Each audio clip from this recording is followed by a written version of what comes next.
Yeah. Late nights. Open mics. Truth only move when the room got order. Mr. Peppers and Prime on the control. Welcome to Charlie Chan TV. Yeah. 3 beautiful women, whole panel in a vibe. Vibing with me, she set the tone when she look you in your eyes. Tam talk straight, no filter, no disguise. And I'm smooth with it, every word calm but precise.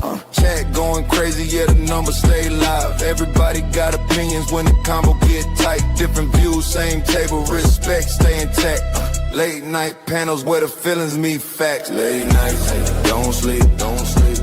True talk, no retreat, no retreat. Panels lit, crowd loud, Charlie Chan, TV, Charlie Chan, TV, Charlie Chan, TV, Charlie Chan, TV. Once again, man, Charlie Chan out here, man. Some of the most beautiful women, bitch-friendly women. Yeah, sick of the lies. Same topics rotate every time they go live. Black man in Germany, Berlin, state of mind. Different culture, different lens, still speaking this side. Black cleaner, keep it solid, street calm, no flex. Miguel, keep it gangster, let the truth handle the rest.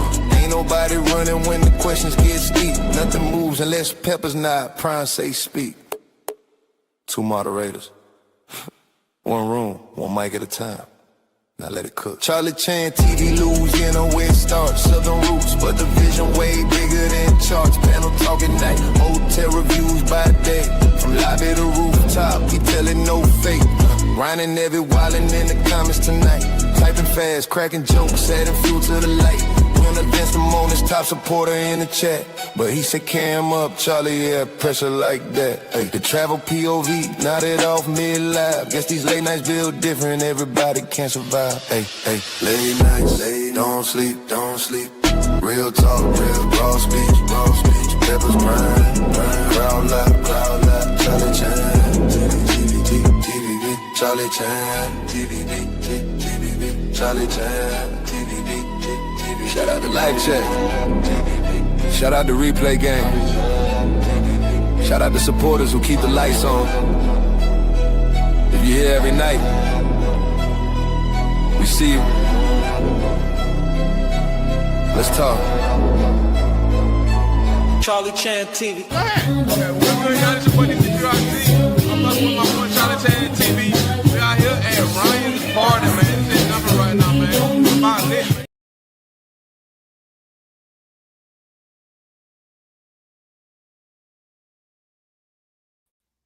Yeah, what it do? We are in this thing, man. How y'all doing?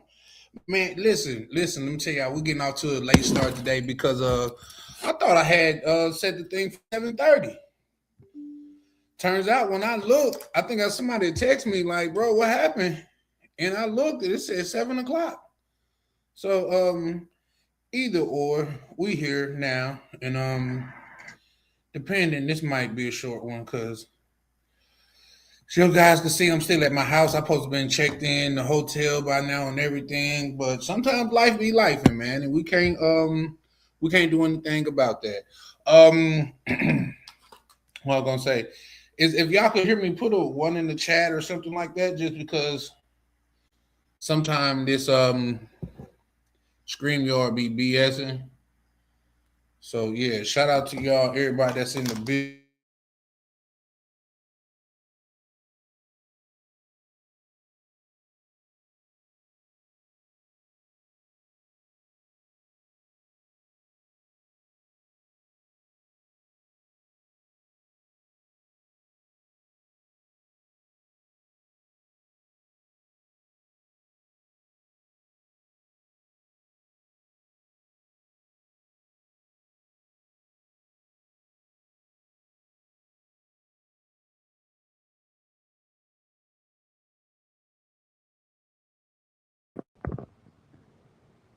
Testing.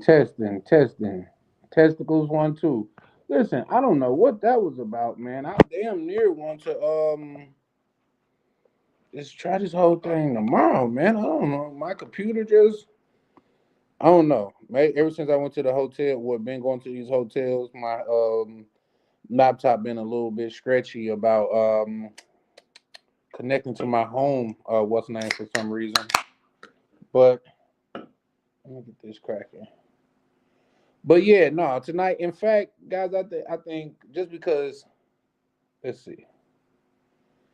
We'll build a little bit. What's good? What's that, Wyatt? What is this? This is YouTube, Wyatt. How you doing? Yeah, yeah. You good? You need help? Put help in the chat if you need help. DMV, what it do? Good brother. Oh no, we're gonna show DMV. What's up, DMV man? How you living, bro? We ain't I ain't heard from you in a while, man. How you living? Um, like I say, today been an interesting run. He said, "Can you pray for me? I'm in the hospital." Yeah, for sure, for sure. Howdy, howdy, brother. How are you? Bro, Adam, can you pray for me? And yeah, of course I could pray for you, man. I've been in situations like that, man. So hopefully, you not, it's not a joke or anything. But yeah, bro, man, just understand this, bro. You as strong as you think you are. Can't say you being positive is going to help your situation, but you being negative, damn sure can affect it in a negative way, man. So, man, keep God at the head of your life and stay prayed up, bro. So shout out to you. But I sincerely hope you get through whatever it is that you're going through. Shout out to you.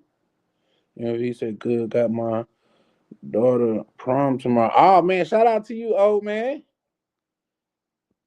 Hey, and I'm just saying that because my daughter prom was a couple years ago. So,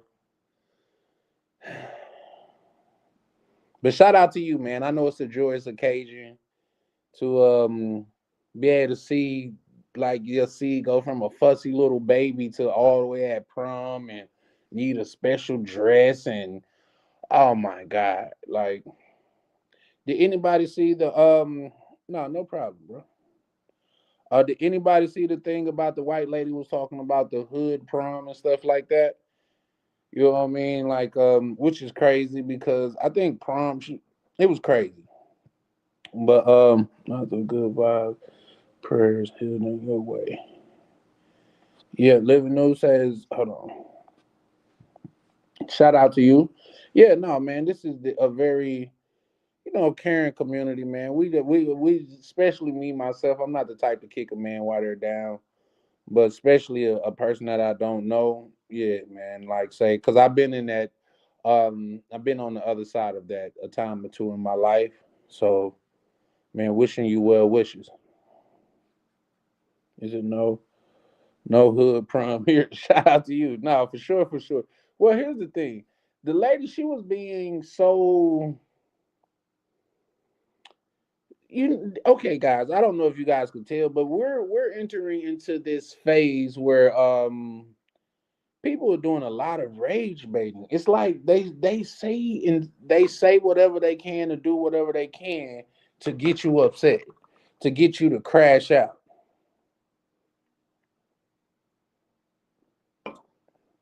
And I'm pretty sure that's what she was doing because as a woman that's sticking her nose in some other culture's business or whatever, and you can talk about whatever you want to talk about. But in every video is you and your cat. You don't even have somebody. So for you to be an adult woman talking about children shows where your life is at, in my opinion. You know what I mean? That's just like it's just certain things I just fail to entertain. I got a shortcut with it. Like I don't argue at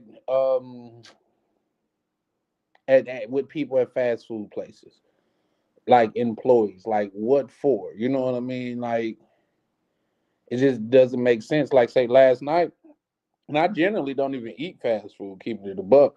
But I went to Taco Bell because as y'all could see, if you guys was on last night, you guys seen I was at a hotel and all the decent restaurants and shit was closed and I could honestly try hard to stay.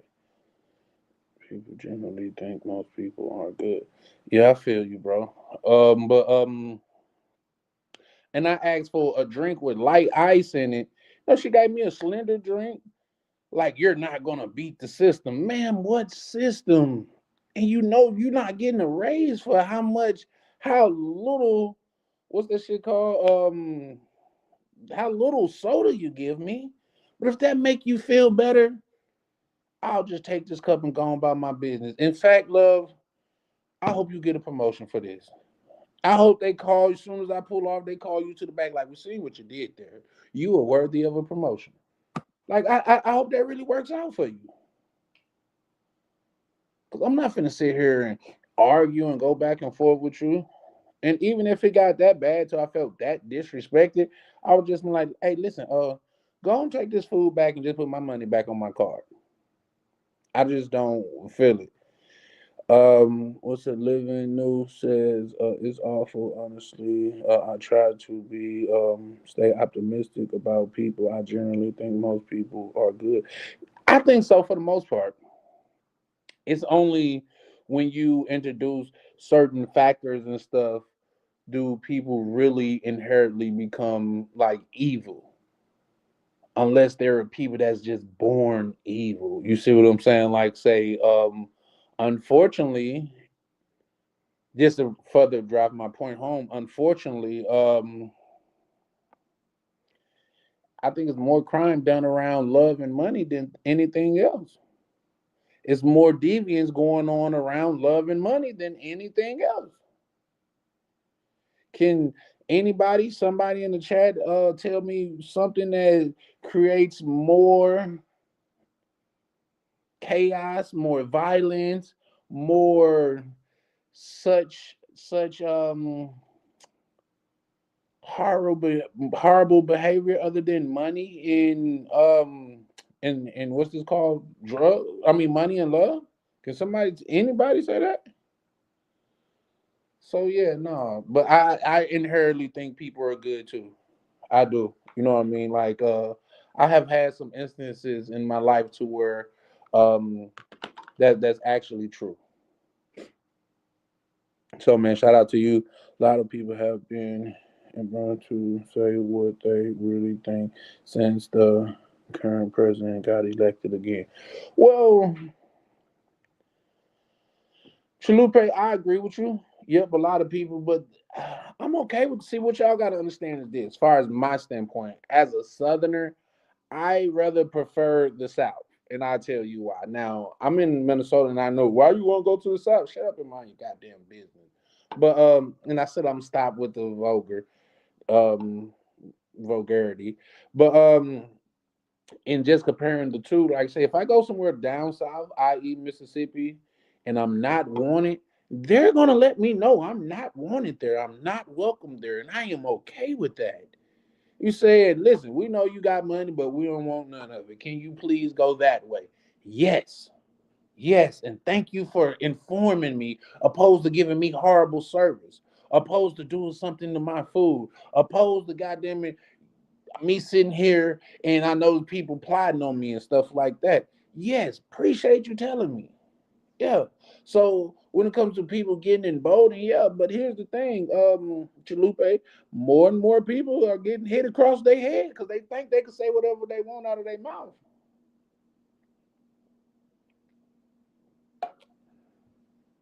More and more people they coming up with might not. What's a might not? It might go down. It might not. You might be scarred for life. Walk up talking to the wrong person. But yeah, just like I know y'all seen the little grifter dude to where he go around and he call people the N word and try to solicit a response out of them, not knowing the law. Like he's under the impression that if somebody was to do something was to advance on him, he could legally use his gun. So not only is he a racist, but he a dumb racist because the law clearly states you cannot antagonize someone. Clearly.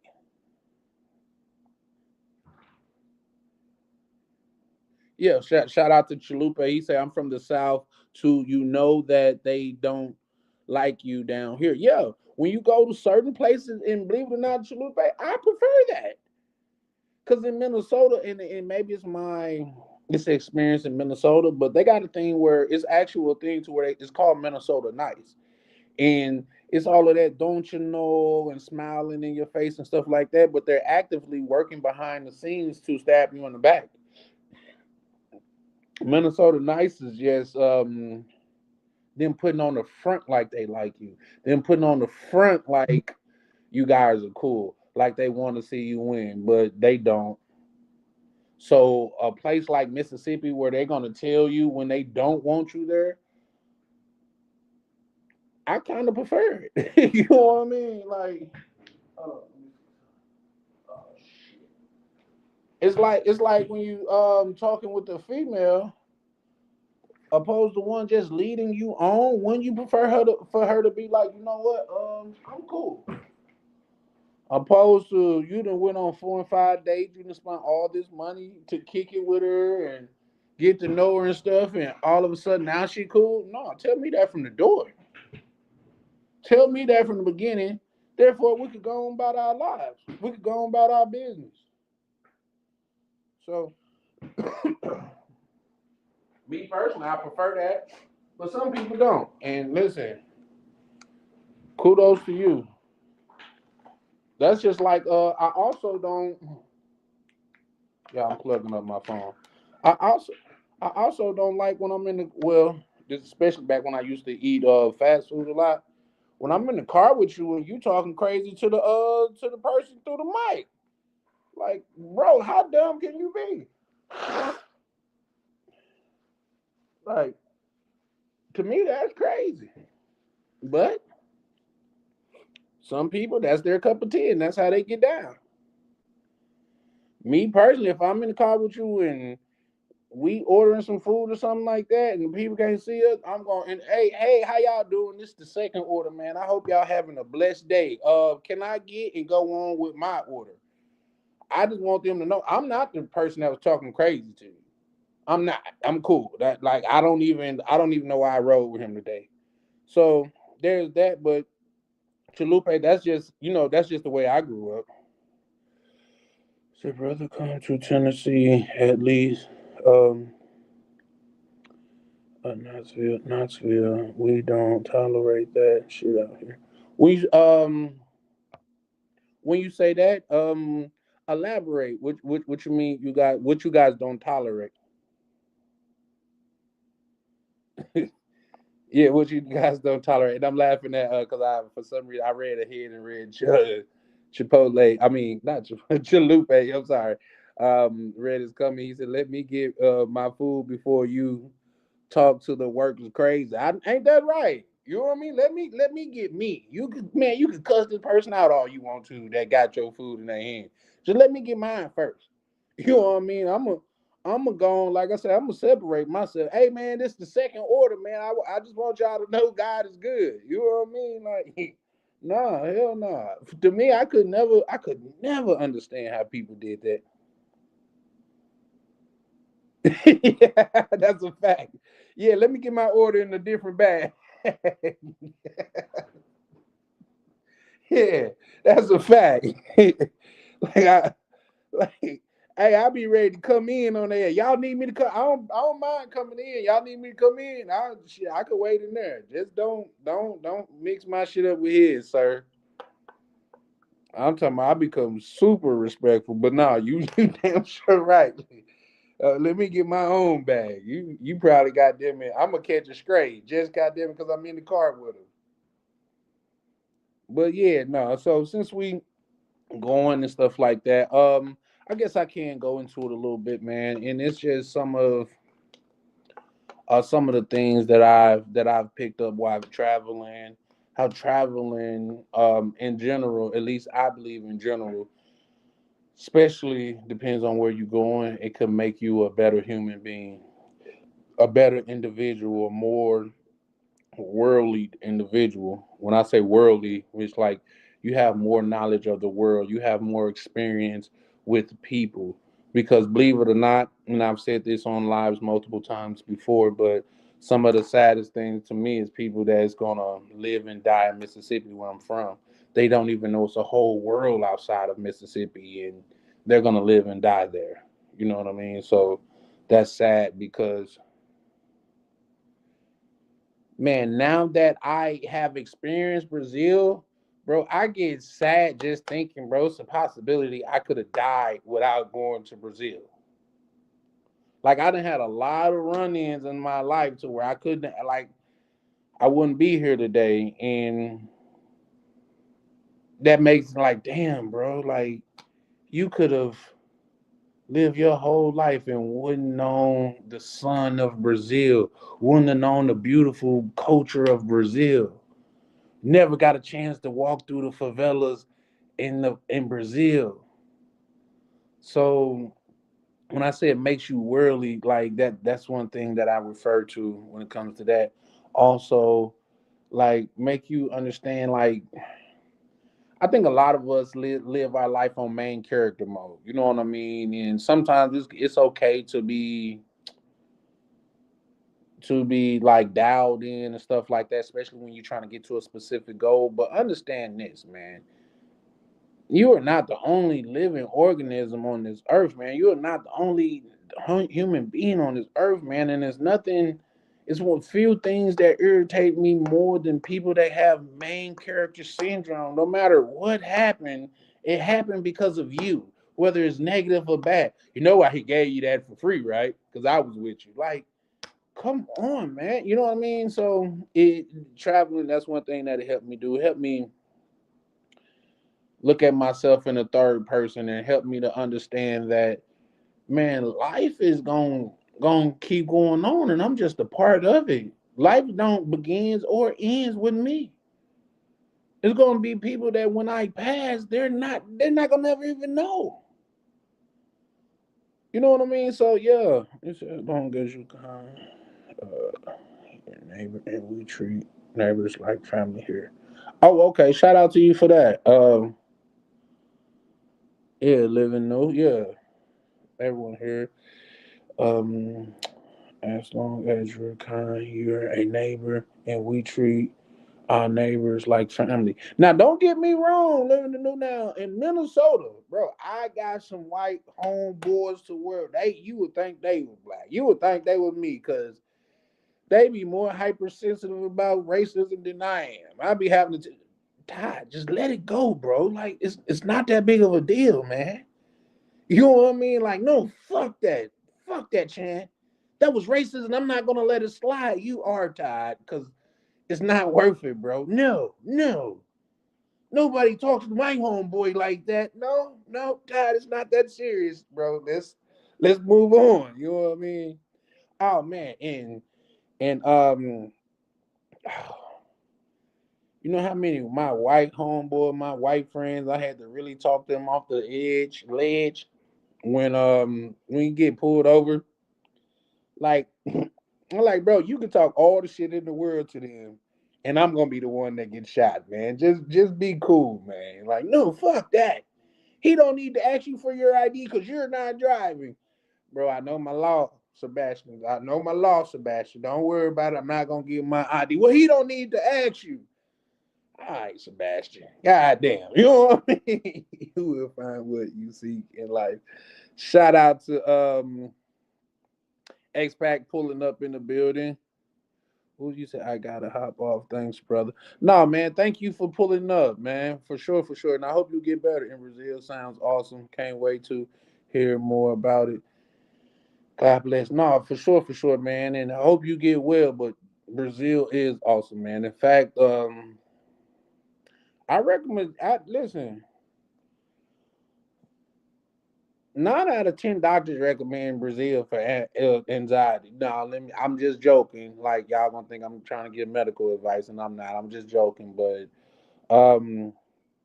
Brazil will help fix a lot of your problems, man. Your anxiety problems, all of that shit, man. But what's said? Expect say you will find what you seek in life. Shout out to you. Shout out to my good brother Two Tone in the building, pulling up, kicking some of that West Coast game. What you got going on, Two Tone? Man, Two Tone, you play? Have you been to Brazil, bro? But yeah, no, that's one of the things. Like saying, like, what really gets me sad. Just speaking on the topic, man. Like, I could have got up out of here, like say, especially if I died at a young age, bro. I could have moved on like to the next phase of this thing called life and never even experienced the DR. Which man, man, that to me is terribly sad, man. Like not even the DR. You didn't get a chance to experience the. So now, man, that's why I let a lot of stuff go. Far as like what traveling has taught me, man. I don't want to get jammed up here. That's why y'all don't see me go out a lot because I used to go out a lot, and I don't want to get jammed up here on somebody that have no goddamn dreams. When I say somebody, I'm talking about whether I get into it with somebody out in public and they force me to do what I got to do, or I get into like me and a chick get into some type of relationship and she throws some roadblock up in my way, man. I'm terrified of that because just getting a little taste of this travel bug, man, it's like the greatest drug ever. It's like the greatest drug ever, man. Now, from going to the DR, from going to Brazil, man, I can't wait to go to Colombia. I can't wait to go to Panama. And since I done met a lot of the brothers over here that's part of this thing of ours, man, I can't wait to link up with y'all, man. Ryan through that link up, man, that meetup, man, and it completely changed my vision, man. People from around the United States just linked up in a whole different country with a common goal. Come on, man. To me, it's something powerful in that. You know what I mean? It's something, yeah, man. It's something powerful in that. To me, shout out to Two Tone. He writes, "Haven't been to Brazil. Wish I would have pulled up with you, Ryan, in DC. Man, it was a movie, man. It was a movie, man. Like everybody, it was like name one of them feel good 90 movies. You know what I mean? Two Tone, one of those feel good and where you walk away feeling good about yourself. Some like soul food. Even though that had a sad little when Big Ma died, that was crazy.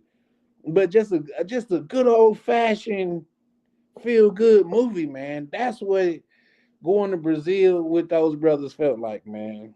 It was like Two Tone, I think you around the same age as I. So, well, I can't say what it was like on the West Coast, but back in the day, like before it was reruns and stuff like that, like when we had to run home and catch Family Matters and shit like that. That's how I've found. You know what I mean? And the intro was really an intro. You know what I mean? When they would be doing something, they look at the camera and smile, do all of that shit. That's how Brazil. There you go. Yep. Just a feel good movie, man. Yes, yes. Hey, and it's crazy that you say that because yep, I walked away from Brazil feeling like what's his name, Quick or Smooth, one of them, Eddie Murphy character in there.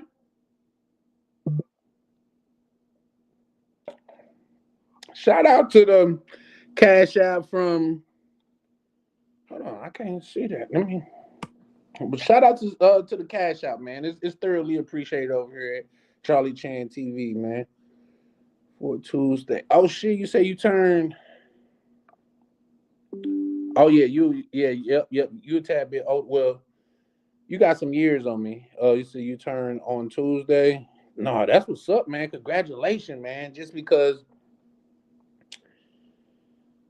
a lot of people don't get older in age. You know what I mean? And in fact, it was a time in my life to where I didn't think I was gonna get older. In fact, I was preparing to live my life to my early 20s and get up out of here because that's how I was living. But that's how society back then was at least teaching you. You remember the Kane what was that Minister Society when the old man asked Kane if he cared about it, if he lived or whatever, and he was like, "Oh no," you know what I mean? That's how it was back then. So yeah, no, man, congratulations, bro, and I wish you many more, man. Like it's a blessing to know that you could get old, man. I started looking at age as a blessing. So man, I hope I reach there, good brother. Congratulations on that.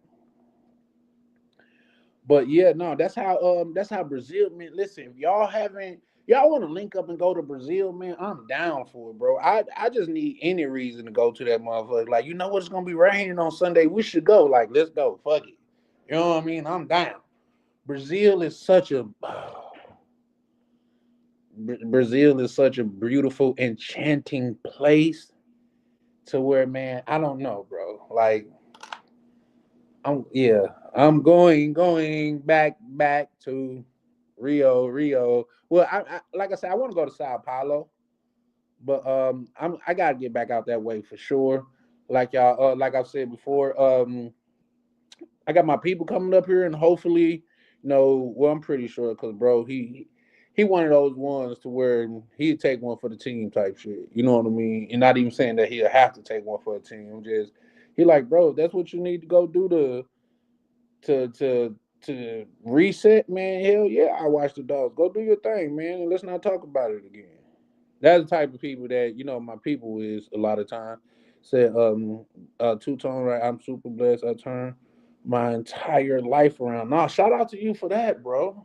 Shout out to you for that, man, because people don't realize how fragile life is, man. And just speaking in because I don't know your experience personally, Two Tone, but just speaking from my experience, man, it could have been that one night I went to the club where I was supposed to run point with the car, and they end up like Swiss cheese in the car. I would have passed in. You know what I mean? It was so many times to where I could have not been here to be around to turn your life around is definitely a super blessing, man. You know what I mean? To live through it and grow through it and become something better, bro, it's a super blessing, man. And a lot of people they don't realize that, and maybe it's a thing that come with age, but I started to realize that once I got older. So there's that. But yeah, no, man. Shout out to you for that, bro. But like saying, just like what traveling have done, have taught me is just patience, and it's always other people, man. It's societies on this earth to where I will never get a chance to meet or be around. You know what I mean? And those people will be just fine without knowing me. But while I'm on this earth, why not get as much of it as I can? Like say a lot of it, or what's that the nigga name? Deshaun? The hard way. That dude, he got a passage in that song to where it really, really, really sticks out to me. Cause he said, I swear I believe them niggas and they tricked the fuck out of me. And that's how I feel a lot about my path, man. I believe the ones that was doing the what we call real stuff growing up. I was, you know what I mean? I looked up to the ones that everybody was getting hood respect and was following, and I was following in their footsteps. But once I got of age and I started traveling, I was like, oh no, them niggas lying. Them niggas lying they ass off. It's something more than just getting money in the hood. It's something a lot more than just getting money in the hood, man. Have you? Come on, man. We ever took a trip to Miami with a little chick that you digging? And y'all, man, come on, man. Y'all finna make me go in my damn near sentimental bag. We got them on the beach watching the sun come up, drinking on the beach, just me and Shorty. You know what I mean? Like, it's a beautiful thing, and that's why I say you guys hear me say, oh shit, let me bring that up. And I got you too, bro. Let me start putting some respect on these cash apps too, man. I want y'all to believe that I appreciate them and and keep it up. So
Okay, let me try to turn it back on front.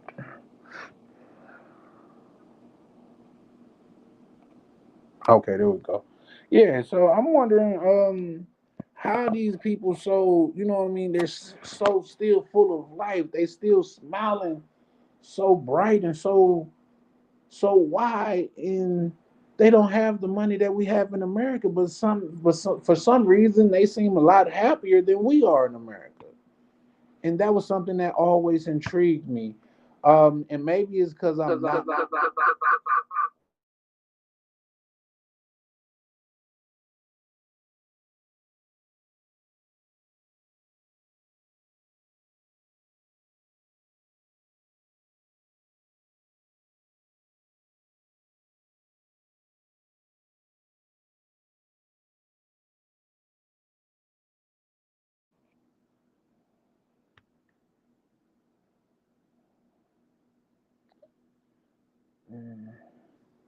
That's what that is, the Splinter Cell joint. I didn't even know that. I just seen that, and I was like, you know what? I be feeling like that. Like I be having to navigate like the goddamn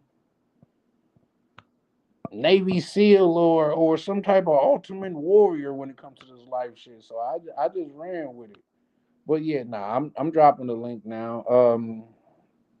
Let's see what time it is. Yeah. No, we probably not gonna be too long, but yeah, I just wanted to, touch on some things like what I've learned from and what I think people like traveling could help out people because it has helped me out, man. It has really gave me something else to what I mean obtain, to reach for something, to actually, for me, a lot of you guys, I explained what I used to do. So it's because of traveling. I don't do want to do it no more. I don't do it no more because you have a high likelihood of going to jail. And at one point, I was okay with that. You know what I mean? But now, not so much, man.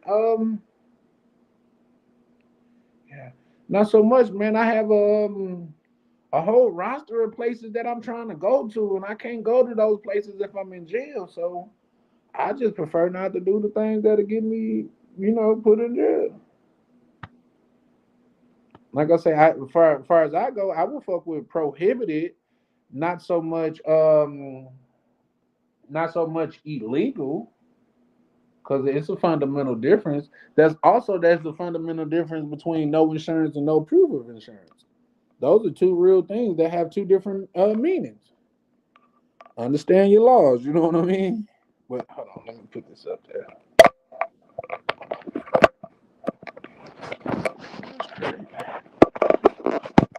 Oh, and KB, I don't know because for some reason I can't see what you put on. I can see one of your texts on my computer, but I can see both of your.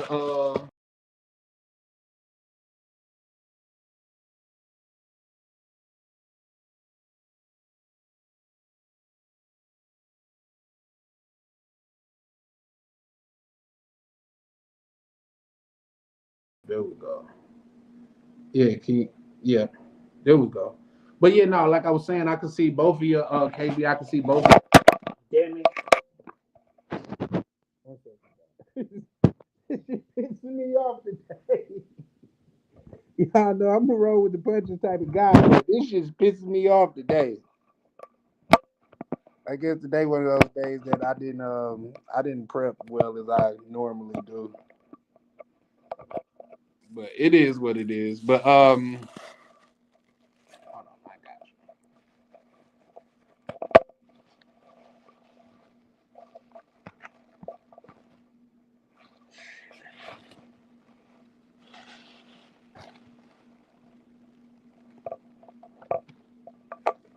I got you, KB.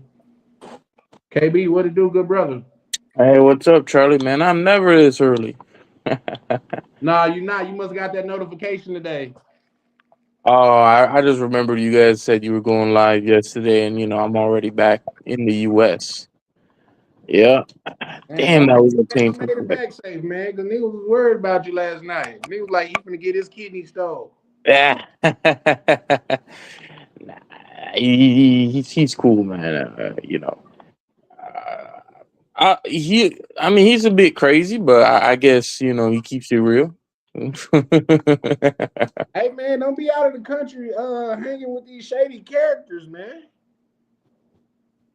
Yeah, fair enough. I don't think I told the audience how I met him. I met him in Santa Fe.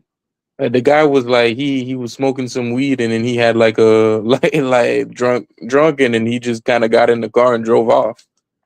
He had So so he was smoking weed and then he had like some drinks in the other hand. So apparently I think he spent the whole night drinking. That's what I think anyways. And he got to talking to me and then at first I'm like, man, if you don't get your ass on and then I'm like, you know what? He pretty all right, pretty he's all from right. yeah, his family anyways is from West Palm, but I mean, I guess he just didn't want to stay in America anymore. So he just went back to living in Colombia. Okay. That's Yeah. interesting. Yeah, Sounds I like a mean dope ass interview. yeah, I mean it was kind of crazy because I don't know. At least my experience in Bogota or Colombia, I'm like, damn, bro, why do so many people not have jobs here?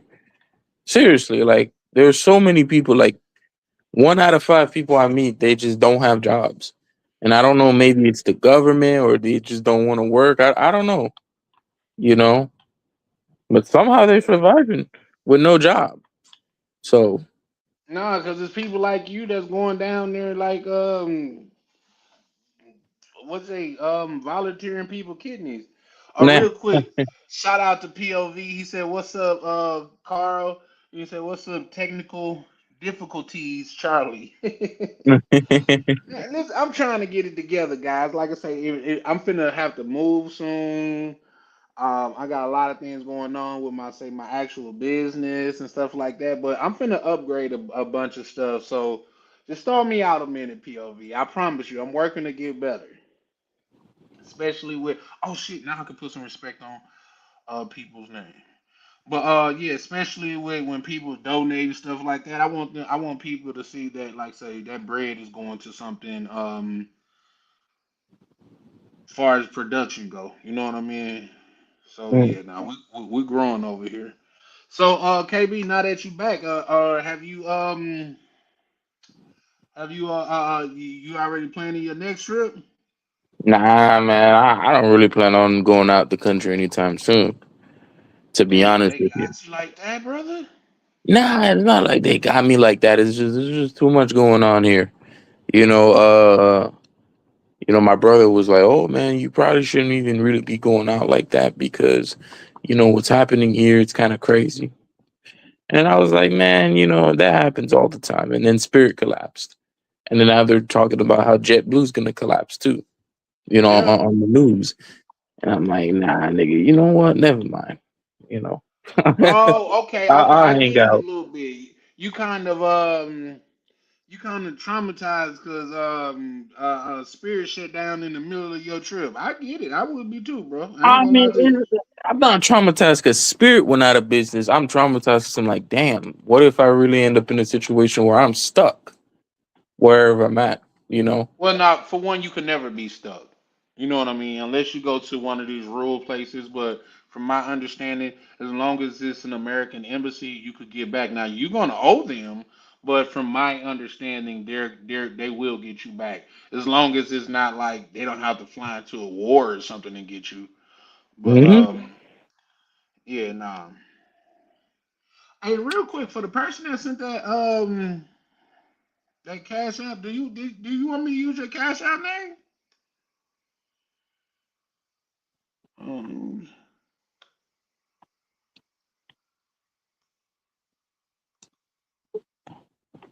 Okay, well, I'll shout you out anyway, though, baby. Unless you say no, I will definitely shout you out because I appreciate you. But yeah, no, like say so you don't plan on traveling at all, KB, because of what's going on? Yeah, yeah. At all, at all. it's to the point where I don't know if you noticed, Charlie. Not noticed, but like when I was in Bogota, anyways, I was checking out flights and stuff. Damn, shit has just become so expensive too, right? I know, like, if you wanted to go to Brazil, for example, right now, Yeah. the flight to Brazil right now, last time I checked, was like $2,600. It's round trip, but it was $2,600. I'm like, godly, you know. It's Yeah. not just that; it's everywhere. Like the prices are up, like everywhere, and then it doesn't help that the dollar's weak too. It used to be like, at least in Colombia, anyways. You typically $1 was worth 4,000 pesos. Now it's something like 3,600. You know, there's something really bad happening here. Um, you know, so yeah. Unless I really got a need, I'm not gonna go out and like spend money to go travel overseas. I'm not gonna rule it out forever, but it shit just ain't what it used to be. Things have just changed so much over the course of just 1 year that is unbelievable. I've Here's the never thing. seen something like this before. Here's the thing, and I know you may be a um a seasoned traveler, but when travelers quote me numbers like that, I be thinking like, nah, they don't know how to shop for tickets for real. You know what I mean? Like you shopping with your white buddies at work, and they just, hey, whatever price that they have on the ticket is the best price you should get. Like, no, you can finagle tickets, man. You know what I mean? So I don't know. You said what dates would you? Yeah, if you're trying to go to Brazil tomorrow, I could see flights being that high. But Nah, this wasn't even for tomorrow. It was a month out. So if I'm like, all right, I'm gonna get my ticket like 3 weeks out for Brazil, it was about 26. It ebbs and flows, but it was at least $1,600 or more. that's If you wanna, crazy. yeah, at least $1,600 or more. So yeah, yeah, from where I lived in, from Miami to Rio. That's crazy. Yeah. Listen, real quick, shout out to Two Tone. He right, yo Chan, I'm down to set up a Brazil trip ASAP. Shit. Don't tempt me with a good time. And shit, he ain't see the ticket yet. He ain't see them prices yet. Listen, where there's a will, there's a way, man. There's a will, where there's a will, there's a way. I'm telling you, we can figure it out. And I was just finna look and see, like, are you being facetious about that price, or is that more accurate? Because I know yesterday, Misha was saying that the price of tickets to go to Colombia was high. Oh yeah. My ticket back was like $500, I think, one way. That's After crazy. Spirit, yeah, after Spirit went bankrupt, and they fucked me up too. I'm not even going. My knees still hurt. They still hurt. That's Um, crazy. From the yeah. Spirit flights, we told you about that, man. How you No, so smart no, and what's everything else? crazy is somehow, Avianca was worse than Spirit. I don't even know how you do that for real. You know what? You know what, bro? That's kind of disappointing because I asked brothers about Avion and they was like, "No, it's cool. You good? Just go on Nah, flight." bro, that shit was not cool. It was not cool. So That's crazy. the lady, most of them speak Spanish, but the lady was like, "Oh, I don't want you, like, your check bag. It's got to go underneath the aircraft." And I'm like, "Nah, that ain't happening. This is like a $3,500 computer. There's no way I'm putting this underneath." And it's like, "Nah, like, we can't let you through with it. You got to put it underneath the aircraft because we can't let you put it on the overhead." So I just kind of had to let them put it underneath the aircraft. And I mean, the computer turned out all right, but I'm like, "Oh, fuck that." I never had to do that with Spirit, at least. Yeah, And then the Spirit, as crazy as it sounds, was nicer too. I that felt like they is had more. crazy. That is That is crazy. I gotta crazy, call right? Cap now, bro. I gotta call No, Cap. I swear to God, I swear to God. All right, so I mean, with Spirit, I kind of felt like I had it was cheaper, and I felt like I had more leg room, and like they turned the motherfucking AC on. When I was in Bogota, them niggas refused to turn on the AC. It didn't really start getting better until they turned on the oxygen when we are in the air, and they finally had to turn on the AC. But before that, niggas was not gonna turn on the AC. You know, so That's yeah, crazy, bro. you know. Real quick. X-Pac say in 2013, I flew middle class from Virginia to Thailand for $100. Those days are long gone. Mm-hmm. Those days are long gone, sir. Like I wish, man. Oh Listen, boy. I would be gone every weekend if I, man. Yeah, I'll be gone every weekend if I could get a trip for $100. Long gone, man. Long gone. Um, Two Tone right there. I'm still ready, KB. Even with the Nah. prices, he said he's still ready, and he also go on to write. He said you can't put a price on happiness. I know that's the truth. Yeah, for real, for real. Mm. Mhm. Nah, KB got that. Oh shit. Now you might be right. See what I'm saying? Well, it's not no 26 for sure, for sure. And you down that way, so it shouldn't be no 20. Like say, I'm looking at like let's say if I want to go down there for 2 weeks. In 2 weeks, damn near is too short for me. Um,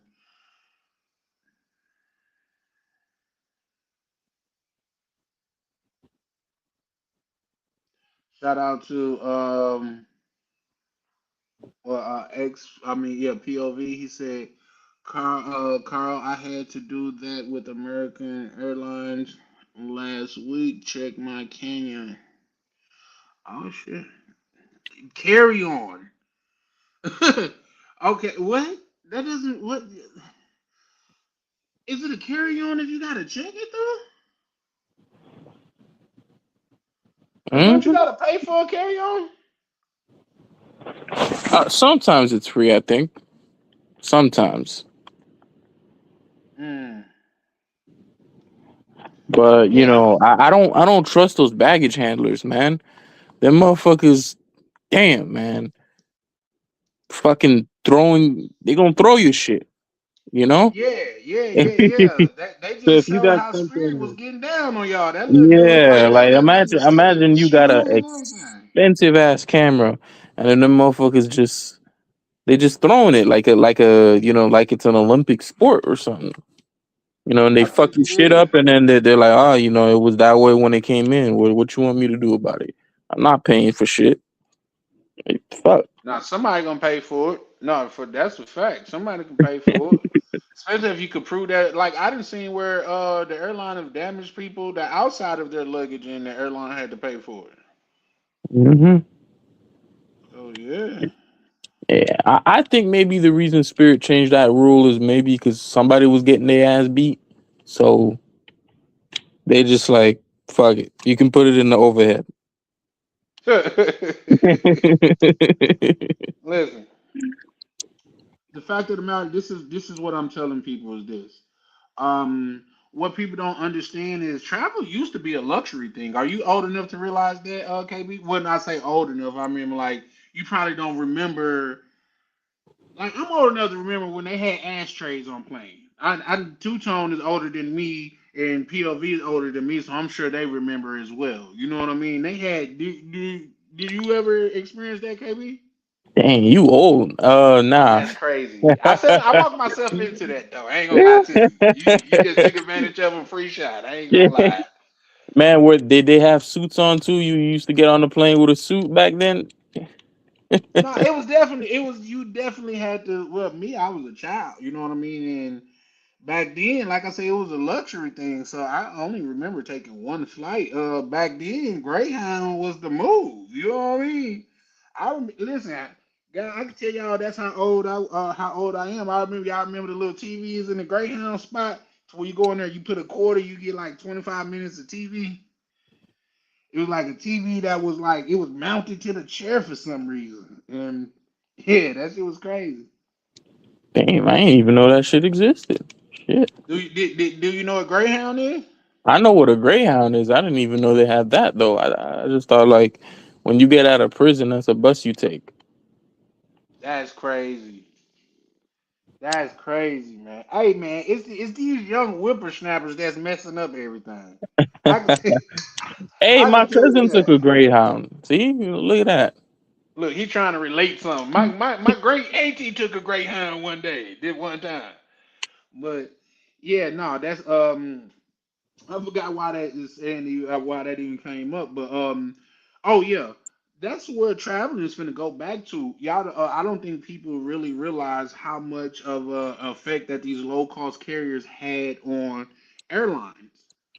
You know what I mean? Like the Allegiance, the Spirit, the Frontier, Sun Country. Like you had the big three that had to modify their prices just to compete with them. And guess I what? If those see. places leave, go ahead. I see what you mean, Charlotte. I don't really think it's gonna go back because believe it or not, like I don't know, if you're flying out of like a small destination, like a second tier city, then I mean, yeah, probably, you might not have a choice. But if you're flying out of somewhere like Miami or Chicago or something, like believe it or not, it would have been cheaper for me to fly with Emiratis than Avianca. That's crazy. Yeah, you know, it would have been cheaper and nicer too if I wanted to go with Emiratis. Yeah, I Um, think that's what I'm gonna fly with when I go to Emirates. Is that who you mean? Emirates? yeah, yeah, Emirates or Yeah. Emiratis. Yeah, I really think I'm gonna nice fly with them carrier. when I go to Thailand. Yeah, that's the one with the 6-star hotel on the motherfucking flight and real nice, real Yes, nice. sir. Yes, sir. Yes, sir. Listen, if y'all want to have a powwow about how y'all could get y'all a free trip, like one of those good trips, I could give you the blueprint. You know what I mean? It does take in what they say. Your mileage may vary, but I can tell you the same trips and stuff. I mean, steps that I took to to be able to afford free trips. That's why I say I'm not really too much tripping on the price like that because I have points and I know how to get more points, so it's not that big of a deal to me, especially for Brazil. Like, hey, two tone shit, let me know because yeah, Brazil. That come on, man. And for some reason, KB, you never been to Brazil, huh? Nah, I'm planning to maybe go to Brazil, but I want to learn Portuguese, so I'm thinking Yeah. about it. I'm thinking about it, but I feel like Brazil's gonna be really good, so I really want to kind of save that. I don't want to smoke it right away, you know. It's gonna be really good. I front. It's gonna be yeah. It's gonna listen, man. That's listen. I'll be telling my grandkids about Brazil. You know what I mean? For real, because it is that good, man. The people are like some shit on a movie, or something, man. Like they just so beautiful out there. Like, and it's like it's like a health culture. Like they out there playing volleyball all day, or where they kick the what's like hacky sack or something, or they out there running. They out there, and for some reason, maybe it's just me, but I feel like Portuguese is almost. I don't know, it's because the women's so beautiful or whatever, but I think Portuguese is one of the sexiest languages out there. Every time a female would talk, I heard that um, KB, you two, y'all remember Michael Bolton, the white boy that used to play the styrofoam? It wasn't the sax, it was in the saxophone family. But every time they would talk, I would hear that na, na, na, na, na, na, na. Like they got they got the sexiest language I've ever experienced, man. Shout out to Brazil. Listen, no shit talking about Brazil. We know y'all some Colombian lovers, and shout out to Colombia. I can't wait to get out there, but no shit talking about Brazil, guys. Come on, man. You gotta, especially because we When live you said here. sexiest language, that was kind of crazy, Charlie. I didn't really want to say anything, but that's kind of crazy. Well, all you used to is Papi, yo necesito dinero. That was Nah, I English, mean so it's Brazil. different. They kind of sound like they got something in their mouth while talking, or they speaking through their nose. Uh, okay, Prime. Shout out to Prime. He say, "How am I supposed to live without you, Michael Bolton?" Hold on. Let me make sure that's the right. No. Oh no. The dude I'm talking about, his name is Kenny something. Y'all know the little white boy back in the day? He had the little curly hair. He was like literally he was off of Kenny G. Kenny G. There The you go. There you Yeah, go. Yep. Boy, what you know about Kenny G? Oh, boy, come on man. now. I What know you all say? the I know all the music. Come on. Man, one of your colleagues must was playing that around you right there. Nah, nah, nah, nah. So yeah, shout out to you, Prime. Appreciate you catching that, good brother. And he said Portuguese is an ugly language, but I want to learn they are. Yeah. Well, here's the thing. I don't know. It's just to me, bro. Like you got to go out there, Prime. You got to go out there, Prime. Like to, especially on that boat when we was out there on that yacht, man.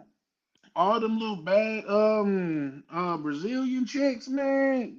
Listen, it was like a symphony of music, like, and it just sound maybe it's because of their soft voices or something, but I really, really, really like Portuguese. But also, it's just like anywhere else, guys. And I think Ryan as well as DCPRT could vouch for this. Is like it kind of is a game changer. Also, when you know the language, when you speak the language, it's a game changer. So yeah, yeah. If you going out there, I would say get some language and shit up on your what's the name, but go anyway. Even if you don't, man, just go anyway. It is such a the place out there is so beautiful to where it'll make you want to learn the language. Oh, So Rio. yeah, Rio. What'd you say, Yeah. KB? Nah, I ain't say anything. Nah, it's just expensive. That's all. That's all. Well, it's like one of those places. Once you get there, it's not as expensive. And you got to keep in mind this: for us, it was so expensive because we went during the carnival. It's the Carnival biggest season. carnival. Yeah, it's the biggest carnival in the world. So of course it's gonna be expensive because everything goes up around that time. We know how dynamic pricing work, don't we? Mm. So I think like say where I paid like what was like $1,300 or $1,400 for my flight or something like that. Damn. It like when I looked around different times that wasn't for the carnival, it was like $600 to $800 round trip. Jesus. Nah. X Factor said Kenny Rogers. Now I know who Kenny Rogers is. No, he had it right when he said Kenny G. But shout out to D Nice pulling up. He said great topic. I think why a lot of us be going back and forth about what countries we do like and we don't like. It's all a traveling thing and it's all an experience. And if you're not getting out here and traveling the world and coming back with something that you metaphorically coming back with something that you didn't leave with, what are you doing? Like I get it, man. Like, come on, bro. Like the chicas, women, they all this, that, and the third. But what about you know what I mean? So that was the motivation behind, the topic, D Nice. So appreciate that, good brother. But yeah. So let me ask you this, KB. The only place that you've been to is Colombia, though, right? Haiti. Argentina. Yeah, that's about it. But that was, man, that's about 3 months worth of time though. Mm. You said at a time? No, it's about like I usually take them 1 month at a time, so I stay a full month in a little bit, so Oh, 5 to 6 weeks. Yeah. so how long was you in Bogota? I was there since March 28th. I came back today, so it was a bit over a month. Oh shit. Yeah, yeah. I mean, I don't want to go back. I don't want to go back. I mean, the heat feels good in Florida. I'm not gonna lie to you. You Yeah, you know, went to the coldest part. yeah, yeah. Like you thought when they said it's cold up there, you thought they was talking about like metaphorically, like man, them bitches is cold up there, nigga. Like, no, they really meant cold.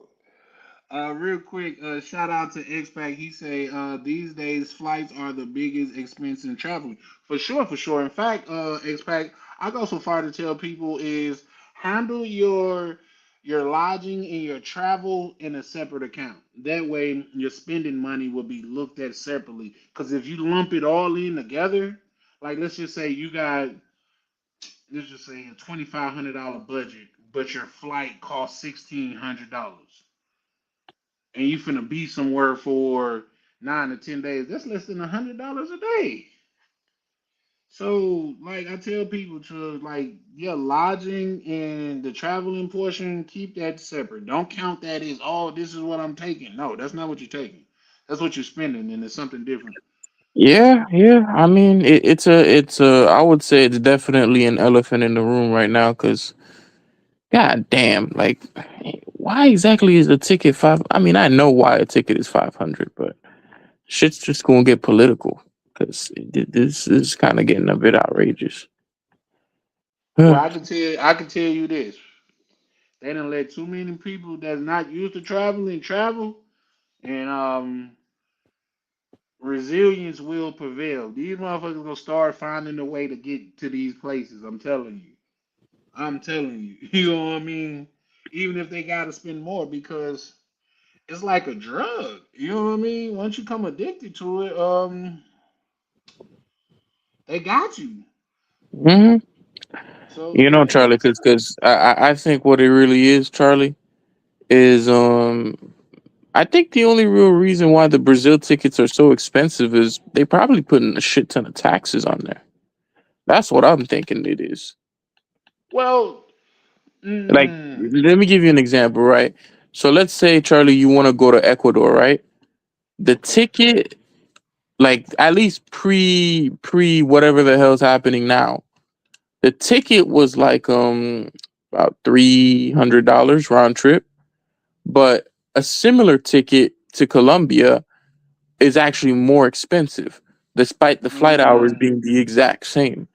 And then when you look at the pricing, it's because they're adding taxes onto it. You know, with the Ecuador doesn't get nearly as many tourists as Colombia does. And then what I'm thinking is the Colombians, they just decided to change it up to where they're adding taxes onto these tickets. And I think that's also what's going on in Brazil. Like, let's say you want I to buy don't a think it's ticket. an equation that you just got to figure out, young man. I think the prices are just gonna be high. I mean, okay, but what I mean is like, all right, think about it like this. If I wanted to go from Miami to Brazil, right, Right. it's gonna be $2,600. Or No, that's because they know you. They know you you. They you know you you. know They what know I you yeah, got a good. Charlie, you know what I mean, Charlie. It's gonna be expensive. But if I Mm, want to go from Miami to Argentina, it's $800. So, and mm, that's a 9 hour flight. Brazil is like a 5 hour flight. mm, So it's mm. almost double, if not more, flight hours and resources and shit. And they have to feed you on the they got to give you two meals too while On them on the transatlantic Argentina flight. flights. Yeah, yeah, yeah. Because it's almost 10 hours. Yeah, You know, and that food is trash. Real quick. Let me I, welcome my good arch nemesis Mo Black to the panel. How you doing, good brother? Man, I'm good. You, what's up? Long time. What's going on, dog?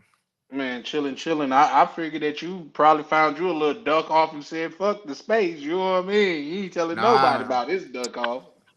nah. I've been busy, man. I took me a trip recently, and then been doing my thing. Okay, okay. Yeah, I've been living, dog. I went to Mexico a week ago, 2 weeks ago, something like that. Mexico was on my list, but with all that stuff that's going down in Mexico, I said I was gonna hold off on Mexico. How was your trip to Mexico? It was cool. It was a little short. I had like a day off of work, so I took like a few days. I wasn't there long, but it was just to get my little beak wet. I like to go back. It was cool, man. Like seeing Mexico Okay. City was nothing like what the media or they try to paint. Mm. Cause they'll do it. They will do it. Shout out to you for that.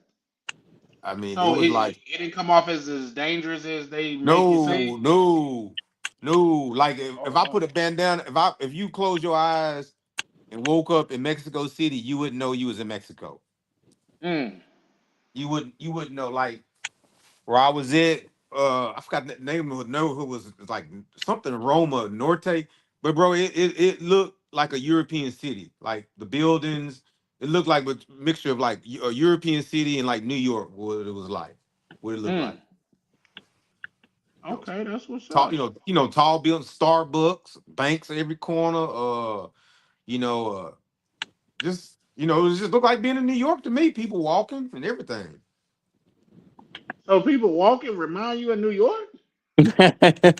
Yeah, because see, like where I'm at, people don't walk like that. People don't walk city blocks here.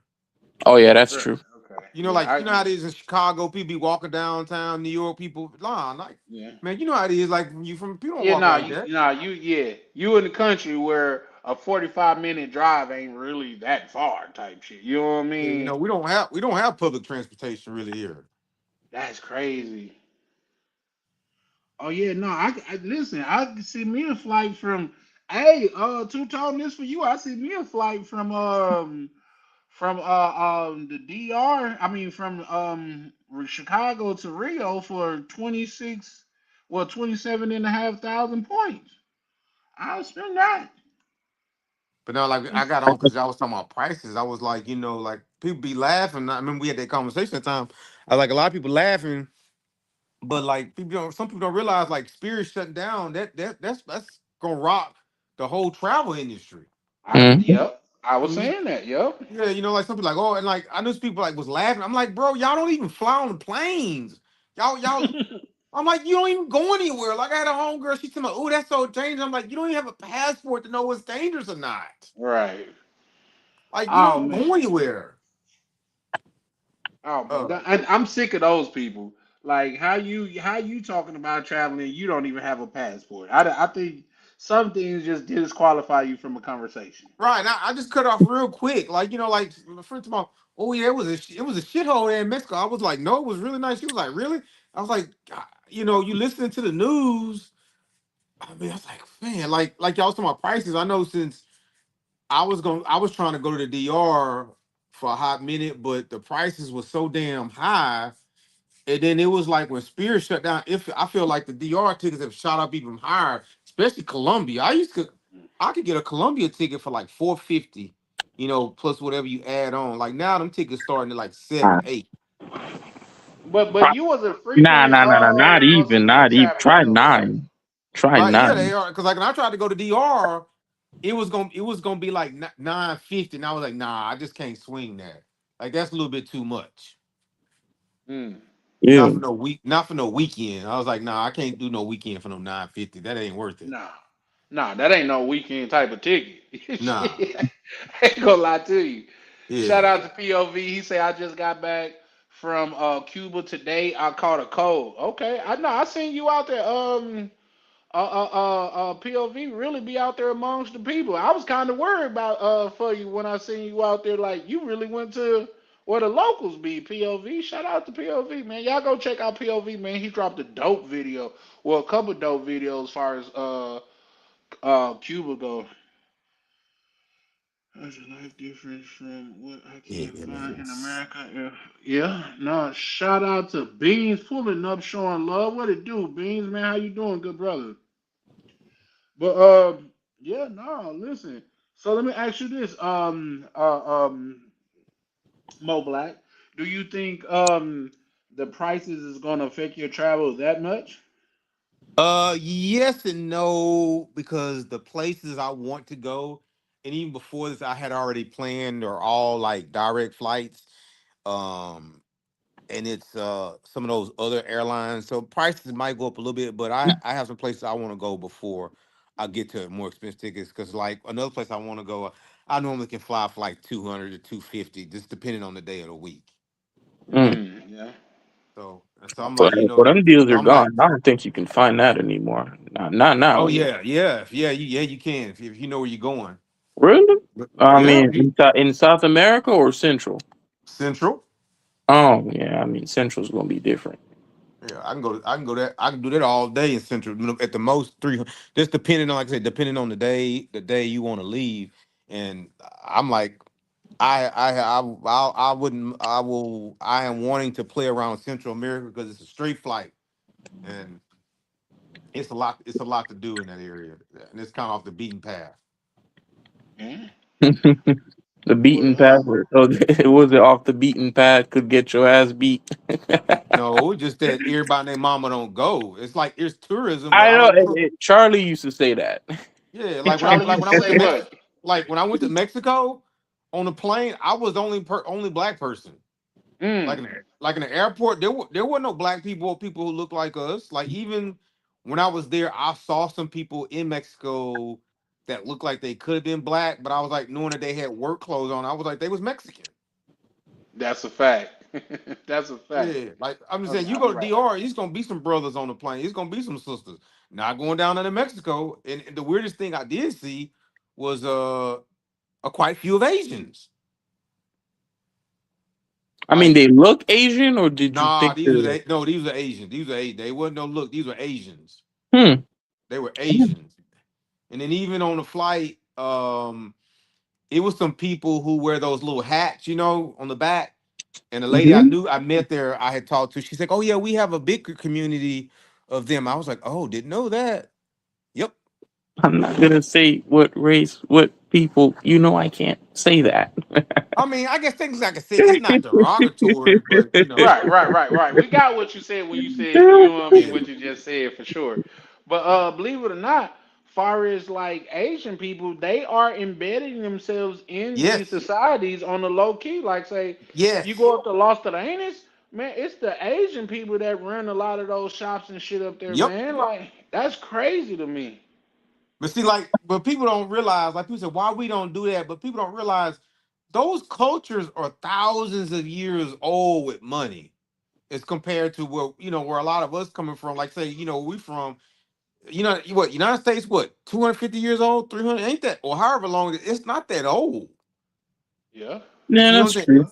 And then you got to think about some of us, just start making money, you know, families start making money recently. You know what I yeah, mean? Like, Yeah, so yeah. No, that's a you know, fact. they didn't have to live under Jim Crow, and China's always been a wealthy country.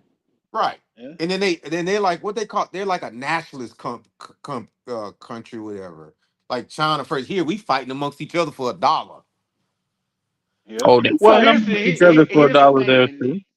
Here's the thing, and this is what somebody, and you guys, you could chime in if you want to on this, but somebody like say when I was up in Los Angeles, because we was talking about the Asian people, he said, what y'all don't know is their government pay for them to come over here and have businesses. They like getting Yeah. government backing to do that. Yes.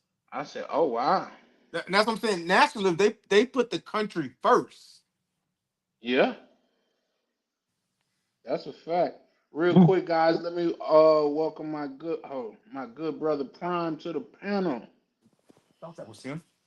Prime, what to do, good What's up, brother? Prime?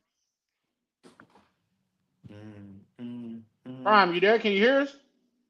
Yo, what's up, y'all? How y'all doing? What's going on tonight? It's a blessing. Y'all hold it down. I'll be right back. But I can hear y'all. I'm just be away from my mic. What's good, Benito? Man, I'm Good, good. And Carby. you?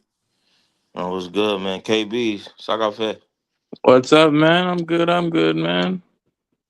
Man, bro, Hmm. like Benito, you right, man. Like the Asians, they've had a head start with that.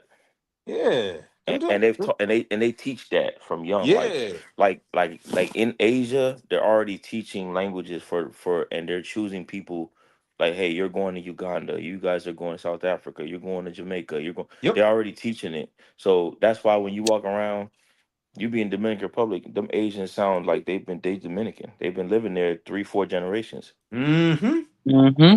They You know what I'm got saying? they're in Jamaica too.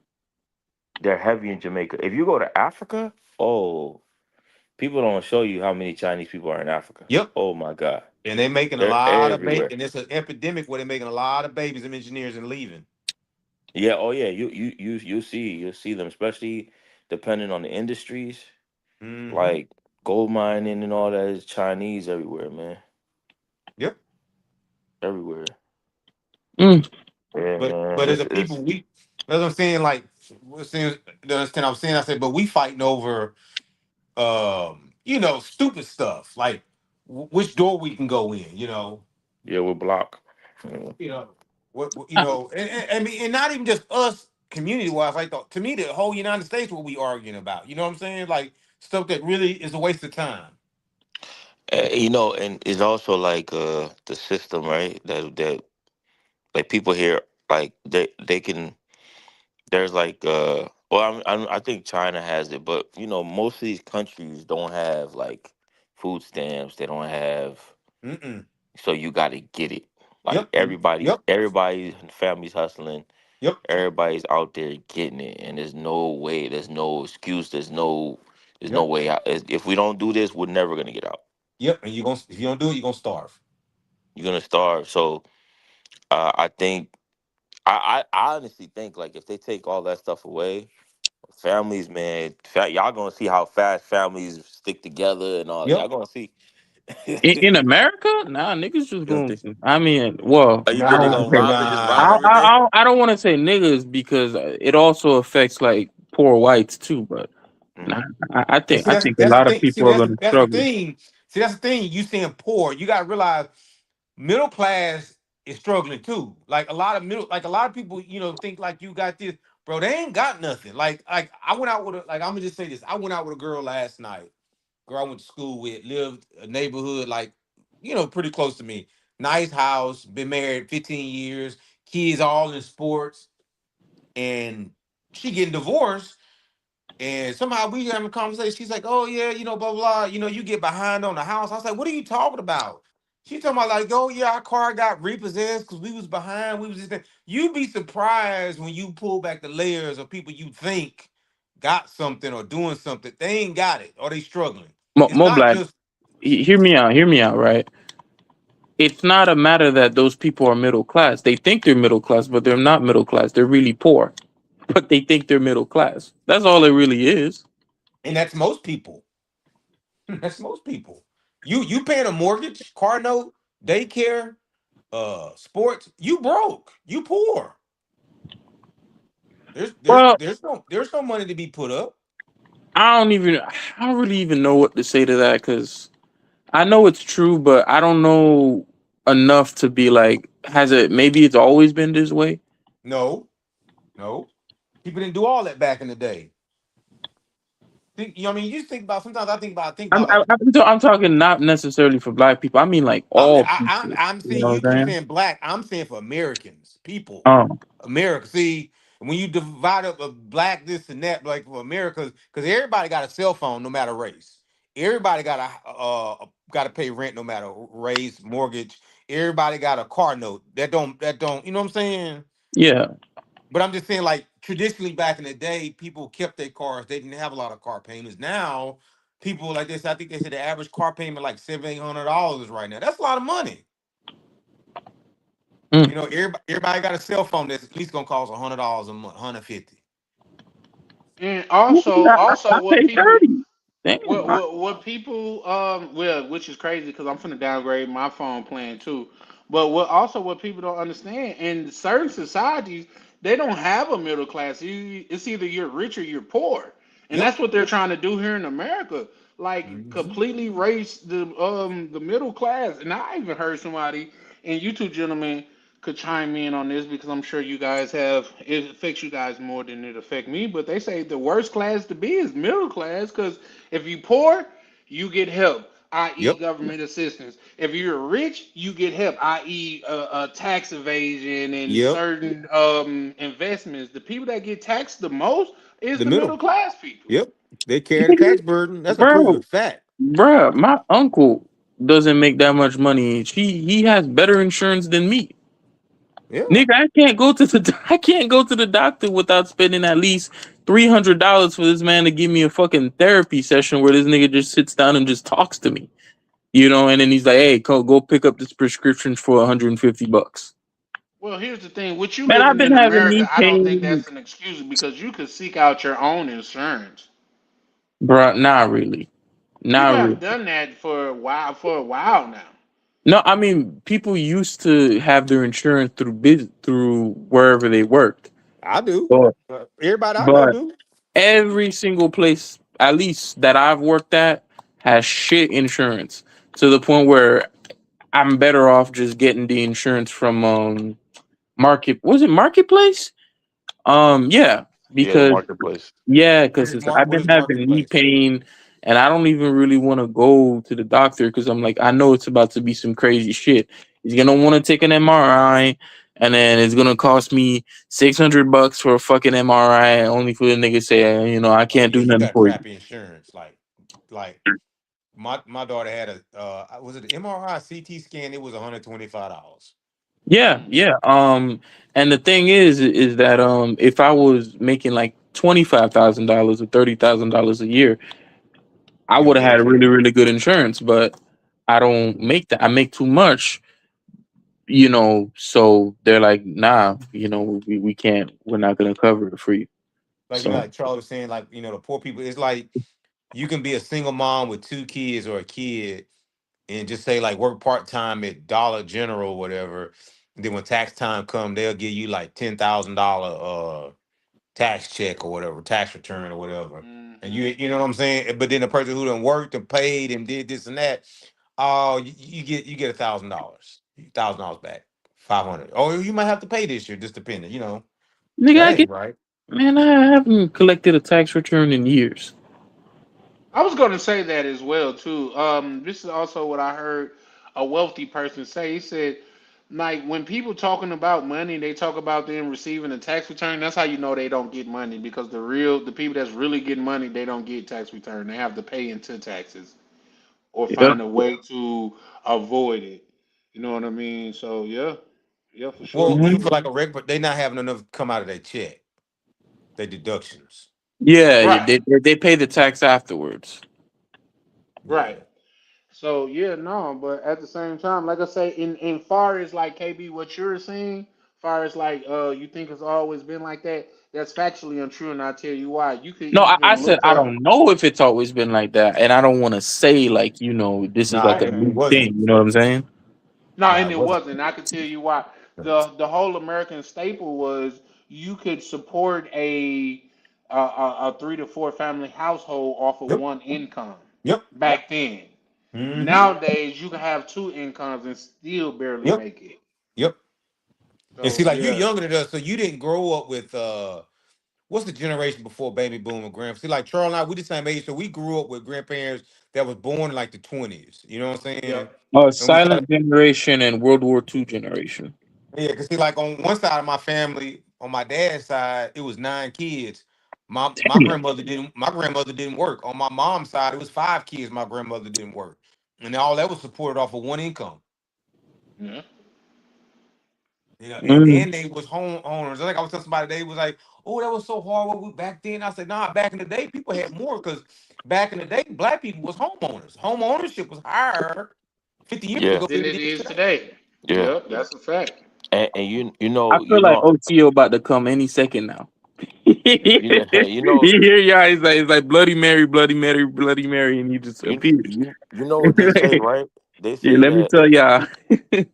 Yo, can y'all hear me? Yeah, we can Yep, hear go you. ahead. I was gonna say, I read that desegregation was the worst thing to happen. Absolutely. I read that because, and I'm not saying I agree or disagree, but I read that, and they said that because before, black people had their own bus lines and they had their Yeah. own everything, Yep. and so we were in a sense forced to just support our own, right? And Mhm. so we had our own economies, and once they desegregated it, they were able to infiltrate all the businesses and buy people out, here we are today. I And that's what he I read. No, you know what, Prime? What's a I think Mo Black just dropped down. But I think what's a great like example of that is the record companies. Remember all these like black owned record companies and stuff was back in the day, and it was a big thing back then. But you had all of these large major record companies like Sony, a lot Paramount. of a lot of them. They came in and bought these independent record companies. Yeah, like Motown and Cadillac Records and all that. Yeah. Yep. Hmm. Um, Cash Money, No Limit. All these entities got bought up. You know what I mean? So that's a very factual thing that you were just saying, and I was just bringing that up because it bleeds into other things. Yeah. Definitely, man. And I don't know, bro. This to back to your point with the traveling thing, man. Wow, man, traveling is I think I think in like 10, 15 years, we all gonna be sitting at some type of AA meeting and say, "Hi, my name is Charlie. Hi, Charlie. I'm addicted to the Dominican Republic. And I'm here because I acknowledge that I need help." Right. Listen, it's gonna be like the twist. Like the first step of getting better is to know, acknowledge you have a problem. Yeah. You know what I'm saying? So, I mean, listen, when I was going through what I was going through some years ago, somebody pulled me to the side and said, "Hey, they because you could go to like group therapy, group men's, groups." Right. And it was a man pulled me to the side. He said, "Hey, man, I heard your story. You ever been in the DR?" And I said, Nah, my baby mother Dominican, and I know a little Spanish, but I never been to DR. Like I've been dealing with Dominican chicks my whole life, but I never been to DR." He said, "Yeah, man, hey, get my information, man. Let's connect." So we started hustling, getting money together, selling cars and stuff down in Miami. And then before I knew it, and I was in DR, man, and that was the rest is history, bro. Mm. I'm Yeah, telling man. you, that's how they get you. They like drug dealers, but for countries, man. You know what I mean? Yeah, I mean, you go yeah, to the man. oh shit, you go to the My, DR, man, everything could change. You but know? my first, bro, the DR, I would say, man, I know I still got to go a lot of places. Um, like the brother last night that's in Amsterdam, I heard that's a really good place for brothers too. But like DR, man, is really all you need, bro. Nah, that's a fact. DR is great, man. Plus, It's a I great would say place. plus distance. What really helps DR is distance. Mm. Elaborate. What you mean by that? It's close I to mean, the just think about US. it, from Miami, number 2 hours. Yeah. Less. Probably an hour. Yeah, It's like an hour and 30 minutes. from the continental USA, it's not that far. Yeah. That's the So for, that's the price. How much you that's how long it takes to get from Minnesota to damn Chicago, damn near. yeah, Hmm. like I remember as a kid, we used to go to Indianapolis to visit my uncle. I mean, it was like a 5 hour flight or something like that. Yeah. Yes. Nah. But I will say, guys, I mean, I talked to some of y'all in the back office. Um, is the time to buy real estate if you decide to buy real estate outside of the US, the time is now, bro. Because they're going through their these countries are going through their booms and gentrification like we did in the US. So like Mm. cities like Miami that were affordable, New York, and all these places that one time things were affordable is over. So now these countries like Portugal, I read about Portugal. I didn't realize Portugal is still one of the more affordable places in Europe. Yeah, Um, ain't nobody trying to move there. Yeah. Nobody trying to move it, but then when people get there, they're like, "Oh damn, I didn't know Yeah, it was this cool." Like people like it. People walking around 3 a.m. walking dogs, and like there's places in not I don't think it's Switzerland, but there's certain places that's paying people to go, like 60, Mhm. 70 grand to come. Oh yeah, I heard about that. They have those towns in Italy. The different. I mean, the thing is like they're like you got to live there for a certain amount of years, and then Hmm. you got I've to seen maybe some of the start a houses that business. Italy had. They was dumps, bro. It's a regional dollar. Like I seen some of them. You had to really pump some money into them properties.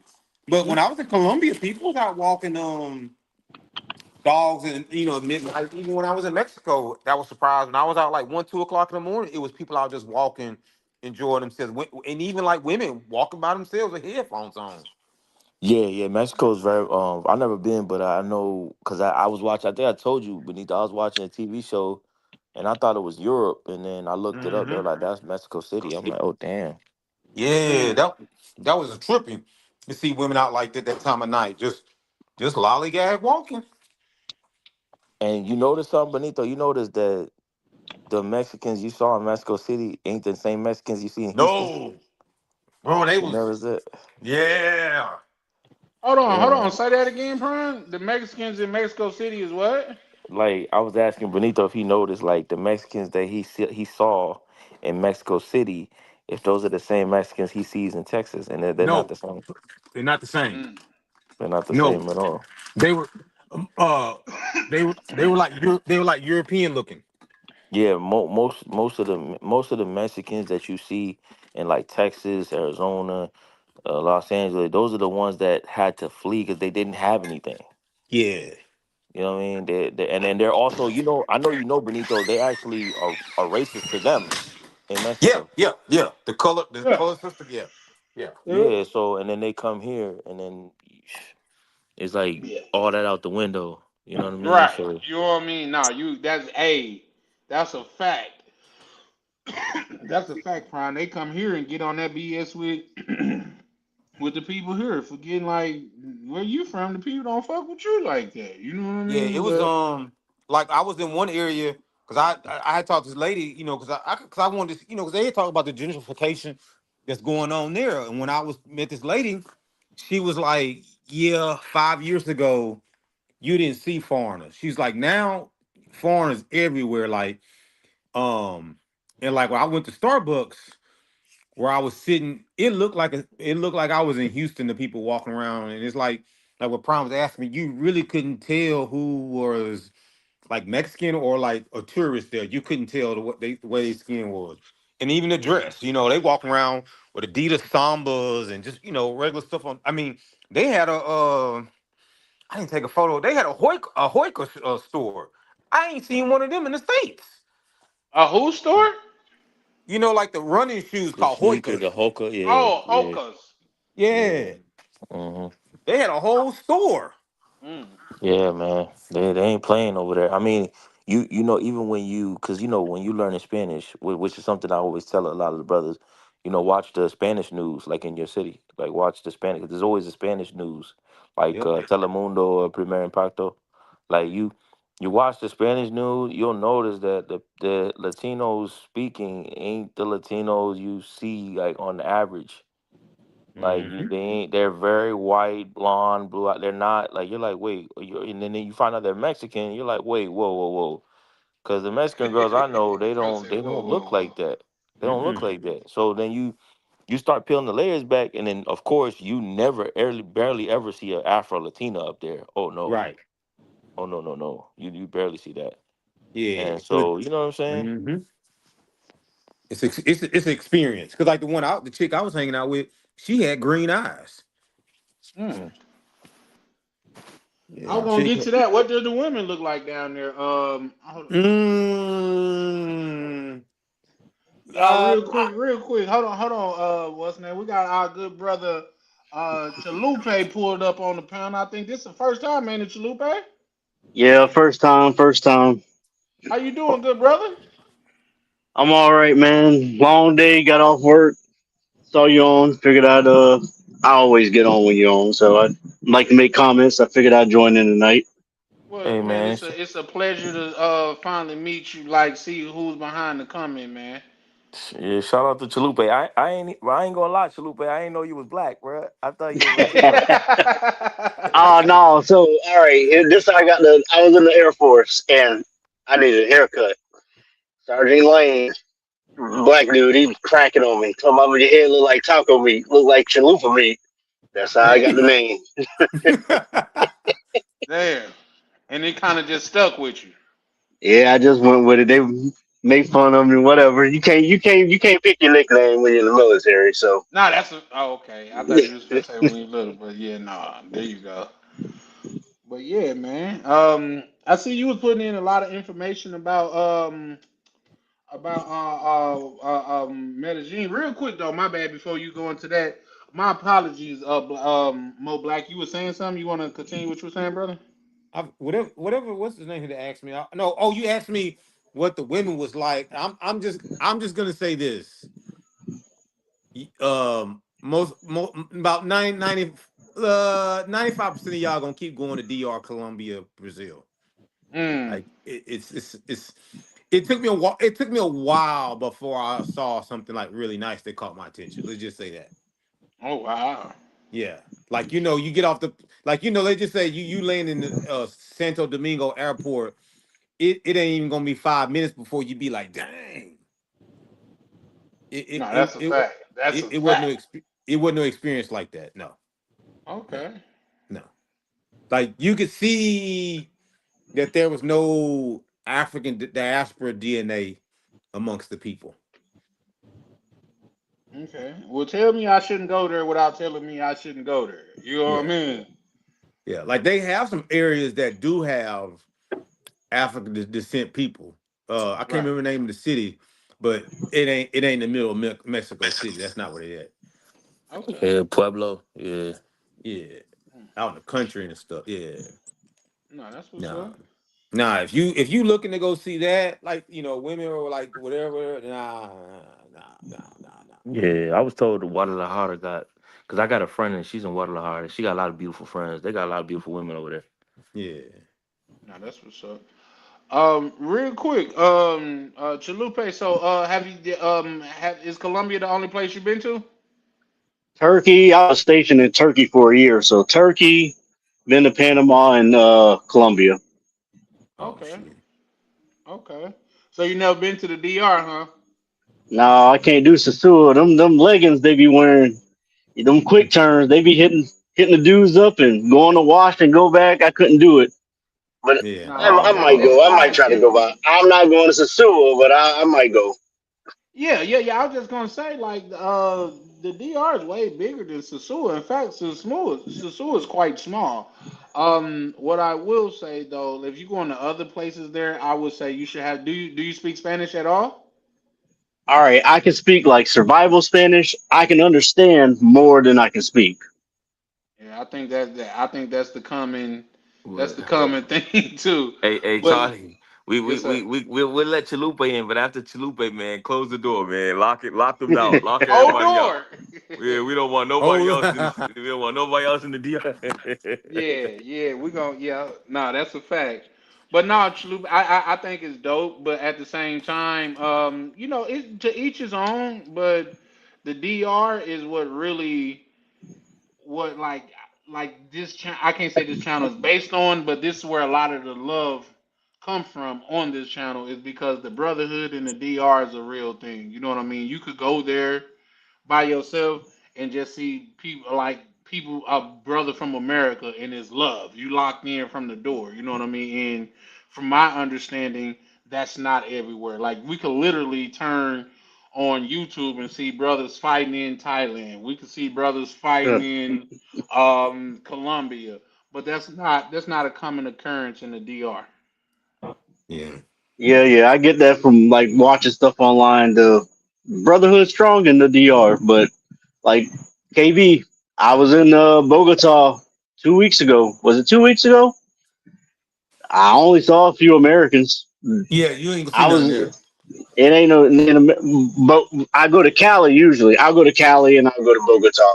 Cali, I'll see a lot more Americans, but we got a one spot where we all. There's a couple spots where you meet up at, but it ain't like I've heard the DR is and everything. So And what's crazy about that is Bogota has the most tourist numbers, but you don't never hear nobody go.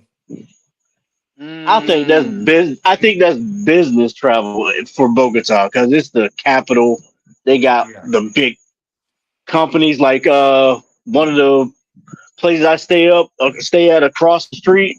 You see the building for like Microsoft. You see the building for Amazon and stuff Oh like that. shit. So I think they got a lot of business travel. And and it's interesting when you said that about Colombia. The lady, this how you know how the women in Colombia look. The lady I met in Mexico City, we were talking. Her father lives in Colombia, and I was like, wait. I said, your father? He left Mexico? She was like, no. Well, he was like the person in his company that started up like the new, like when they would expand or whatever, and he got stationed in Colombia, and he went there and he opened up like the part of the business there, or whatever. And then he met this lady or whatever. And I think she said he I was was like, waiting on that. yeah, she Got him. said he was like 65, 66, and then the wife is like 40 something. The wife is basically like the same age as her. And Oh then I was wow. like, well, something. She's like, well, I can admit, yeah, she is really beautiful. I was like, oh yeah. And then I think the father got like a young kid with the lady. Yeah.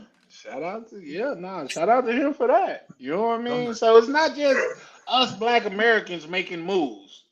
You know what I Oh mean? no. It's people even people from other Latin countries are making moves. Oh yeah. So I think that's dope, bro. I ain't gonna lie to you. Mm-hmm. You know what I mean? But I'm going to check out Colombia, man, because it's so much hoopla about it. But I think Miguel last night he broke down some numbers. He was like, and I may be butchering the numbers, but he was like, out of 7 million travelers to Colombia, like 2,000 got turned away. And when you look at those numbers, as far as ratio go or percentage go, it's literally 0.00 something Yeah. percent. Yeah, You it's know what very I mean? small. Right. So I was And then like, when you know people don't what? want to talk about, them people is on that list. Most of them people is on that list. The What Angel list? Watch list. Yeah. Angel What Watch. is that? That's the Come on, name. man. Come on, fill me in. What is that? All Okay, right. like So let's say for Angel. Oh, instance, you can tell them. You can tell them. like say for instance, say somebody gets in trouble in the United States for, you know, you get on one of them predator lists, right? Them people have to Hmm. go register every year. So I'm surprised, like they can get a passport. So somehow they get a organization created as Angel is. So when they try to go to follow Columbia, Columbia joined up to be able to look at this database. And I guess when they scan your passport, their name pops up on that list, and that's when they pull them to the side, like, nah, y'all can't come. Oh, okay. Well, in which case, yeah, they shouldn't, man. They shouldn't be able to Right, leave that city. right. But And see, people not The U.S. makes the list. The right, U.S. lets other countries use the list. right. Hmm. So if you got like a domestic battery, you got anything like that, they just look at the list and that's when they pulling you aside. A lot of them people, that's when they get pulled aside. Hmm. Because I was And that's what people, paranoid for a while. yeah, and that's So what you people not say telling. anything though, right? Yeah, So it could be something that was 20 years ago that had nothing to do with domestic or the weirdo behavior, but they could still hold it against you. Well, no, well, they don't hold that stuff against you. They can see what the charges are. yeah, Okay. Now, if you acting like a lot of times I've heard also, like how we get they in line in Medellin, they loud, they talking about what they finna smash, what they finna do with all this, Yeah. and they're listening to you while you're in line. They're watching you. They got surveillance because of all the drug history. They got surveillance. They got people standing there that look like passengers that can speak English that are listening to you. And you get up to that counter, and they already cued in on you. Mm. hmm, Yeah, I mean, but what's the problem though? I don't really see what's the issue. He came to clap some cheeks. What? bro, that like That's fair. no, Especially when that business is legal there. Yeah, I mean, it's not like they're talking about Escobar deals. I mean, come on. It's Yeah, because but that but that's up we're to political. a country's discretion if they want to allow you in or not. Yeah, yeah, and No, we're that's I remember, not. get guys, that, but it's like you we are shouldn't just political. deport people for stuff But they're that not. No, isn't they're not. No, no, illegal. no, no. See, that's where you're Yeah, but wrong. That's what they're saying. No, they're not deporting anybody. They're just not letting They're those just folks not letting in. you. That's they're They're it. not not letting letting you you in. enter. But remember, guys, remember the times we're in. We are political cannon fodder, Right, right? There's things that's going on, right. and Remember, the Trump leaders doesn't are at like odds. Petro. Yeah, Yep. Trump they're at doesn't like odds. Petro. They don't like each other. So they're trying to So embarrass you. we're paying Yeah. the price. Mm. I'm Yep. confused. Weren't these two eating fried chicken together? I thought, what the fuck? That was for the cameras, and then they got back, and then they go at it again. Yeah. Oh, all right. You know, Petro was in New York on U.S. soil, telling American citizens to go against their government, and he should have did that. Yeah, I do remember that. Yeah, for sure, for sure. And the Real quick, only guys, let reason me he that read this by Lee Major. He said, "Them guys looking for adolescents don't believe the hype." Man, ain't Wait, what? everybody looking for adolescents. You could be look. Not Bruh, everybody's doing that, but nah, that come on. I have a serious problem when people do that. And Colombians, they like to pretend, play stupid, and like, come on, that's just not true. And in fact, I gotta mention this almost every time. Most of these people who are targeting these, quote unquote, not quote unquote, these adolescents, these what are the with the M, y'all know what Mm-hmm. I mean. They're Yep. yeah. Colombians. But I see them picking these girls up in taxis all over Santa Fe. All over oh, I downtown. forgot you in Santa Fe. Yeah, you on the blade. It's Yep. not On just the blade. Santa Fe. It's everywhere. You see them. I know, KB. I'm joking, but I know what Santa Fe is. That's why I said Yep. you in Santa Fe. That's the blade, and you know it's the blade. Not Mm-hmm. always. All their Yeah. monuments. Nah, Yeah. Hey, well, you gotta Santa say Fe not nah, is no. Hear me always. out. trendy. No, all the monuments that are there, like Museum Yeah, of Gold. that's where the That's old stuff all. is. Yeah, But you know the blade is there too. yeah, Yep. yeah. He tried to talk about But the monuments and all that. Yeah, you know where you at. You ain't flying to Bogota. For all your conversations, you not flying to Bogota to go see no damn monuments. Nah. now I did go to Bogota to go. They got a salt. They got a cathedral in a salt mine, like an hour north. I have done cultural stuff. I take pictures of it. So when I go, I'm like, this is what I'm going to do. Because Yep. they'll ask me when I go up there. I have my paperwork ready. I just hand them the Yep. paperwork. This is where I'm staying. This is what I'm going to do. This is my return ticket. Like the last time I went, I flew into Cali, and then I ended up in Bogota later. But I flew into Cali. This is the first time they asked me what I do for work. I was like, oh, I said it to them in Spanish. Oh And no, see, They like they you just always saying ask me that, what I do for work. like you saying that, like your itinerary. Like I've heard people say, like a lot of these dudes going to these countries and don't have no idea that all nope. they like said they just all they know is the clap cheeks. Like they ain't going. Like I mean, like if I was to go to Medellin, I would go to say Guapate, however you say it, because I want to climb that damn rock. Oh, that bitch a beast. Oh, my Yeah, bad, because I Charlie. think I'm in the curse. But I that's a beast. I did it.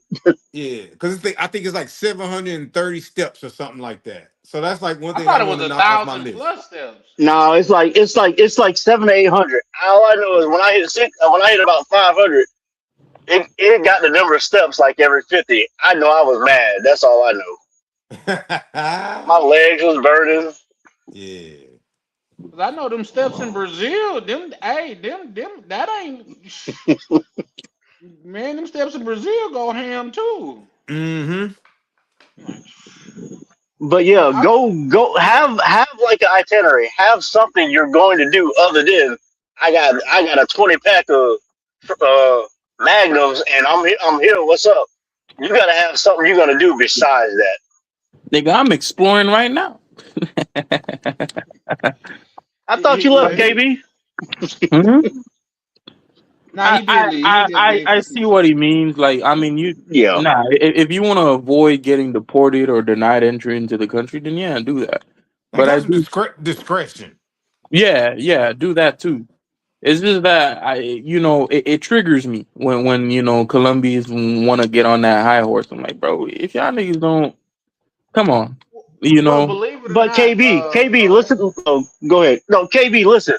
When people come into the United States, do you think they get rejected for they just say they come here to and lying about what they're doing? It happens all the time here. all the We just time. don't see it. Nah, I mean, hold on. There's a difference. That kind of thing is illegal. But if you come to say, "Hey, I'm coming to the U.S. because I want to go to Tootsie's," I mean, the gate agent might be like, "Nigga," but he's still gonna let you through. He's not gonna be like, Nah, "Hey, no, no. It might not. America They might tell say, what "Where people you are like. staying?" No, Like, no. yeah, I'm coming for 2 weeks, and you got 15 suit or 10 suitcases. You sure you coming for 2 weeks? They deport people all the time, or they don't let people into the country Yep. all the time. Canada too. Yeah, I hear Canada a beast with it. Like yeah, yeah." But all you right. could So have. here's what I Go mean, ahead. right? So like, let's say you want to come to America, right? And let's say you're not gonna say, "Oh, I want to come to Miami to go to a strip club," right? And you say, "Hey, I'm just here to visit my family," right? If they search your bag and they find a bunch of condoms and fucking dildos, they're not gonna be like, "Nah, you can't come here."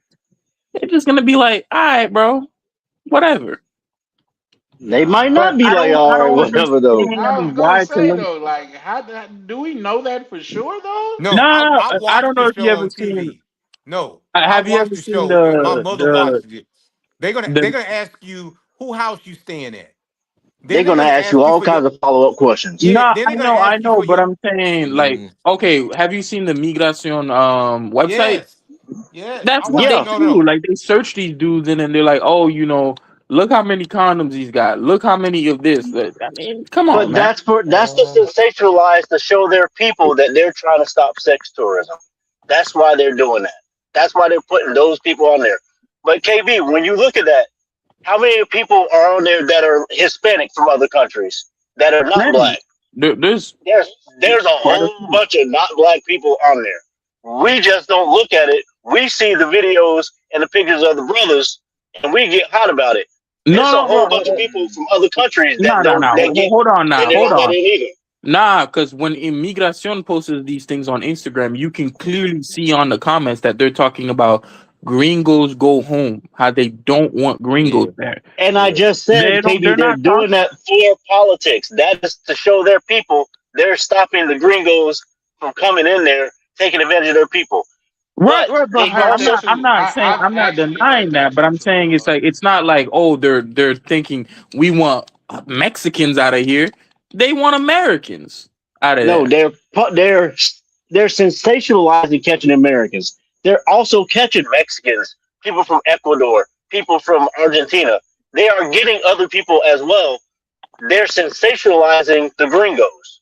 Right, but I'm saying they're making it seem like those people are I also know, but I'm Americans telling you, too. You they are know? getting other people. They're Mm-hmm. just sensationalizing to their citizens that we're stopping the gringos. Yeah, You're taking offense at them sensationalizing that, but they're yeah. stopping others also.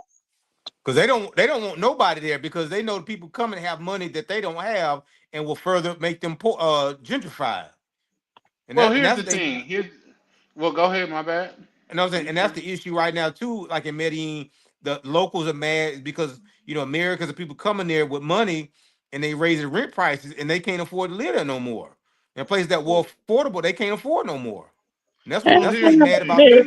Here's the Come thing I on, want but to add to Americans that. aren't part of the Hold on, ownership KB. class, Let me though. add this to it. Let me just.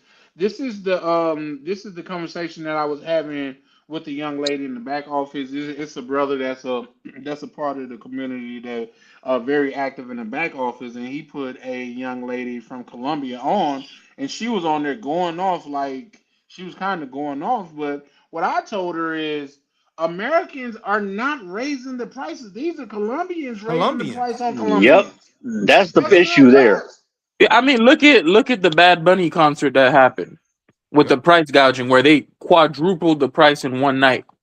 They canceled people's Airbnb bookings so they could cancel the bookings so they could triple and double and quadruple the price for Airbnb or for Bad Yeah, Bunny concert. I And mean, we're it's not not going to see Bad American. Bunny. Yeah, It's not and we Americans ain't going to a seeing Bad Bad Bunny Bunnies. concert. Right. Right. My whole thing is if you're gonna point at something, let's point at the whole problem. Just don't. I feel like when you do that and you're sensationalizing, like turning away a certain group of people, like it's almost like you guys are willfully ignoring the actual thing about it. Because if that's the case, like even in the game, guys, and a lot of you guys know my past, I used to always think if you're gonna make like say crack in the wall illegal, why won't you make the people that use the crack in the wall go like the punishment harsh for them? Yep. You know what I mean? Like, and I'm saying that to relate it to like why if you guys really want to eradicate this, why y'all don't make that illegal? Why you guys don't use your law enforcement to enforce these rules that it is illegal? One You one see of the what I'm saying? guys, one of the Colombian content creators, I asked the same question, and he said he doesn't. They don't. Like I said, they don't have a problem with it because to them it's a legitimate job, and it's not like a job that they just created 5 years ago. This is generations of people who have been doing this or whatever, and they said that they don't want to outlaw it because if they keep it legal, the workers have legal protections. No, they don't. They don't got Ye- legal protections now. Yes, they do. Yes, they do. No, they Yes, really yes, don't. yes, Real yes. quick, For guys. Real quick. example, Hold on. Hold on. for Hold on. Let me example, welcome Miguel to the shout out to yes. Miguel. What you got going, good brother? It's good, Yo, Miguel. what's good, brothers, man? I just heard y'all talking about you know what I'm saying? It was like red rum, red rum. Y'all talking about Columbia, so I had to pop up real quick, you know what I'm saying? Like Well, like Candyman. we definitely gonna need your insight because you definitely, well, you have boots on the ground as we speak. But that being said, I mean, Mo Black, you want to finish your point? Well, like the person was saying, like if they keep it legalized, those workers are legitimate workers and they have rights. Like, say for instance, if Maria is hanging out with Jose and Jose say, "I'm not giving you $1," she can call the police and show where they have communicated over WhatsApp and he owes her. If it's illegal, she can't call the police and complain. She can't have a Mm, complaint because it's illegal. You know that what Yeah, I'm sounds saying? like Just a good yeah, point. yeah, yeah. I agree. Like on that note, when I because when I heard protections, I meant like I thought like the police are actually gonna show up if she's getting the shit beat out of her. Like the police is actually gonna show up and do something. I don't think the police would show up and do anything for her. At least in the yeah, they sense of will. that. Yes, yes, they gonna do more for her than you. I don't know about. I mean, Yeah, no, it I'm not happens talking all the about. I'm not talking time. about Gringo Colombian. I'm talking about Colombian Colombia.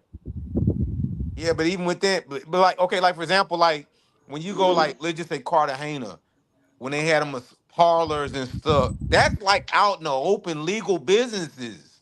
It's not hidden. It's like right next door to like nice stuff, legal. Like to them, that's a legitimate business. So they Yeah, have protections. Like to us, it seems weird, but it's legitimate businesses. It's I'm written in their constitution to protect them. Yes. yeah, Is yeah, it? bro. Yes. Yes. That's It's the crazy. like it's Cause he in their don't. That's what constitution, he like the arguing. He don't family. understand. It's a legitimate business. That's Yeah. And crazy. these chicks will tell you, these chicks will tell you, like I had to like I had to like check myself because these chicks will tell you, that's my job. I'm like, it's your job. Like, what the hell you talking? It's your job. Like Yeah. you you a bust down. You selling. What are you talking about? It's your job, bro. You a bust No, down. they are dead serious. It is their job. Like some of these chicks married, bro, and Yeah. they go to their job. Some of them, their husbands take them to the club. Yeah. They go and they get that money, and them dudes, they know, because they know that the girls will make way more money. Like, oh, okay, I'll let my shorty go out here and work 2-3 nights a week. She gonna bring home enough money for like 2 months. Yep. And I these, lose my motherfucking mind. Ain't no way. Hey, it's different. KB, It's KB, it's KB. different. Let's try to chill on the vulgarity. I get it, like it kind of hurts you deeply just then, but I get it. We cuss in normal like conversation, but let's just, if we can, try to chill on the vulgarity, guys. Yeah. Like Right. what Um, ABC. McGill, like what McGill saying. Like I remember a few months back, I knew some dudes who had a party, right? We had like a real nice party, like a birthday party or whatever, blah blah blah. Let's just say like the next week, like like let's just say the DJ who worked the party, they was out at the park. The DJ had photos with the family and kids, eating cotton candy, and it was just like, wow, you just DJ'd the party last week and did it, did a great job. You know what I'm saying? Like it's normal to them.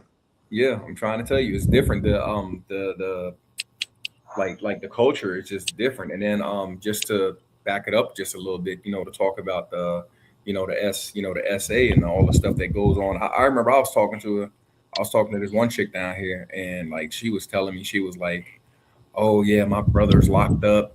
And I was like, oh man, that's unfortunate. Like what? Like why is he locked up? She was like, yeah, he's um the next door neighbor um put charges on him. So I was like, I'm thinking, so I was like, okay, all right, since you offering. And I was like, she put charges on him for what? Oh well, she seduced him, but my brother went to jail for it. So I was like, huh? What do you like what? It just wasn't making sense to me. So I said, so the neighbor, I said, your brother bust down the next door neighbor and went to jail? She was like, yeah, because she seduced. I said, well, did he take it? You know what I'm saying? She was, no. I said, okay. Was she of age? And that was the hot button right there. Oh no, she was 12 years old. I said, your brother The deserved deuce. talking about. Hey, Miguel, I got a No. twist for you. I got a twist for you, Miguel. She's Yeah. sick too because she said a 12-year-old seduced a grown man. That's Yeah, sick. and That's sick conversation. I was just about to, yep, and that was the next thing I was about to, and I just looked at her. I was like, "What do you mean? Ain't no 12-year-old on this planet got nothing that's gonna seduce me as a grown ass. What are you talking about, chick? Like, what do you mean? Like she seduced with what? Her little, Hmm. her little Barbie Lego set. What are you talking about? Nigga? Oh my god, bro. Yeah, so they different down here, and these dudes they be at as soon as, bro. As soon as these girls get, I'm telling you, they be at them. They do not let them. This whole this whole country is some on some I believe I can fly R. Kelly ass niggas. The Yep. whole country, You the That's crazy, whole why. man. That's all why of I it. keep saying, like I was arguing somebody. I won't say names. That's why people all want to have my kids overseas. I said I would not want to have my kids overseas, especially a girl, because the culture is not right. Yeah. The culture is definitely different. So I'm like I I definitely I'm thinking about it. You know what I mean? But I would definitely have to bring my yeah I would have to bring my family back to the states, bro. Like Yep. like especially like around 9, 10 years old. Nah, we got to go. We got to Yep. go because I know what's next. And I'm Yeah. not with it because they be I'm telling you they be like cousins and everything be running through. Bro, I'm not with that. Hmm. Nah. I will want to. I want to. I want to immerse myself in the culture. You know what I'm saying? But I ain't trying to. Nah, nah. But Yeah. here's the I thing. But here's the thing, Miguel. Wouldn't you say, like, say a lot of that comes from like it's something from opportunity because these are like we not having. Well, I can't say we, but is there a issue of women that come from money that ends up in that lifestyle? no, they. I don't.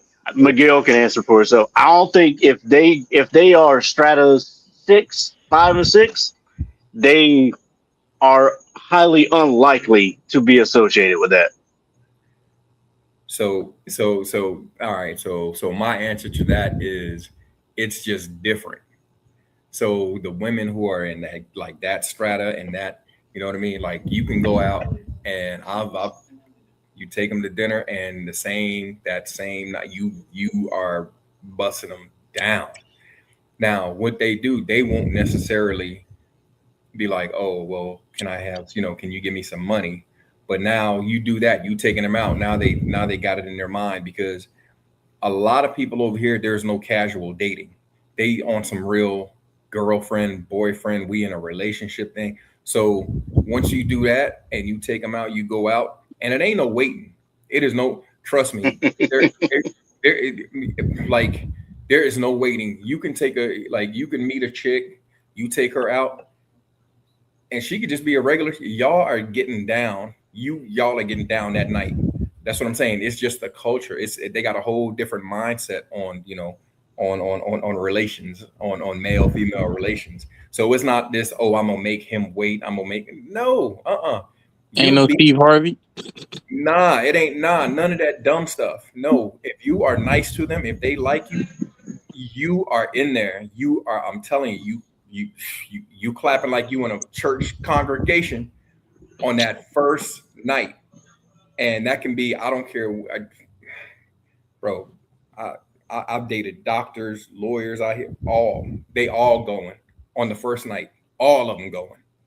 So, but what happens was it's a different type of dynamic. So like for instance, like the one lawyer chick I had, like she would hit me up. I'm like, okay. I'm like, what's going on? Oh, I'm sad today. Like, why are you sad today? Like, what's up? Oh, well, all the boyfriends and the husbands of the females that work in my office, on Fridays, they pay for them to go get manicures. I'm like, okay, so what's the deal? So like, she ride begging, you know what I'm saying? She trying to like insinuate. Like, so I'm like, okay, so what are you asking? Are you asking me to get your manicure, or are you asking me like you want to be a boyfriend and girlfriend type situation? Like what is it? I need some clarity on, because you know what I'm saying. You really just said a lot. Like I'll shoot you the 100 mil pesos, 150, whatever it is, before I'll be like, oh okay, yeah, we on some boyfriend and girlfriends. You know what I mean? Like it's like for real, like yo, what's going on? So, but yeah, it's just different, man. Um, it's different. It's too easy. Well, I ain't gonna say it's too easy, but it's real easy to find yourself, and in various Mm. in various situations where you might be out with a young lady, and getting religious with her for the evening, so to speak. And like I said, that goes across uh, all social backgrounds. It doesn't really matter down here, because the culture is different. They're really not stuck on the hangups of like a Puritan based society like North America. You know what I'm saying? We'd be like, oh, and this, and then all these other rules and all this other crazy stuff, and they like, no, I like you, I got to have you, and let's go make it happen. So, and Now, that, the girls KB age, because Bogota has a lot of universities. They are more of the like the American girls where you can hit and they're okay with it the next day and they're moving on. That's the younger ages though. They're more they're starting to get Americanized or Westernized, I guess. yeah, and that's gonna be a problem. That's gonna be a problem in the next 15, 20 years. But right now we kind of good, but you absolutely right, because feminism is definitely starting to creep in a little bit, and it's going to be a problem, just like it is in North America. It's going to be a problem when you get down here. Mm-hmm. Mm-hmm. Yes, I indeed. see my cousin in the chat. What up, Mish? What up, cuz?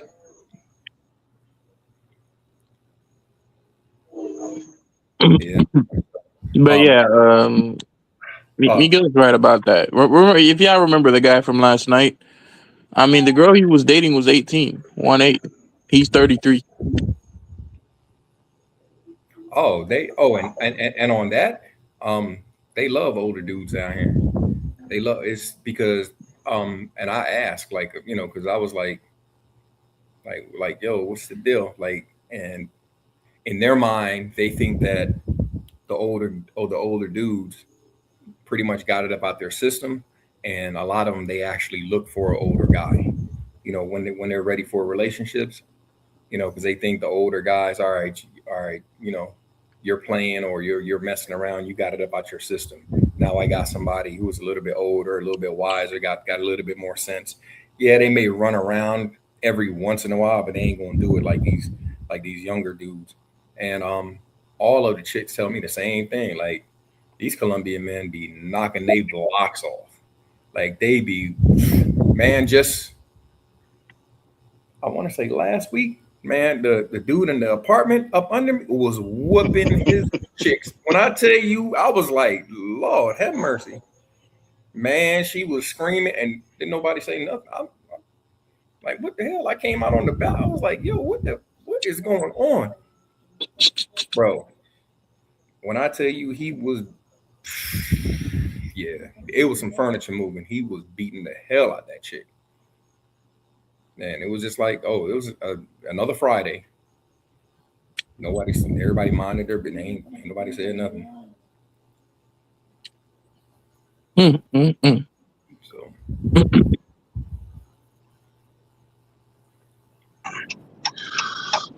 So yeah, earlier too, Miguel, I had brung up the numbers that you had dropped last night, where you was talking about the rate, the percentage of people that's getting turned away is not really as big as people making it out to be.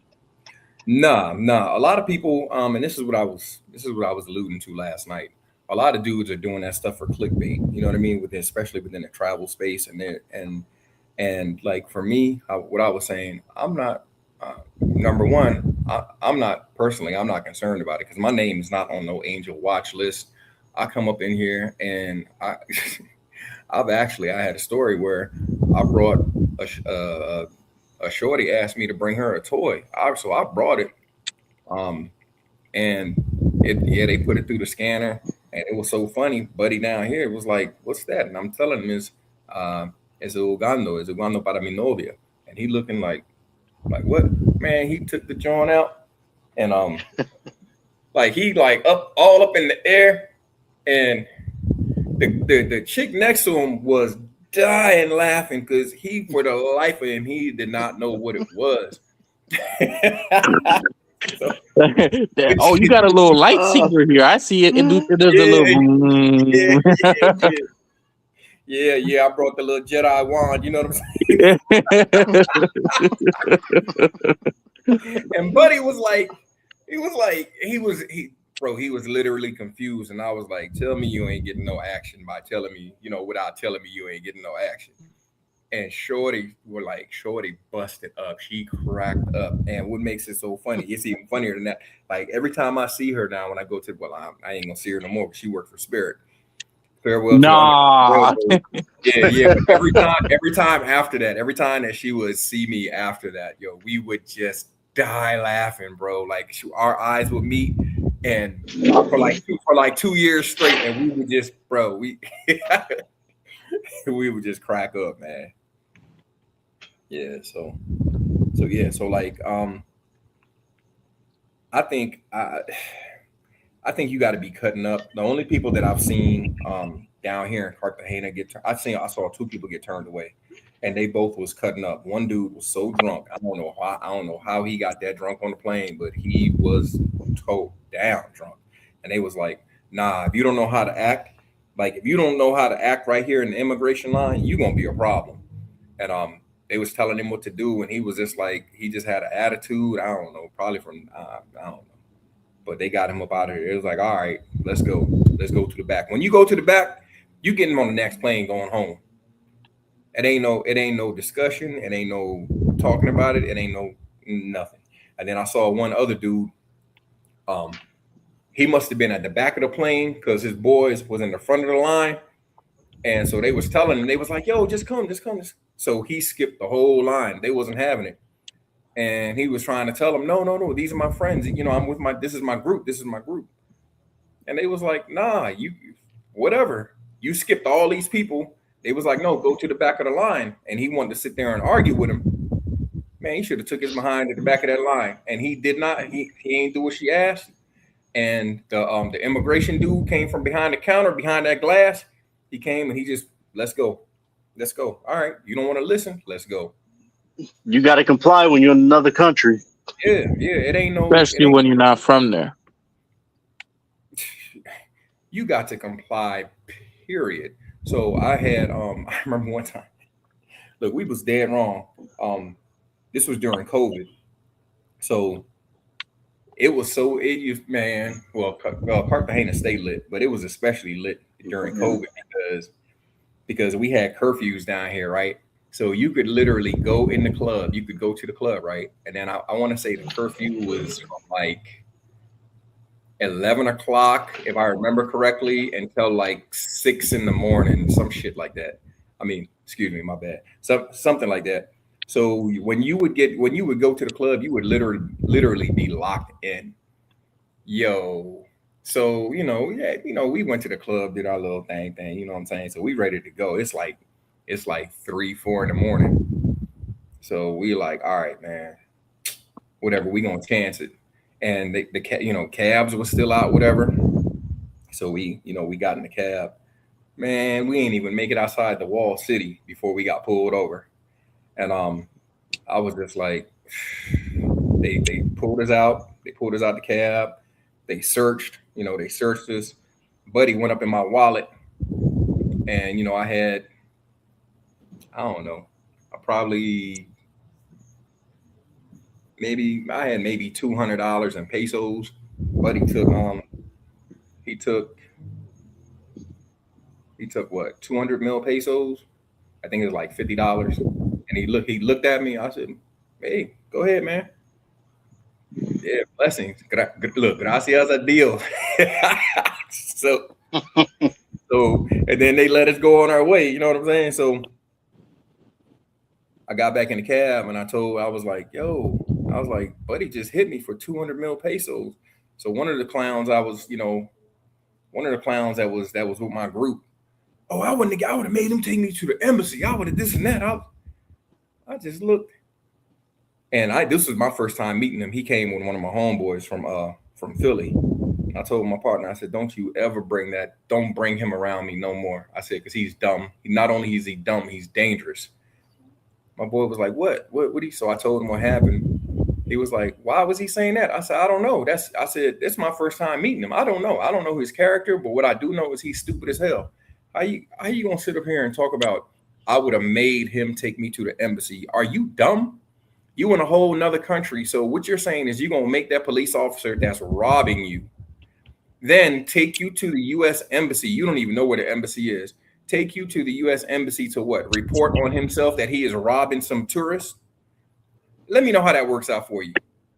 You gonna be in a field somewhere stinking. That's where that like, man, bro, everybody ain't meant to travel, man. So I'm Mhm. pretty sure like you take any of the situations that happened, with brothers in the United States where they lost their life at the hands of a police officer. I'm pretty sure if they would have been able to, hey man, here go $50. I just want to get home. Cool. Like, for real? All right.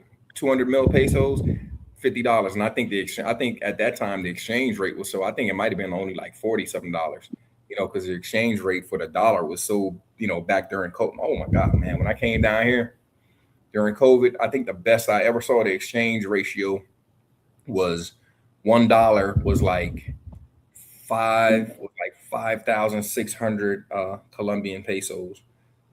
So the exchange rate right now, $1 is like 3,600. So it's yeah, the dollar right now, it's lost, yeah. It's lost a lot of value versus the Colombian peso. Either that or the Colombian peso has gotten stronger, however you want to look at it. But either way, it ain't. That was gonna actually be my question to you, Miguel. Do you think because the Colombian peso has gotten stronger, or do you think because of the American dollar has gotten weaker? So I actually did some research on this a while back, and the Colombian peso um, has gotten stronger. So, and you have a lot more people investing into Colombia. However, what's going on right now, that was the trend. You had a lot more people investing into Colombia, but what's getting ready to happen right now, because of all the the situations between the administrations, the Petro and the Trump administrations, um, a lot of those investors are now beginning to pull out of Colombia based on uncertainty. So you have a lot of Colombians running around talking about, oh well, the gringos are no, the gringos ain't doing shit. My bad, I keep cussing. The gringos ain't doing nothing because it's so hard for us to get anything established down here. We can't get a loan, we can't get a mortgage loan. And number one, you don't even want a mortgage loan down here because the interest rates are ridiculous. So it takes you a good 3 to 5 years to even establish credit, your credit down here in order to get a mortgage. So we being foreigners are less than 10% of owners down here of any type of property are less than 10%. So it's not us, it's Colombians that are doing it. And specifically in Medellin, the reason why things are going up in Medellin, the prices and are going up so much in Medellin is because they have a new rail system. They're adding to that line. I think it's going to be completed in I think last time I checked it was 2028. So all along that, people who know all along that route, all of the properties, because they know, like, hey, they're doing capital. It's a capital funded project to improve the city. So guess what?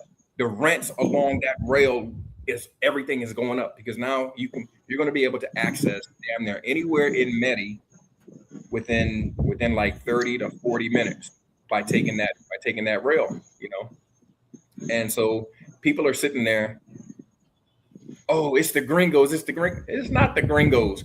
They got a brand new concert venue. I think it's supposed to open up shortly.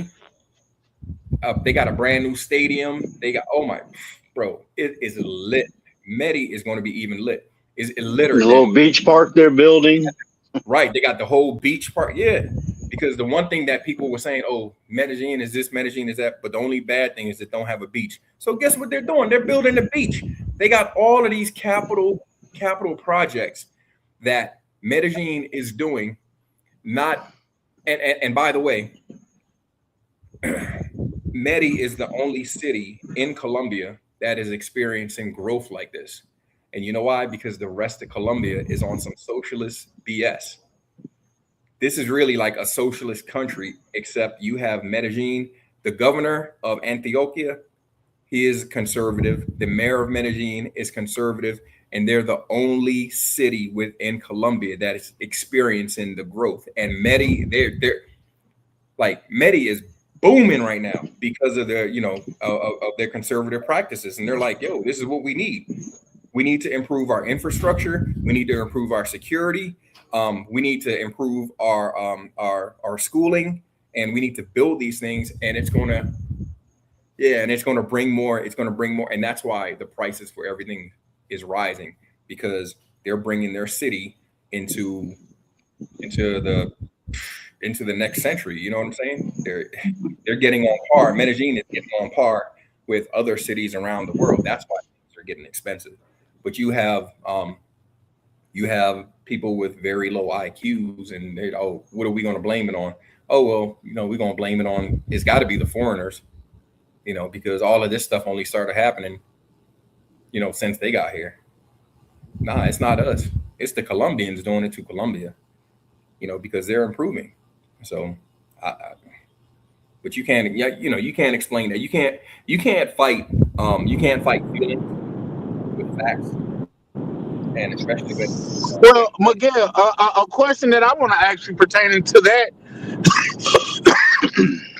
do you think that it's the government that's fronting and using the foreigners as a scapegoat, or do you believe that it's the Colombian people as a whole?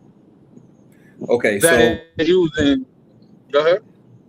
So the thing down here in Colombia, not just Colombia, but a lot of these countries down here, this is what I realized. They would rather make it look like they're actually doing something. So they would rather give it the look like, oh, hey, look, we're doing this, we're stopping this.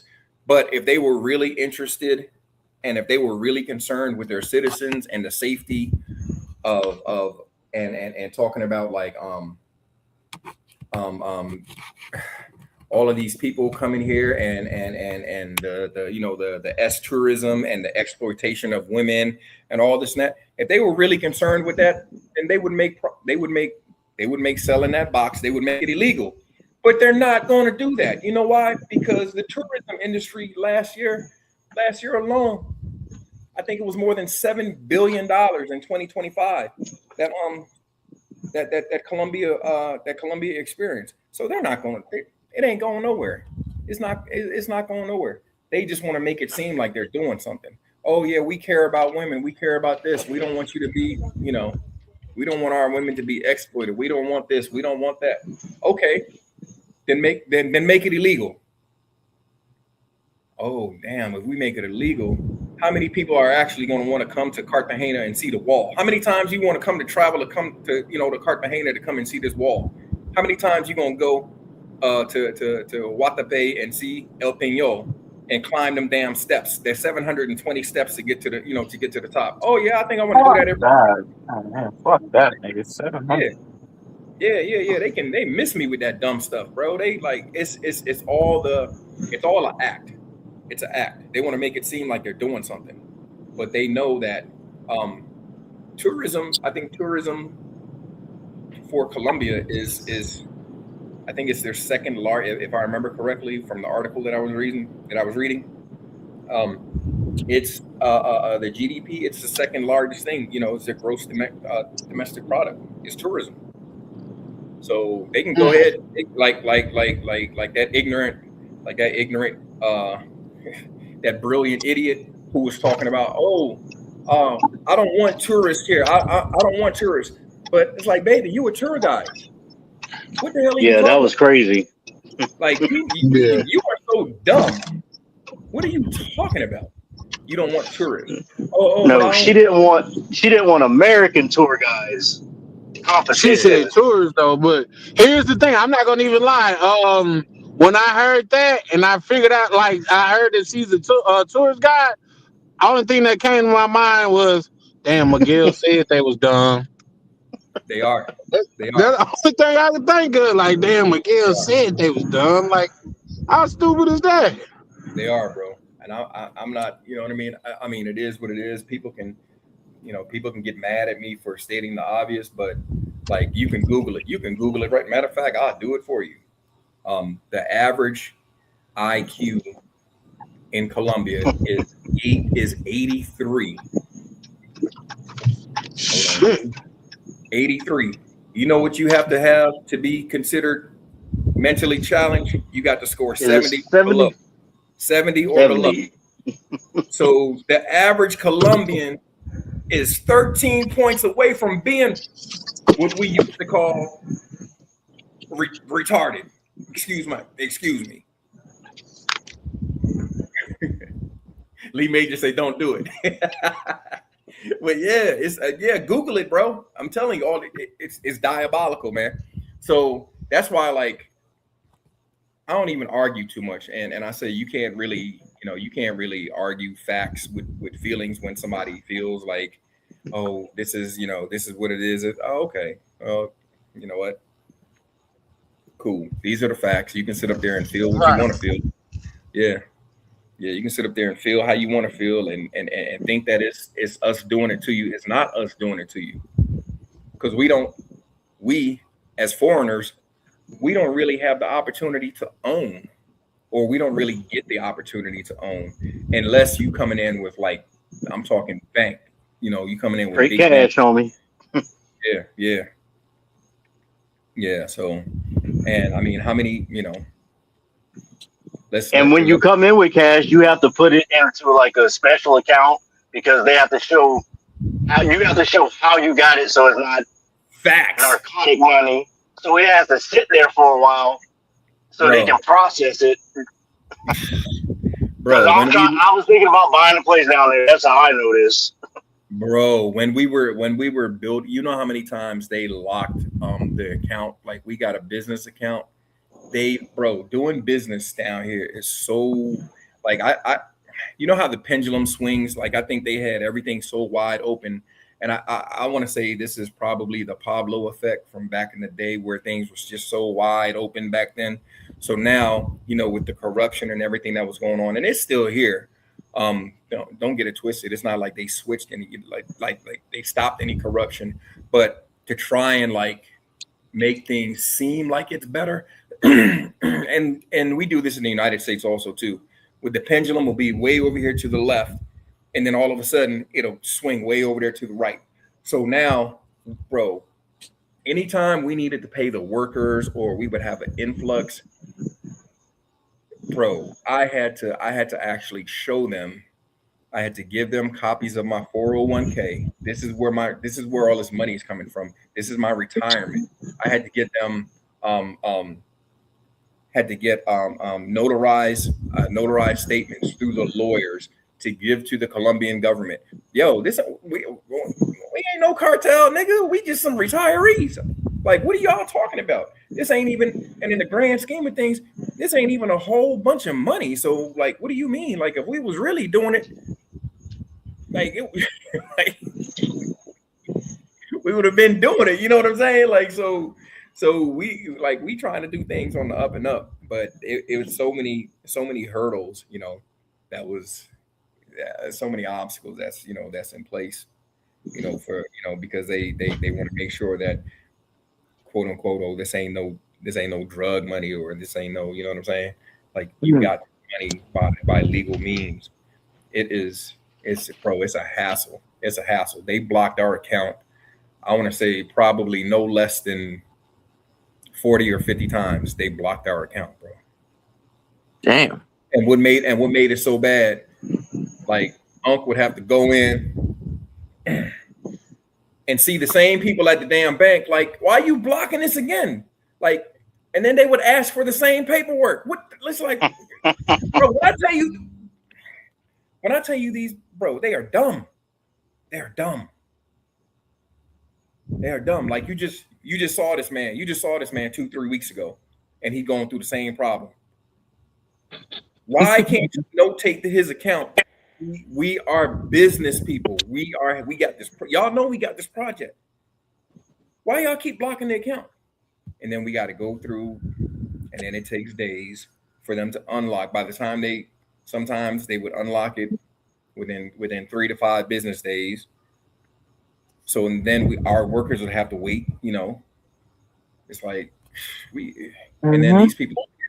It's not and then the best part is like, then the workers will complain to the government about it too, that you're not paying them, and then the government will say something to you. Right. So it's a hot mess. But even with all of that, I still love Colombia, bro. Like it's a beautiful country. It's not without its problems that's unique to Colombia or to any, to a lot of Caribbean islands and and countries south of the border, so to speak. But everywhere has its problems, man. But for me, I just love it, bro.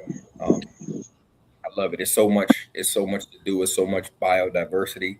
I love traveling the country. I've been to a bunch of different cities and towns.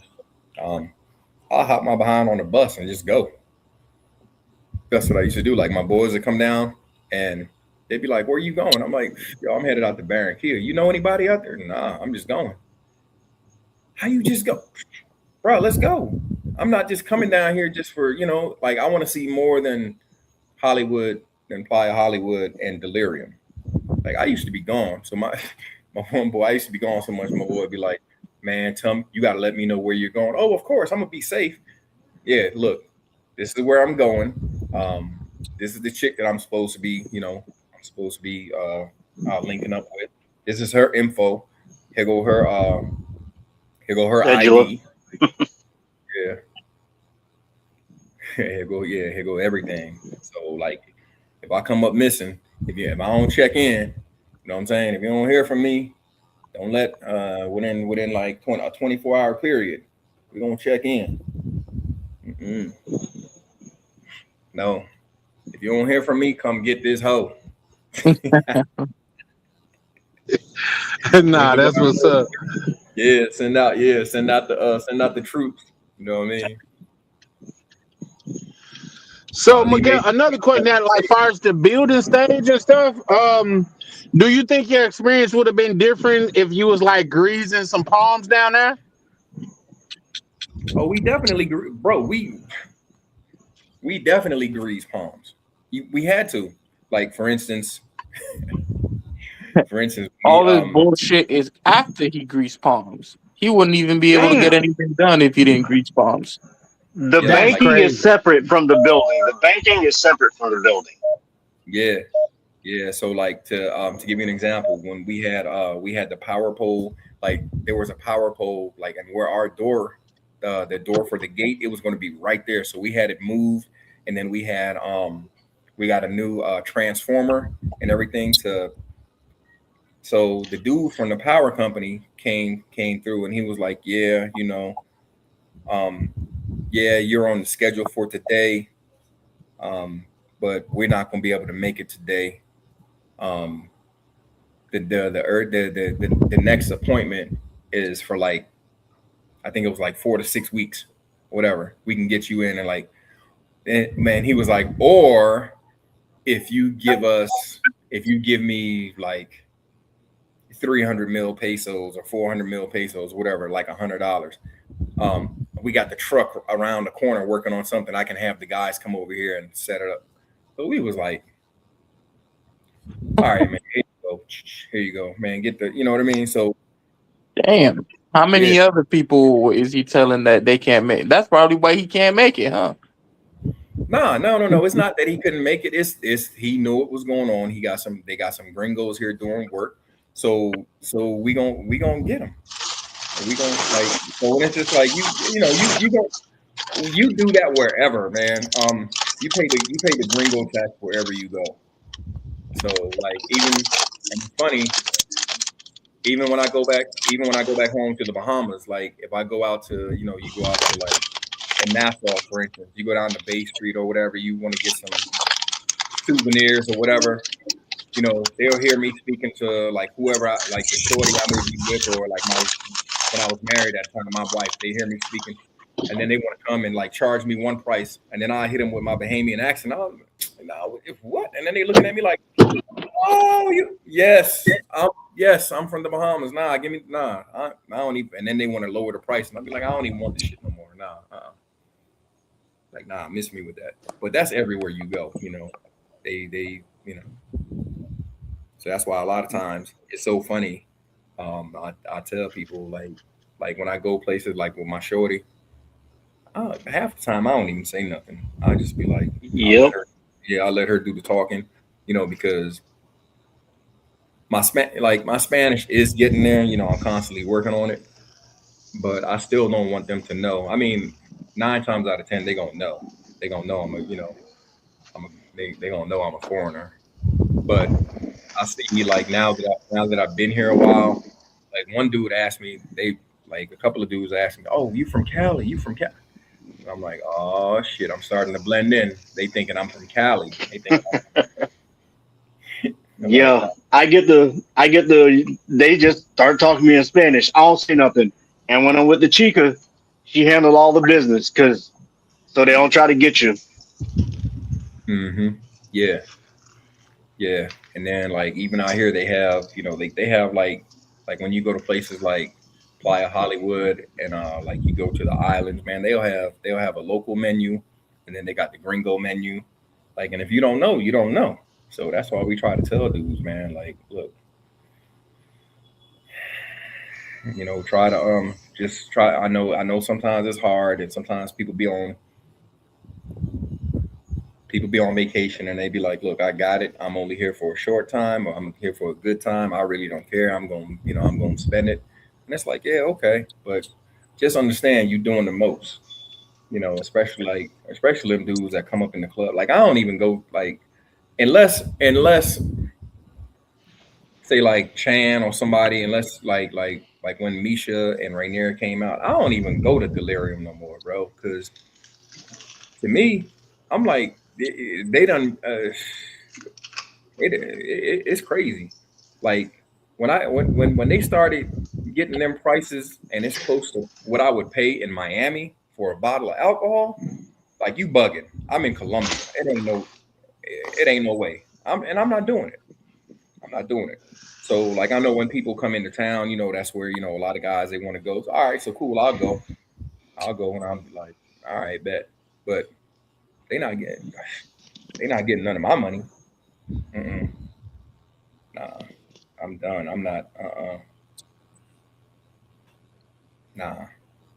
Delirium has lost. They have lost their damn mind with the pricing in there. Yeah, a lot of places in Medellin are like that now. Parquilleras, and they're charging top dollar for what is essentially a dive bar in Miami, a shitty dive bar. Yeah, yeah. And that's because they know, and I'm not. And you know what? I applaud them. Go ahead, get them for what you're getting them for, because they're like I said, they're here. A lot of times the guys are only here. They may have a long weekend, or they may 10 days or whatever, and they already a lot of dudes already got their budget. Like when I used to come down, for the long weekends, or like for like 7 days or 10 days, I already know. Look, for like a 10 day or 2 week, 14 day stay, I already know. Like, all right, everything's already paid for. My Airbnb is already taken care of. My any other discretionary thing already taken care of. I'm getting my alcohol from the duty free, because that's the cheapest place you're gonna find it. And I would, man, 3 4 bottles of liquor. I got everything set up. I'm good to go. And then you know, I just have my monopoly money to play with, and that's how I used to do it, man. And everything straight, everything on a budget, on a spectacular budget. Because I'm like, nah, I'm doing it. I'm doing it. I gotta head out, guys. Y'all have a good night. All right, bro. You too, Shout man. out to you, Yep. KB. Appreciate you pulling up, good brother. Yep. Yep. Yep. And I'm just getting back in the crib. But yeah, no, and believe it or not, Miguel, I probably just be like Misha and right now. I probably just want to go in there just to see what it's like. But I'm not a big component of going out of the country to have in the country experience. Yeah, You know what I yeah, mean? It's like, come yeah. on, bro. I could pay $500 for a bottle here, man. To me, that's Exactly, crazy. But exactly. no, Yeah. I want to go where you go. I want to go where the locals go. You know what I mean? Facts, facts. And like, I ain't gonna hold you. Like this whole week, I think I've been outside. Maybe when I say outside, I'm talking to like taking the trash down to the dumpster. I think I've been outside maybe twice this week. Why? I've been up in here and like on some I've been up in here on some snuggle bunny shit with my shorty. Like we been so Damn. I've been, man, and it's and another thing, man, it's like the past 2 weeks, bro, it's like somebody turned the oven on down here. When I tell you the heat is back, I mean it. Woo, yeah, it's Let me ask you this, Miguel. Not to cut you off, but what you think? Which one is hotter, the DR or Columbia? um, Miguel on the coast. That coast and that got Cartagena hot, man. That's yeah, woo. yeah. I'm gonna have to say Cartagena, bro. It's Really? yeah, yeah. Sometimes they don't got no breeze. I only been there once, but it was for a week. Man, it felt like basic training when I was in the Air Force. It felt like Mississippi, the coast of Mississippi hot in the summer with no breeze. It Yeah, damn yeah, sure be hot in Mississippi. yeah. Um, Real quick, shout out to him pulling up, showing love. I think that was Uptown. Moonlight. But yeah, no, I'm still pulling up, bro. I'm still pulling up. Like I say, matter of fact, I was looking for flights since I've been on this live, but I'm still looking forward to it. Like I say, with everything that's been going to, and you know what, Miguel, we need brothers like you that's on here that's dispelling the rumors. You know what I mean? Because it could put some brothers at ease, and myself included, just because the way if you let like YouTube tell it or some of these like influencers Oh tell yeah, it or YouTubers tell it, oh man, every day. they got a gate around the airport now. You can't even go in. You know what I mean? Yeah, nah, They doing the yeah, most when it comes to that shit. yeah, for sure. That's like I was trying to tell Buddy last night, like when he was saying what's more dangerous. Like, come on, bro. Like you can miss me with stuff. Of course, there's danger. There's danger everywhere you go. There's good parts of the city. There's bad parts of the city. The thing is, you got to. And when I say know how to move, and then Buddy was Yeah. like, "Well, I don't want to go nowhere where I need to know how to move." You need to know how to move wherever you're at. I don't care wherever you're Everywhere at. you go, yeah. Everywhere you go, you need to know how to move. Um, so I mean, and the same is true for here, and I'm pretty sure the same is true for wherever he was at. I think he said he was in Holland. Yeah. So yeah, you need to know how to move. Um, when I was over in Poland, I was like, okay, everything, you know what I mean? Like this is nice, this is real nice. But then like I remember we was driving, and I was like, oh, over there don't look as nice as over here. I probably want to stay in this area. You know what I'm saying? Right. So yeah. So it's just nah. But the majority of the things out here, the majority of the crime and the danger out here, like what he was talking about, was like on some extreme stuff, and like it is out here those that stuff that he was talking about. That's on the like the border. You know, you still have some factions that are that you still have some guerrilla fighters out here, but that don't have nothing to do with, you know, with like the major cities that you're going to. You would have to go to like the border town regions, and that's where a lot of that stuff happens. You know what I'm saying? Because a lot of those guys, they're still running drugs between Venezuela, Colombia, and Peru and stuff like that. So that's where Mm. that's where it really, you know, it really gets down. Like, and like I said, with me, that ain't got nothing to do with me. So it's really not going to affect me. Number one, I'm not going out to no border towns like that. To like, and when I do go to Venezuela, because I am going to go, but when I do go, I'm flying. I'm not taking it. I'm not taking no bus out there because You I can take talked. a bus there? Yeah, my shorty came. Yeah, my shorty came on a bus. Oh shit. Yeah, but I'm not taking that bus, like especially to get to where she, you know, to where to her little town. You know, Right. because I was asking her about it, and she was like, "Nah, my town is safe." She was like, you know, to get, but she was telling me the same stuff on about the border. She was like, "Nah, but it's really not that safe for you right now." So I was like, "Oh, you ain't even got to worry about it because I'm not number one. I'm not I'm not I'm not doing that 20-hour bus ride. No, I'm gonna go right to the airport and get on that plane and I'll meet you in Caracas or somewhere or whatever, you know. You said you ain't never doing that shit. She ain't gotta worry about it now or You ain't, later. you ain't got to worry about it. The most I'll take I've done the bus ride to Barranquilla and then Santa Marta. That was like 6 hours. And then I did a bus from Medi to Guatapé. That was like 2 hours, but we were stopping and for different sites and to have lunch and stuff like that. And then where else did I take a bus? Oh, no, it wasn't a bus. I took the cab when I was out in Cali. I went out to oh my God, I don't even remember. Bucaramanga, not Bucaramanga, the Benaventura on the Yeah, coast. yes, bro. I stayed out there for like 2 hours and I was like, I'm not safe out here, That place it's got a lot of black people, but bro. I they're was like, like, yeah, that's bro, when I if you tell you, ever see where they when they talk about like if you ever seen Narcos and they're talking about the port, not the Narcos Cali, when they're talking about the ports where they do the drugs, they're talking yes, about Bonaventura. yes, bro. And when I tell you my spidey senses was tingling, I went out there and I was like, because because I got oof, my shorty out there so bad. And she was like, "You sure you want to come?" I said, "Yeah, I'll come out there." And and she was like, "Oh, well, all right, well, we can go." She was telling me we could go to the beach and we can go whale watching and all. I was like, "All right, bet, yeah, we can do that." Man, I got in that Uber from, I took that Uber from Cali. I got out there, man. We going around the city, you know what I'm saying? And I was like, I'm looking around. The hair on the back of my neck started standing up. I'm like, I'm not staying here.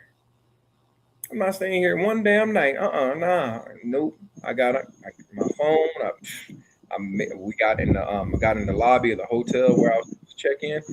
I ain't even go up to the desk. I canceled my reservation right through my phone. And she was like, "What are you doing?" I said, "Baby, I'm going back. We going back to Cali." Yeah, I'm going back to Cali, Cali. Done with it. Yeah, I was out there for like 2 hours, bro, and I was like, this is not safe. No. I feel a disturbance in the force. I'm like, no, this ain't. Yeah, I see it. Hey, it's a whole lot of people that look like me out here, but yeah, I'm really not. No, I'm not feeling it. Mm-mm. Yeah, Yeah. Let me ask you this, and I think I asked you this before, but only reason why I may even ask you again, but I'm extremely interested in it. Have you been to Choco? no, I haven't. I haven't been there yet. I haven't been there yet. Okay. I know they. I think they do a festival out there. I'm gonna check that out. But then When is also the too, festival? I'm gonna have to Google it. Hold on, because I know they in Cali. They got the And damn. the one in Cali's in August, I think. Yeah. Petronio Alvarez. Yeah, and I could probably make the one in Choco August. Festival.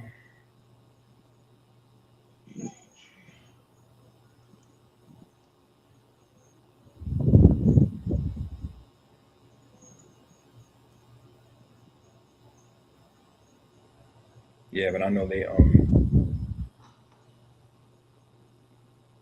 La Fiesta de San Pacho,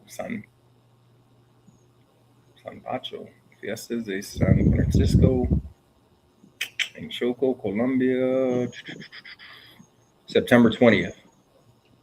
Okay. Yeah, no, I could definitely do that. I think that's like 2 days before my daughter's birthday.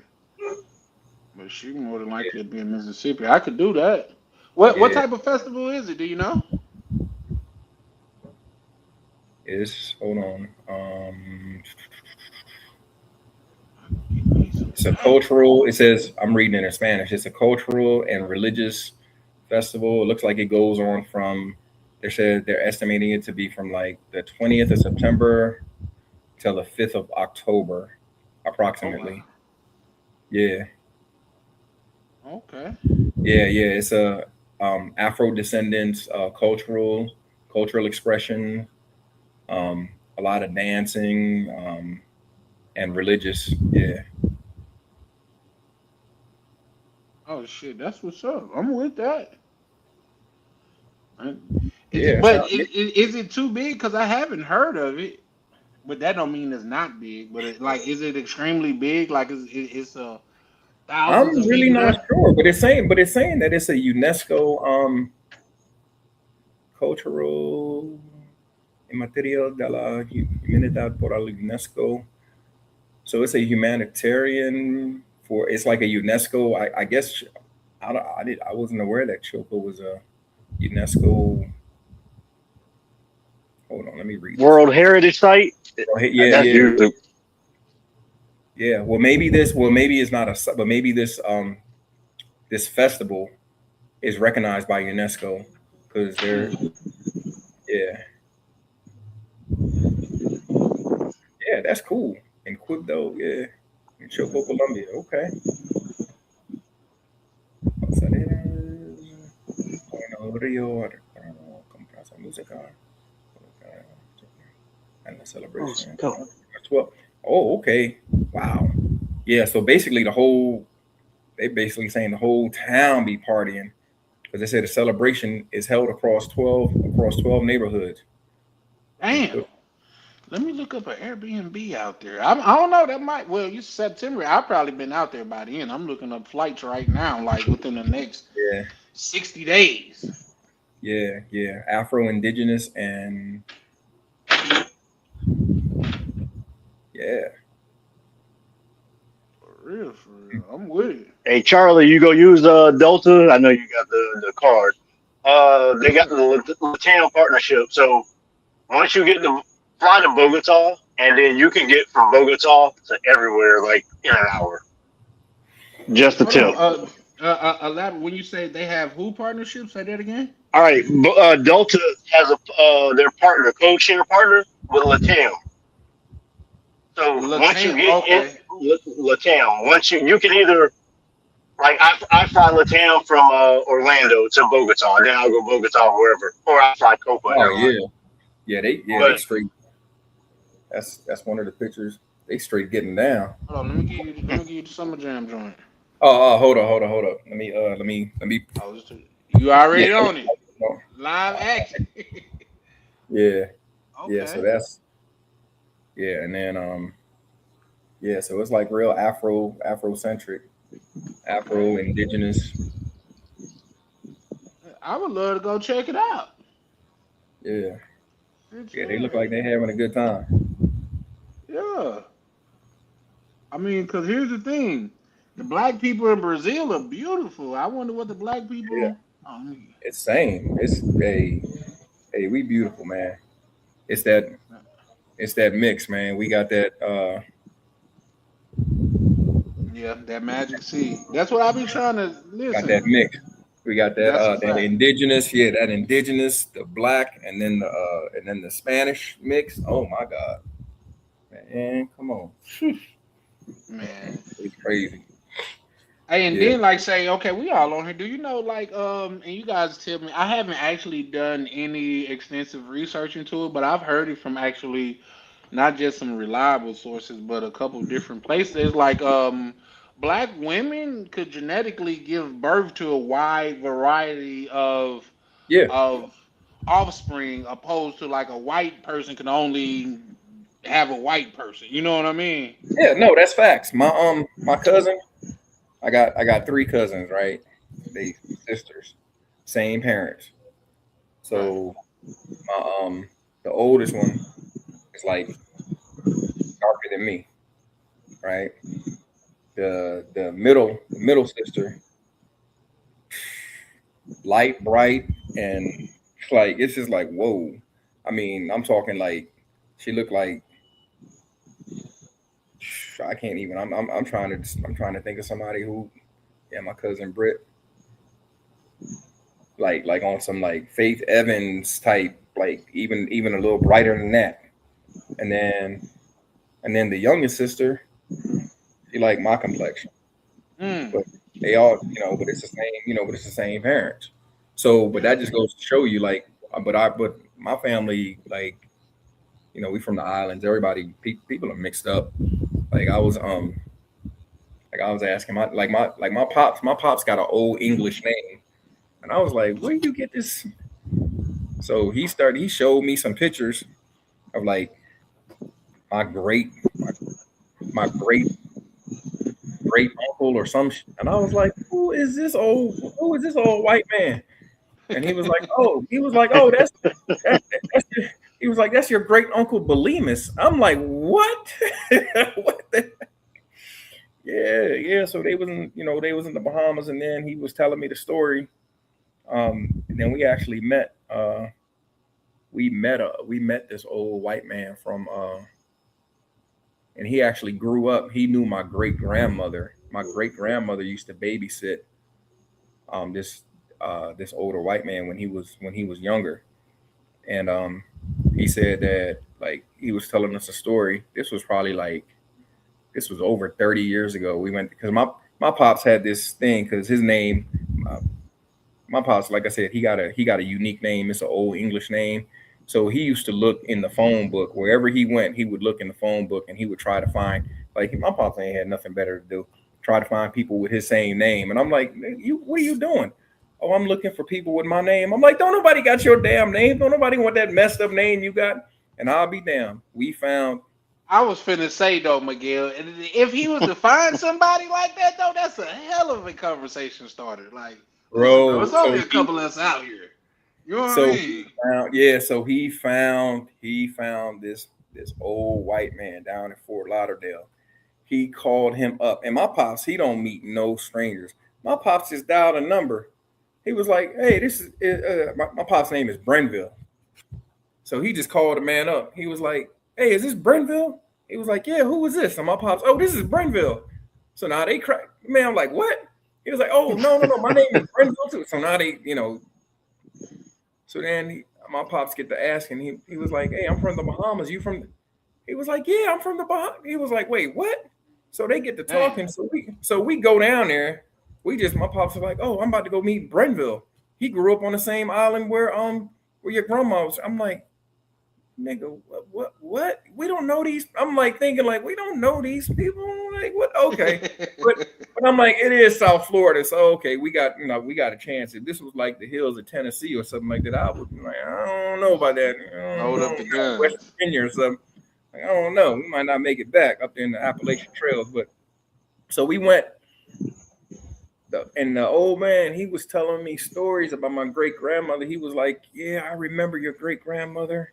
She was the tallest, most prettiest woman I've ever seen. Like, but he was like, she would never wear shoes. She would walk around. He was like, she was from Africa, and so my great, I can't remember if it's my great or great however many whatever, but I want to say it's my great grandfather. He was in the war, and they met in Africa, and like he didn't want to go back to England because of the racism, so they settled in the Bahamas because at the time the Bahamas was still an English, you know what I mean, was still an English Right. colony. So he didn't want to take his black wife back to England and deal with the BS. So they just moved and they settled in the Bahamas. And then my man, the old man was like, "Yeah, man, your grandma, she was the most beautiful, blackest woman I ever seen, and all the kids loved her because she would walk around barefoot. He was like she never wore shoes, and she would smoke cigars or her pipe. But she would strike. He was like she would strike a match, light a match on the bottom of her feet, and she was like, "Oh, we just love that. All the kids just love that." I was like, "Oh, okay." I don't know what you're trying to say, but all right, all right. My grandma need a pedicure. My great grandma need a pedicure, but okay, all right. Yeah, that's a hell of a detail right there. Yeah, Real yeah, but quick, Jody say, no babies yet. How old are you, Jody? If you don't mind me asking, love, but that could be a damn good thing. But nah, go ahead, Miguel. yeah. So yeah, that was that was the story. But yeah, man, my pops he used to do that, man. Like, yeah, yeah, he had to stop though, because they don't really do the yellow pages no more, or the white pages. They don't really. Yeah, Yeah, but that was yeah, we crazy. oh Yeah, yeah. It's a blessing though, because I know a lot of people that didn't get to, and they had to get off this ride early. So I'm not that's a complaining. fact. That I'm not me complaining. neither. Like I say, I was saying that earlier, and I would even extend that question to you guys. But I was saying like, it's a time in my life to where I could have passed on and never went to Brazil. Like to me, that makes me sad when I sit down and think about it, man. Like Brazil was so dope, and I could have missed that experience being a Pookie or being in something I ain't had no business in. So Hmm. it's just crazy. But my question to you, gentlemen, is can you recollect anything or I know that I guess that's a southern word, it just came out or whatever. But can you refer to anything that you have learned or experienced like through traveling that like because the topic is what traveling has taught me. Do you guys have any like stories or anything that you could elaborate on that's pertaining to the subject? So for me, traveling is definitely taught me patience. So I know, because we have this tendency in the States to want everything, you know, When we want it, yeah. when we want everything, we want our customer service right then. We ain't, Walmart started this best about the customer is always right. So we think that just transcends like worldwide. No, Right. the customer is not always right. So, but that's just In something that fact, the customer is generally wrong, but go facts, ahead. facts,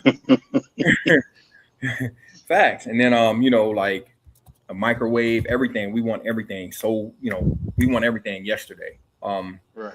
So yeah, so actually Slow traveling and down and enjoy it. Yeah, slow yeah, down and enjoy. yeah. Subsequently, then moving down here, it taught me to just relax, just chill out, and I didn't even realize how stressed out I used to be. Like, and people, as a matter of fact, everybody is a lot. So many people are telling me they're like, "Damn, Miguel, like yo, you chilled out. Like you are so chill, bro." I used to be, man. When I used to be snapping, like at least 5, 6 times a week. I was like, mm-mm. Like you, I'll be like, man, you what, you goofball? Like, like what are you talking about? Like that don't make no kind of sense. And no, like where are you from? So, but now I don't even like even last night, like I ain't gonna hold you. Like when Buddy was like, bro, you asked me something, and then you're not even gonna wait for me to, and then when I tell you something, you're gonna tell me cap. So now, mind you, I don't know if you seen my eyebrow. I got the little rock eyebrow. I was like, oh, Nah, I that's what we didn't. about to. But then I was just like, my shorty walked by, and she was wearing a t-shirt, and I was like,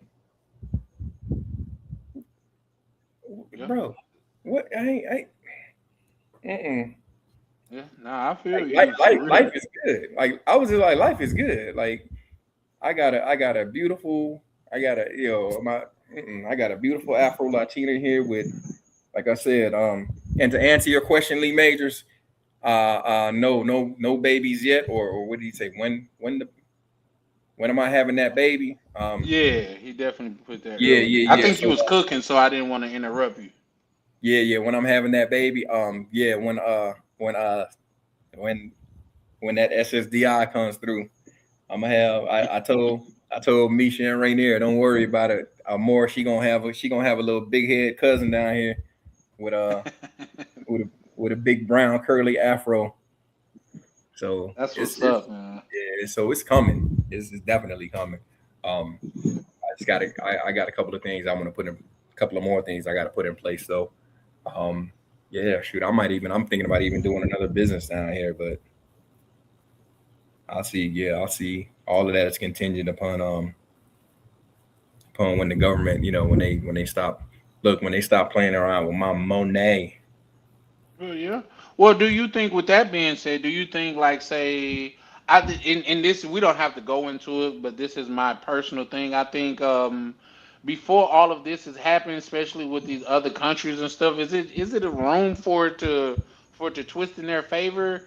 Probably so, but for the most part, I think the Republicans was a shoe in for the next election. But with everything going on, I think they have did themselves some misjustice. So do you think if the administration would change, it'll fare in a decent, like fair towards Colombian travelers' perspective, or no? Or I, So, damn it, why I didn't um, get that out? Go ahead. so I think if all right. So the first point, I agree, I totally agree with you. I think the administration, I think they overplayed their hand, especially when Yep. they ran on this platform of America First. What a lot of people don't realize is I don't. All right, this is me. This is me personally. I don't think I don't think that Trump is racist. I think Trump is very smart. I think he plays to his crowd, and I think he knows that he had to play to a lot of the poor white people and point the finger, and instead of and politics is a game of smoke and mirrors a lot of times. You know what I'm saying? So because if you actually look at his history, he was a Democrat for a long time until he decided to, and then when he switched parties and decided to run, that's when he lost all of his Democratic friends, and that's when he all of a sudden became, now all of a sudden he's a racist. So, Hmm. like I said, I don't particularly believe. I number one, I could care less, because even if he is a racist, damn it, he ain't the first racist president that the United States has ever had. So, number one, get over that. Like, get over that. And this is what I tell us all the time. We are so infantile in our thinking when it comes to politics. we playing checkers. I don't even think we playing checkers half the times. I think we playing spades, and everybody else. Right. You know what I'm saying? So it's just like, We yo, get shooting up out. marbles while they playing Yeah, chess. yeah. Get up out your feelings. Ain't no To get money in back, there. right. To get back to your question, I think the Republicans, I agree with you. I think they did themselves a disservice because the community of people that they were playing to with this America First, now they are questioning they're questioning their leader, their king, hey, this is now we can pound on our chest and be white men again. We're strong white, you know what I'm saying? Because there's all this bravado and all this, oh yeah, Trump with the tough talk. So it gave this rise to this sentiment in the states that, oh yeah, it's a good thing now. I don't have to hide by being a white male anymore. You know what I'm saying? I can come out and I can beat my chest. It's kind of like I'm white man, hear me roar. So what they've done by going in with Israel, now you got these people, these same white men who was like, wait a minute, I thought you said America first. Why are we over there? We don't like the small hats. You know what I'm saying? This is supposed to be America first. Why are we giving them money? Why are we doing this? Why are we, you know what I'm saying? Right. So I actually think you were right when you said they did a misstep in aligning with Israel, because we stay aligned with Israel all the time, and now going to war, and now you're seeing cost of everything go up. So where I thought they were a shoe in, I thought they were a lock, but because of this, I'm not so sure anymore. Exactly. I don't know. But like you But I said, mean, we've always been aligned with Israel, but we're like blatantly aligned with them this time, like out in the Yeah, open. fact, We've always fact. been their big brother protecting them. Right, to the point. Almost. I Well, think that's something different though. When you say big brother protector, that's something different than, in my opinion, what's going on right now. That's what I'm saying. What we're doing now is we're wide out in the open saying we're doing this with Israel. Before we'd right, always help Type them, shit. Yep, or I we agree. do it so they don't have to do it. But this time we're just doing it with them out in the open. right, and it's almost to further that point. It's almost to the detriment of, you see Trump. He's trying to make a deal. Like they had what was it, a couple weeks back? He was like, oh yeah, we got a deal. We got a ceasefire deal. And then Israel went and bombed. They was like, no, y'all got a deal. Now Right. we got some stuff to take care of still.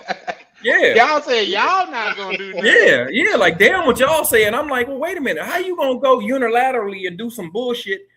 My bad, and do some stuff on your own when the majority of your funding for your military, for all these missiles and everything that you shoot, and it comes from us. Your Iron Dome comes from us. So, but we as we and this is what I mean. This is why I say where everything was starting to align. I thought at least everything was starting to align for the United States again, because we have always been the bullies.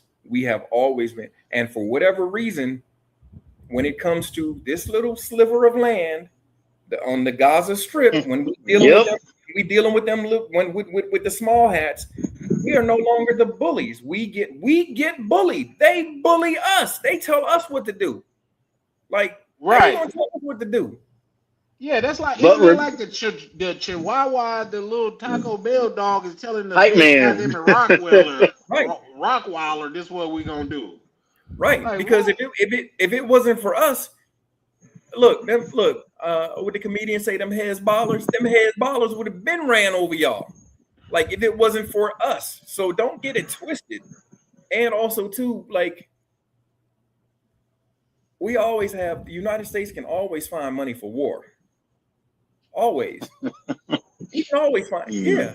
Like, I don't care how it don't matter how they say the economy is going, the economy is bad, the economy is good, the economy is They'll whatever. start a war in a bad economy just to change the subject. Facts. No, that's a fact. Listen, you said a mouthful then, bro. Yeah. Shout out to Bro. Ronin Travelers. What it do, Ronin? Hey, what's up, bro? Yeah, man, and it's that's why I said a lot of this politics it's a lot of smoke and mirrors. You know what I'm saying? It's a lot of stuff. I'm gonna show you what I'm doing with my left hand. But you don't know, with my right hand, I'm digging deep in your pockets and I'm taking your money and I'm all this and that. And that's why I say we as a people, we are infantile in our thinking politically. You know what I'm saying? You still have so many people on this stuff talking about, and if I hear one more politician talk about the quickest way to get me to turn the channel is talk about reparations. It's not happening. It's not happening. Reparations. Reparations, like, shut up. It ain't happening. You know what you need to be like? Number one, here's the reality. I think in the lifespan of the NBA, I think there's only 500 and something NBA. So the likelihood of you making the NBA is probably somewhere around the chances of you being deported or of you not gaining entry into Colombia. You have is less than 1%. Because if you do the math, and it's even less now, because the United States. I mean, not the United States, the NBA. We got so many European players right now. You know what I'm saying? Like before, it was like, oh, okay, yeah, this is an American. But the game is global.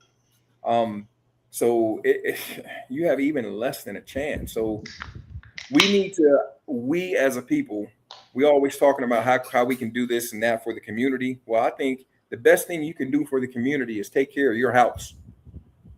Take care of for me, like one of the biggest things that gives me pride is like, look, none of my kids ever went to jail. None of my kids ever went to central booking. None of my kids ever, you know what I'm saying? They ever spent the night in jail.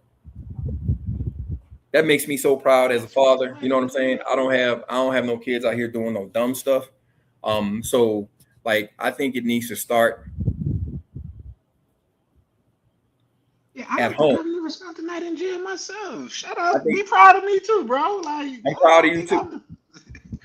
I'm talking shit, but that's a beautiful thing though. So you know what I'm saying? So like in order for us to heal, and people, you know, a lot of people talk about coming together. It ain't no coming together, because it's so many you have there's so many different things, like, and even when you look at the motherland, you look at Africa, it's war and conflict between people. It's just as natural as yeah, for sure. I agree. Because that triggered me a little bit, so I almost jumped in there. But go ahead, please finish your thought. no. So what I'm saying is Chalupa drop down. Okay. Yeah, Go like ahead. people have a tendency to think, like for me, I'm a big proponent of, I don't really care what your color is. If you rock with me, you got to show me what your nature is. You know what I'm saying? Yeah. I'm not going to dismiss anybody just based on color. And now, if you rock with me, cool, I rock with you. You know what I'm saying? Like, That's if you don't fact. do no, right. If you ain't shady, if you're not doing no F boy stuff around me, cool. Then we good. We good. We can rock all day long. And I don't care. I don't care if you black, red, green, purple, yellow. I don't care. I don't care what color you are. And I'm not gonna sit up here and say I don't see color, because people who yo, I used to have a manager. She would tell me, "Oh, I don't see color." I said, "How the hell you know when to stop at a red light then?" I've heard that before. Yeah, like miss me. I get the sentiment that you're trying to say, but you're being disingenuous, and I don't need you to placate me, because of course we all see color. Like, miss me with that. You know what I mean? So like, no, I want to know what your intentions are. You know what I'm saying? And so I would rather I kind of find it refreshing when people have the opportunity to really say what they want to say, because then now I'm not guessing and I know who you are. You know what I mean? I was speaking about that earlier, as far as That's what we were talking about earlier, Charlie. Yeah. Yep, like it Yeah, being so in Mississippi. And you say you from somewhere down south too, right? Chalupa, right? Florida, yeah. Georgia, my Yeah. So grandparents from Georgia. Georgia, I know for sure. Now Florida's a little bit of a melting Yeah, so pot Florida. there. It used to so be bad. South Florida used to not be as nice. Now South Florida's like the Northeast, but yeah. Right. back Anywhere when I in was Florida. little, it was different.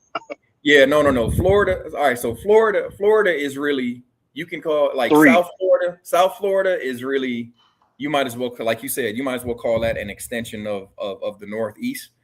Anywhere else outside of South Florida, you might as well call that Southern Georgia, because the rest of Yep. that's some country. That's some country bumpkin, with the one exception of like Kissimmee, where Disney is. That's the only exception. Orlando and Tampa, and then anything north of that, Yeah, you in yeah. Southern Georgia, Lower Alabama. You in some. They still got some spots in Florida where like you don't Sundown towns. They got sundown towns still, basically. facts. You don't want to be out. You don't want to be there. As a matter of fact, Port Canaveral. I forget the town where Port Canaveral, but yeah. I went to go meet one of my partners. He passed away since, but I went and I met him and his wife at the time up in Port Canaveral, and it was such a little podunk ass town where we was like, yo, what like is It's this bigger now, Florida? Miguel. That's bigger now. It's populated. Oh, okay, but It's man, Real populated quick, now, guys, but let me ask Lee Major the question. He said, "Charlie, you never been. Are you speaking of Colombia? Because I've said that." And Lee Major, me and you got to link up because when I go, I want you to be there, good brother. I want to see all the wonders that you see. So shout out to you, Lee Major. I've said that before. But Miguel, real quick, pertaining to what you was talking about earlier, as far as the South African situation. Now, you know it's a such thing called train of thought, right? Like one thought leads to yeah, another thought that leads yeah, to another thought. right. And I speak about how ignorant South Africans are because at the very baseline they're ignorant. Whatever Colombians are rating as far as IQ tests, South Africans got to be half of that by far. You know what I mean? Now I'm saying that to say they completely looked a different way when it comes to the white people that's oppressing them, but the people that look like them, that's an easy target. That's who they attack.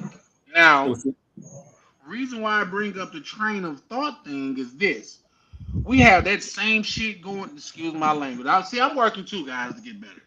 But we have that same thing that's going here in America because I've said it before and I continue to say it.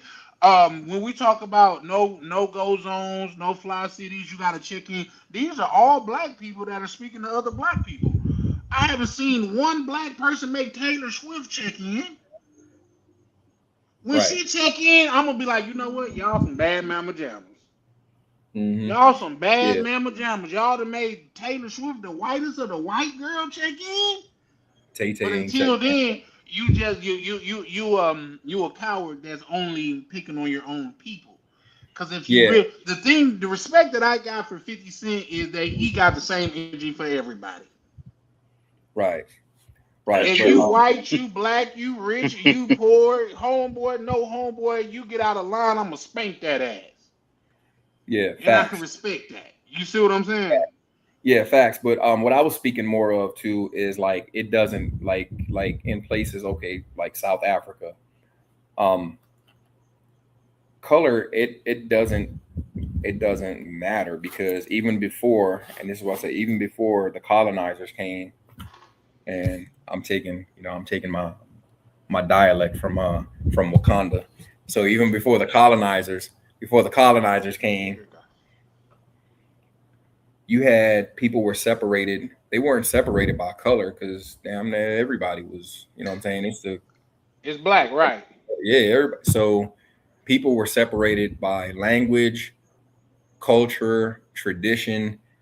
You know what I'm saying? You had, um, the Zulus fighting with this tribe over here, or these people over here conquering. You know what I'm saying? So, and that was before the white man even set foot in Africa. You know what I'm saying? The colonizers even set foot in, and it was actually because of that, um, that it was so easily conquered, because nobody could come together, because and they did the same thing. They did the same thing. The same play that they used in Africa was the same play that they used over here over in the Americas. Because when the colonizers came, they got with this tribe of the, they got with this tribe, and then this tribe, was warring with this tribe, and you know what I'm saying. And so, oh, okay, well, you had the French who would get with the whatever tribe A, and then you had the English who would get with this other tribe. And because, the French and the English might have been warned, now you got these two tribes warned, oh, I need a scout for this. I need this. I need, you know what I'm saying? I need an Iroquois scout, or I need, a Comanche scout or something. You know what I mean? And it's just it's just a hot mess. And so people are always, since the beginning of time, people have always been divided by more than just. If you look at the history of the world, this colorism thing and this black, white, and that's a relatively new thing when you look at the history of the world in its entirety. I think that only started coming about. What was it? Maybe oh God, don't get me wrong. I'm messing up on my history, on my world history now. But before then, like, you weren't known. People wouldn't look at you and say, "Oh, well, he's a black person." They looked at you from your tribe. Like, It started with the slave trade. It right? started with the Spanish slave trade when the Yeah, Spanish yeah. started doing But it. I get that though. The Spanish I and the get that Portuguese. Yeah, 100%, Miguel. yeah, yeah, I definitely do. yeah. So And that's why I think. go ahead. My Go apologies. ahead. No, no, no, no. I was gonna say that's why I think it's never going to be, because there's too many. People are not a monolith. You know what I'm saying? So to say, just to be like, oh, okay, well, to look at somebody and be like, oh, okay, well, your skin color is this, so you must be cool, or we're gonna be cool together. The only people, and this don't even have to do with skin color. This is about the only people that I see like coming together and forming like that is people who have some sort of connection through religion, and that's like the small hats and Yeah. and the Muslims and stuff like that. And because, and those are really the only two groups. Because I mean, you sit up here, and even people who you got people who claim to be Christians don't even know what Christianity is. You know what I'm saying? Right. That's a fact. People, That's a fact. yeah, people think Christianity, like, you look in the Bible, and people take there are certain scriptures, and they will use that to back whatever thought they have in their head. And people want to sit up here and say, oh, you're not being a good Christian if you fight somebody, or if you do this, or the Bible said turn the other cheek. They don't Well, know the Bible. you don't know the Bible. The Bible, God has been murking for, yeah. God got an angel of war. Okay, we don't have to, you know what I mean, really Yeah, expand yeah, on yeah. That's ignorant people and their yeah. ideology, because ignorance will always run rampant. My I'm trying to thing, tell you. Yeah, people think, but yeah, a lot of people think just the Bible is like, oh yeah, you're supposed to be this, you're supposed to be that. No. Jesus went up in the when they was gambling in the church, Jesus went up in there and turned them damn tables over.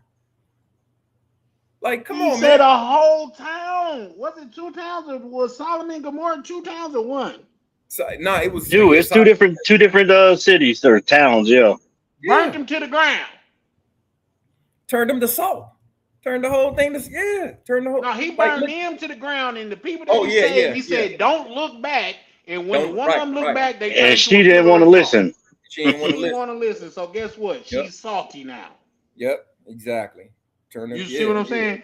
But now, and also, Miguel, you know you're my brother. But what we do, we have interesting dialogue, and I got to give you additional pushback when you say black people will never come together, and I'll tell you why. Because what we're doing right now, we're black people that's coming together even now.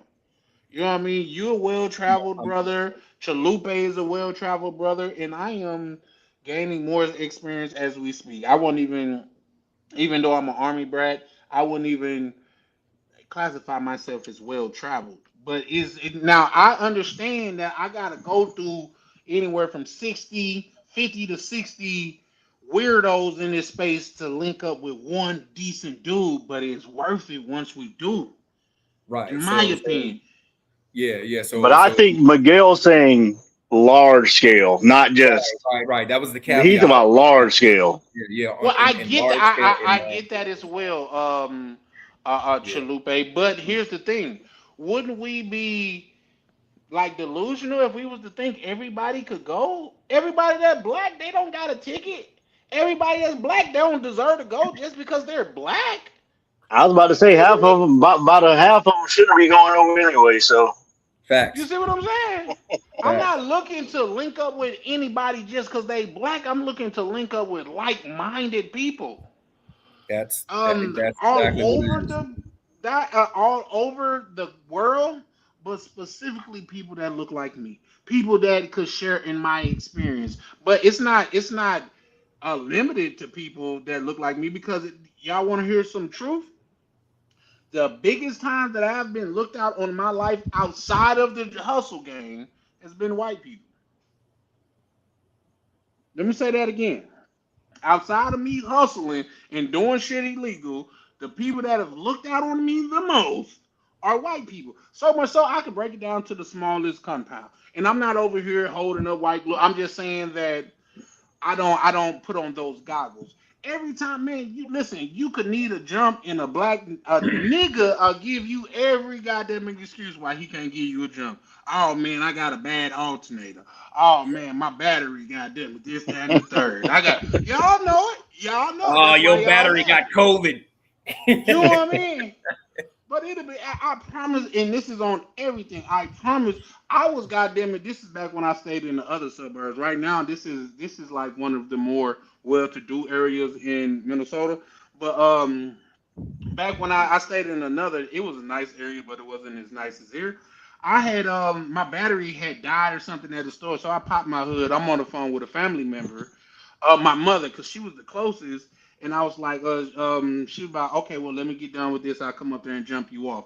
A white dude come out of nowhere. I kid you not. He said, bro, you need a jump?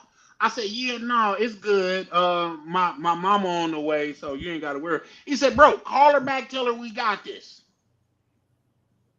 hmm. Now I had to go from me convincing niggas to bro, like it's not gonna hurt your battery, man. Just click and I'm gonna start right up.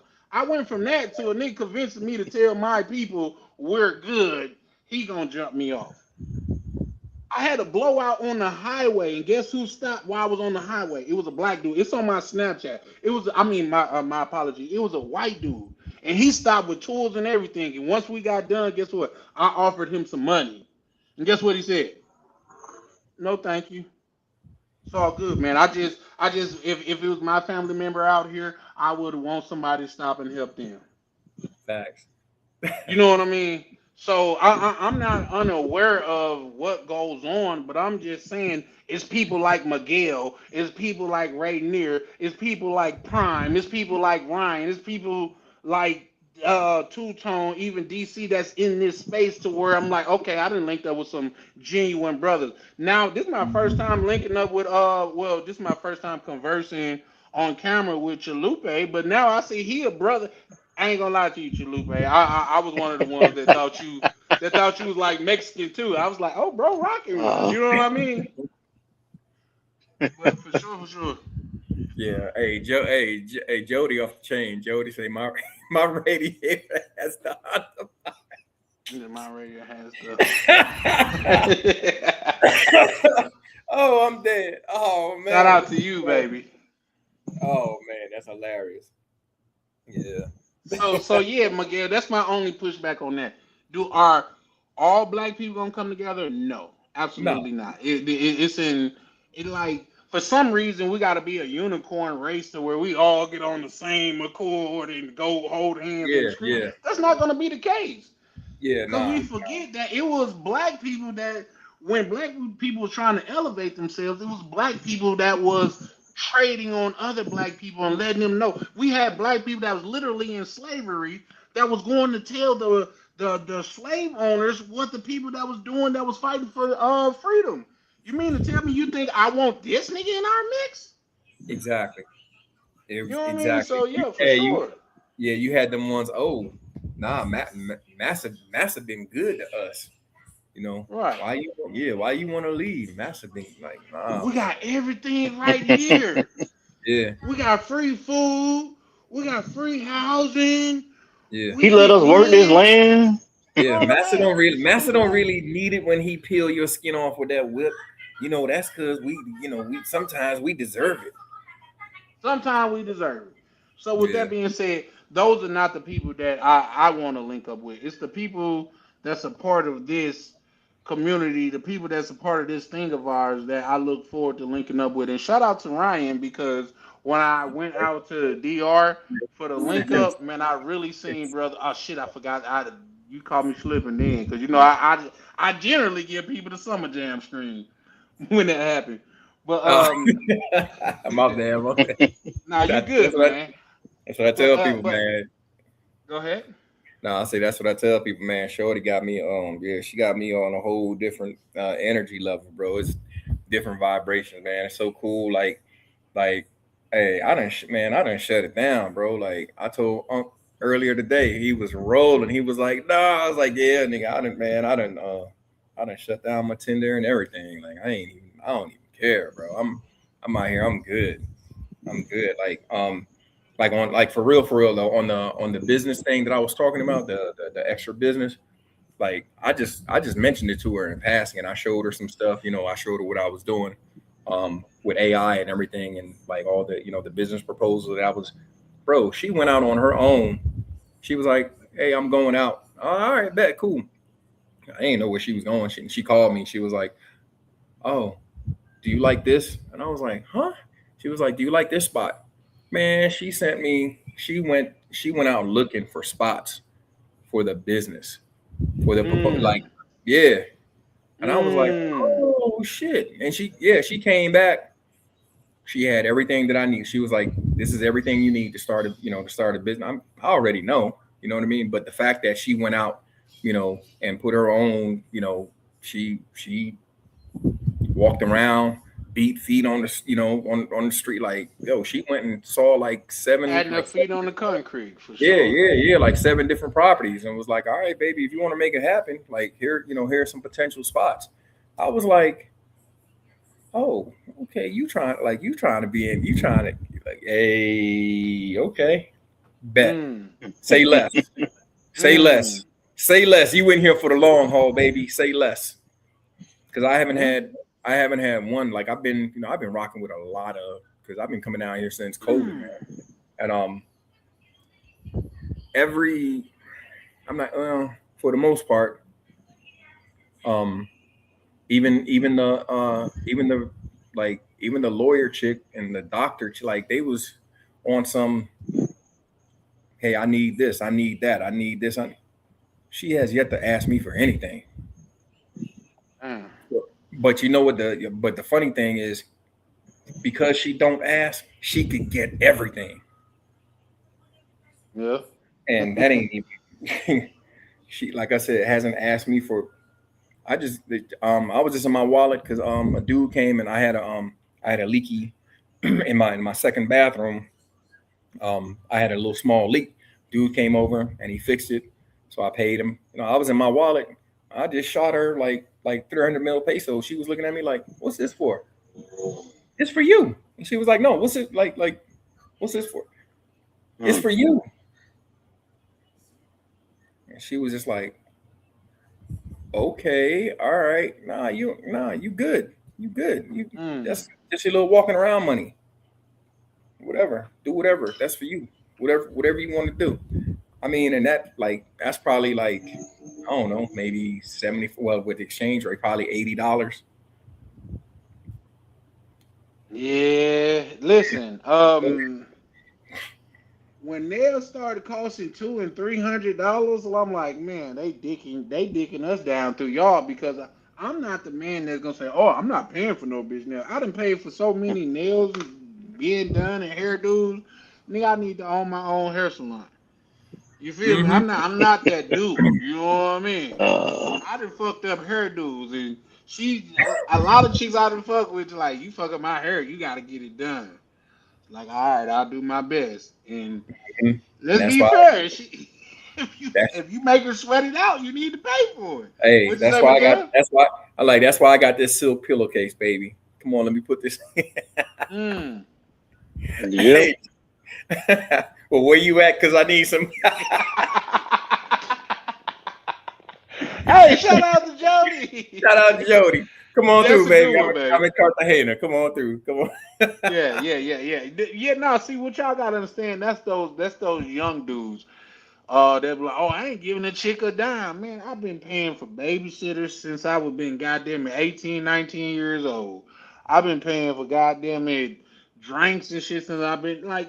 Those are small things. Well, I guess a lot of people ain't grow up the way that I grew up. But if you from the ghetto and you messing with a chick to like in this comment, you messing with a chick where she got kids, a lot of times you gotta pay her mama to watch the kids while she out kicking it with you. And it's Man, not like you gotta break her off. Sometimes you gotta go to the store and get a 6-pack in a little dub bag of smoke. bro, I done paid for cars. I done paid for SUVs. I done paid. Yeah, I done bought houses. Like, come on, man. Now I can't say I went that far, but No, you've I'm been saying, married and I haven't. no, I'm saying I was married, and then when Yeah. when things didn't work, nah, you can keep it. We ain't even got to argue about it. You can keep this mouth. Keep it. Mm, Keep it. that's Just how get I my was when I stopped just fucking with my chick. yeah, just refinance it, get my name up off of it, and you can keep it, baby. You can keep it. Cause my chick hit me with the like trying to like shine on it, Oh, I didn't need you. I could have done all this without. Oh, really? Okay. Go ahead, bet. You got it. You got it. You got it, baby. Go ahead. Yeah. Just Hey, take real my quick, man. My bad. Go ahead. Oh shit! I no, think somebody just I'll say, pulled up. I was yeah. looking off. Just go ahead and take my name up off it. And that's all you. Yeah. Real That's quick, all. guys, if That's you all guys you, see baby. me making a face, it's because it's less than 2 minutes in the fourth quarter with Minnesota Timberwolves versus the Spurs, and we're 4 points down. So I'm catching a little bit of that as well. Brother Ronan, how you living, good brother? Yo, what's going on, fellas? Hey, Salute, what's good, Chalupa. bro? What's First up, man? time seeing you on the panel. Welcome, welcome. Yep. Thank you. Nah, welcome Chalupe, Miguel, man. He Constantine, listen. yeah. Chalupe is this is first time on a panel, but what I will say, bro, been around for a while. You know what I mean? Showing He love been from the around for a chat. minute. So long as bro, goddamn it, with the shits and shit like that, he's one of the brothers that I consider the part of this thing of ours. You know what I Yes, mean? sir. That's been around from the door, and Yeah, even I was too lazy to hit the join button before, so well, I need you to know, good brother, especially since you done pulled up and you turned out to be a cool brother. Anytime you see me, now, I had to preface it with that because it's a lot of weirdos over here in this space, man, uh, and y'all wouldn't believe some of the back. I'm sure Miguel would because he's a part of a lot of these back office conversations. You wouldn't believe some of these weird ass conversations these weirdos be having. You know what I mean? So when you actually get a chance to link up with a brother and he's a solid brother, we gotta acknowledge that. So shout out to Chalupe. Lee Major goes on to write, Chalupe is a cool dude. I agree. I agree. You know what I mean? Like you say, he been too lazy to hit the button, but shit, welcome home, brother. thank you. Mm. Yeah. Oh man, I'm just. Whew. Hey, bro, I know something's going on in the atmosphere because, look, I called them the ghost of Coochie's past. Like they coming about the woodwork. Nah, baby. Hey, is it something in the air? Because for some reason my line been blowing up. Like, Yeah. hola, It's papi, come on, stop. Is Times it is true? hard. Times is hard. It's called The the gas, economy. that's what I gas was just almost about to say. Yeah, $5. That's Yeah, what's in it's the called air. the Hard times. it's called the economy. It's called Hey Big Head. Hmm. exactly. Yeah. So I had it. Yeah. Matter of fact, one of my she just about the blue. Like hit me with the hey big head. Nah, Hmm. Yeah. keep that I same even energy. girls even know I'm in the Philippines be trying to hit me up. And one girl, like I used to kick it with, she's like, I got a job in Germany. And Mm-hmm. Won't you come out and visit me? No, I'm in the Philippines. I told you I got a lady. What you trying to do? Yeah. Yeah, I got the hey big head text. Columbia Nah, girl. Nah, baby. I'm good. I know Nope. what I'm getting with you. I know what I got with her. Nah, I'm good. Not a fair Yeah. trade off. You get me? Yeah, I switched the song. I made my own words. It's not if you Uh-huh. think you not if you think you lonely now. If you Right. think you're hungry now, Oh yeah. wait until tonight, girl. Yeah, Yeah. they hungry. Oh They yeah, they hungry. are. The cost of everything going up. Dudes ain't hey man, the Underground Railroad then shut down. So Hey, you know what, Miguel? It's strange that because me and one of my homeboys, like Minnesota, that we was talking about it. Like the economy is fucked up right now, bro. A lot of people is going through hard times. Like niggas Yep. thinking they special, talking about the devil busy. Nigga, the devil ain't paying you no attention. It's hard for everybody, nigga. What you? for real, yeah, what you talking about? So many people getting laid off, all these people getting like Hell, Right. I'm They trying to blaming Spirit say, just outside closed. What you entities mean? and all of that shit, man. Like, are you Spirit serious, Airlines man? just closed. What you mean? Spirit Airline employees closed. They lost their jobs. Brothers trying to fly back and forth, getting stranded. Sisters too. yep, Let's Yeah, not forget because they be flying down to Jamaica. they be Jamaica. flying down to Well, They but be Jamaica here's flying. the thing. on Here's the They raft. thing. be flying to the DR in Colombia, getting those BBLs and those breast implants done. You know what I'm saying? Well, We but ain't the here's the only thing, ones though, getting hurt. Ronnie. Here's the thing, Ron, and this is what I like to point out. People don't understand how much of a game changer Spirit was. Just Mm-hmm. because Spirit was such a game changer, because to where you had the big three, and if you are a frequent traveler, you know what the big three is. It's Delta, United, and American. These are the big three airlines. The They legacies. even and who? He They called call them. them the legacy airlines. Okay, there you go. Yep, I could go with that too. You know what I mean? But Spirit had such a impact to where they had to change their pricing strategy because Spirit was getting a lot of that. So without Facts. Spirit in the game, and now they say JetBlue finna go and then Frontier, traveling's finna go back to a luxury type of thing. And what I was reading something I earlier. ain't mad They at were it. saying like only 4% of American population are international travelers. Yeah, I believe that. That's why I said even Four with the black percent. That's community, one, two, three, right? four. So think about that. If 4% of American people are national or international travelers, how much smaller is just the black community alone? And that's why I say Mm, they amplify so many things so much bigger than what it is because there's so many less of us than everybody else. no, Mm-hmm. that's a fact.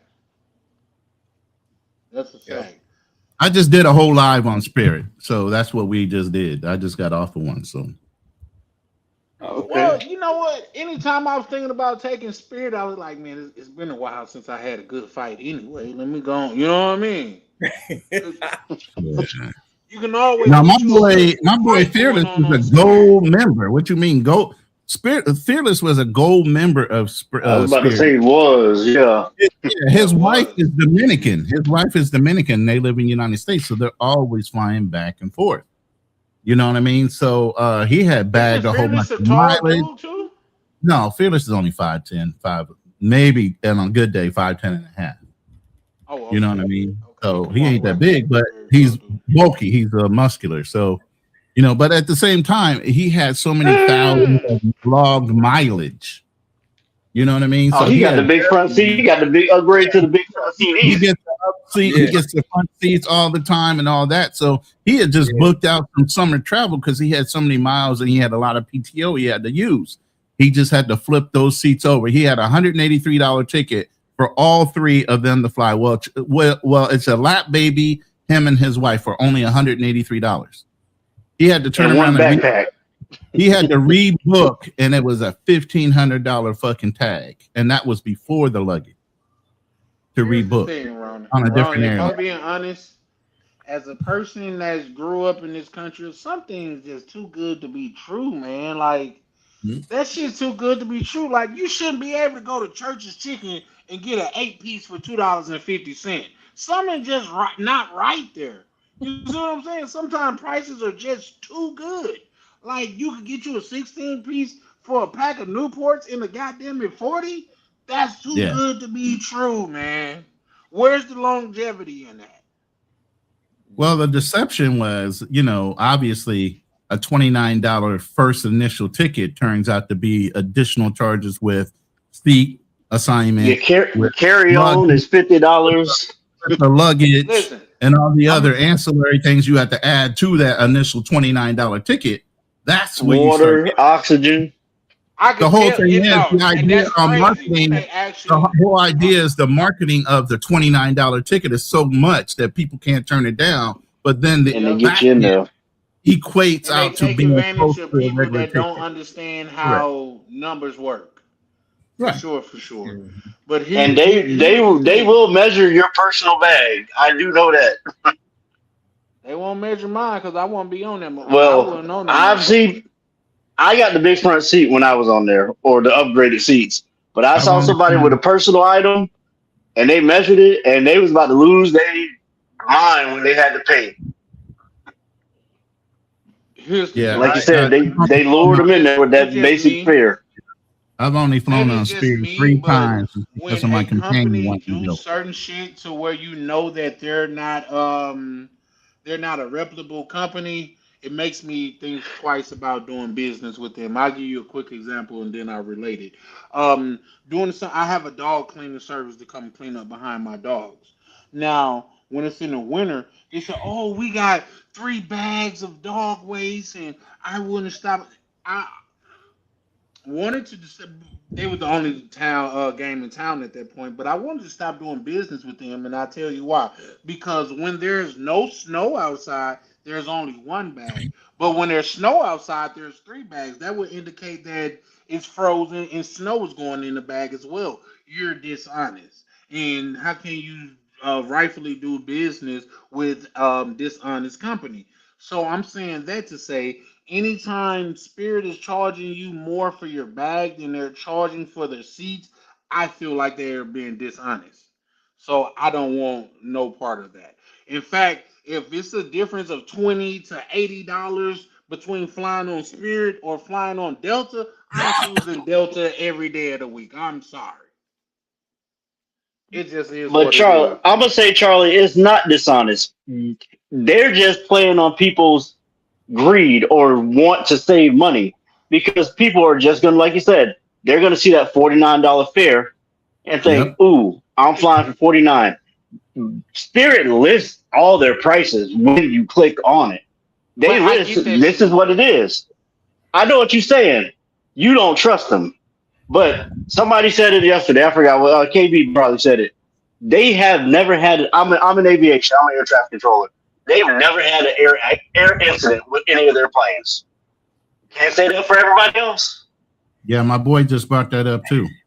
So what do that mean that they could sell you a seat for $49 and charge you Well, $120 for your luggage? they could until a couple weeks ago.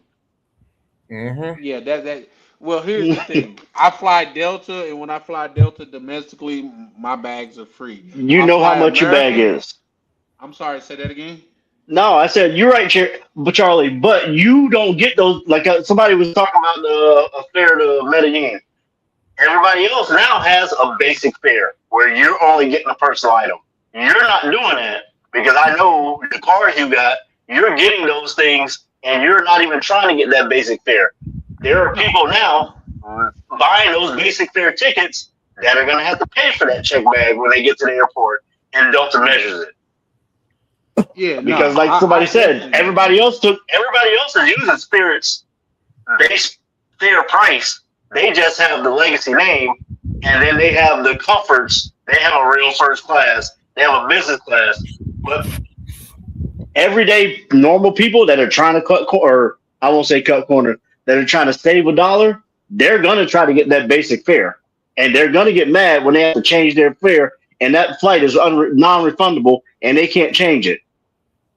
But now, Chalupe, my question to you is this: when you say that's due to inexperience? No, that's due to trying to save money. If for me, Well, I know if you experience, if you fly Spirit and you get a $49 flight and you want to take some luggage, or even if you want to take a deep breath, they're gonna charge you for that shit on the flight. I never got the base ticket. I always got something where I can pick my seat and I can get a refund because I know I might have to cancel my trip. I might have to change the dates, and I want that flexibility. But it's partial inexperience, but it's partial. I want to get it for the lowest price. And yeah, and I think that's where a lot of people go wrong. Shout out to Jay Z, and his song with I think it was Drake. Well, for sure, it's for Drake. He say ninjas know the price of everything, but the value of nothing. Saying that to say you pay $20 to $50 more for a ticket on Delta, and your complete experience is different. Yeah, Where I heard somebody say, "Y'all charge for water?" Yeah, nigga, they charge for customer service. They want you to be able to do everything yourself, and if you can't, they're gonna charge you for it. So they yes, charge you for getting the ticket at the airport. exactly. Guess what? Because somebody's got to be involved, and they got to pay somebody for that. Yep. So I understand the important role that Spirit played, but also at the same time, I do understand how it was a downside because now you're flying essentially people that shouldn't be flying in around places. That's why we get so many BBLs in the airport. That's why we get so many people that's dressed prerogatively in the airport. Or dressed Like like they people, going to bed at the airport. right? Like, ma'am, you catching a flight. You shouldn't have your ass out. Your ass is gonna be on the actual airplane seat. Do you know how germ filled that is? But I guess I'm a hater at that point though. So yeah, no, I'm cool. I'm gonna keep on taking my Delta flights, my American airline flights and things of that nature. And yeah, you right, Chalupe. I'm not flying basic because guess what? With a basic flight on Delta, I cannot get into the lounge. Yep. So if I pay an extra $20 to $30, I get to get into the lounge, eat all I want for free, drink all I want for free. Use When a I clean leave the bathroom. plane, when I use very clean bathroom, and they smell good, and But they you do, got pat. Charlie. Have you Yeah. heard? I think Delta announced. I think it was yesterday. Flights under. I want to say it ain't that many flights under 400 miles, but it's like flights under 400 miles. No snacks, no food service, no drinks. So even So I Delta's didn't know starting that. to do it. They announced So it. I here's think the thing. it's Here's the thing. Allow me to play devil's advocate here. it ain't They enough got time a to do the service anyways. well, yeah, that and that's true because I got a family member that's been in the aviation business for 15 to 18 years or whatever. But um I wouldn't be surprised if more cuts came, and I tell you why, because they got to supplement those gas prices somewhere. So I No, you want mean, to know? It's the gas prices, but because my baby mama ex, she's a pilot. All these airlines have when COVID happened, the pilots, they basically have their salaries have increased about 30 to 40% over the last 5 years. So those companies are losing money because they have to pay these pilots a lot more. And then those pilots contracts, they're coming up for renewal again. So they're about to start losing money because they got to pay those pilots to operate those planes now even more. which is crazy because a few years ago I watched a documentary about how pilots are getting taken advantage of. They were until COVID happened. Mhm. Okay, And then okay. they came up. But with Spirit, what just happened to Spirit, a lot of them are scared now because you remember before the airlines used to go out of business and or have layoffs and furlough. They're starting to get afraid that's going to happen again because if it happens to Spirit, that's a bunch of pilots. JetBlue's $8 billion in that, and they're about to lose another 1.5 billion this year. And like you said, the gas prices for all the airlines are going up. So Okay, so I got a question for all of y'all. And I related to another question. Like one day, my cousin he called me, and for the brothers that's on the call, that's on the what's name that came to the DR for the link up, y'all got a chance to meet my younger cousin, and he called me one day, and he was bitching about the gas prices. Excuse my vernacular, guys, but he was griping about the gas price, and I just asked him, how high do gas have to be before you be like, you know what, I'm just gonna walk today. You know what I mean? I'm saying that to say, how high do tickets have to be before us as black, supposedly well-to-do men be like, you know what, I'm not traveling no more. And that's a question that I would like to hear you guys' What rebuttal was the to. question? Well-to-do men not traveling. What?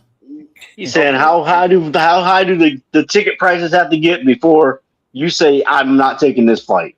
That's a double negative, man. Well-to-do men don't care. I just won't fly. I just won't fly business class. If it gets that bad, I'll just Drop fly down normal. economy plus.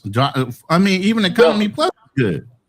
You save a well, couple here's the thousand thing. on economy Here's plus. the thing, Ronan. Now, my only pushback about that to say well-to-do men are frivolous with their money, I would refer to a billionaire such as Warren Buffett, to where he I don't didn't say drive up to fearless. date.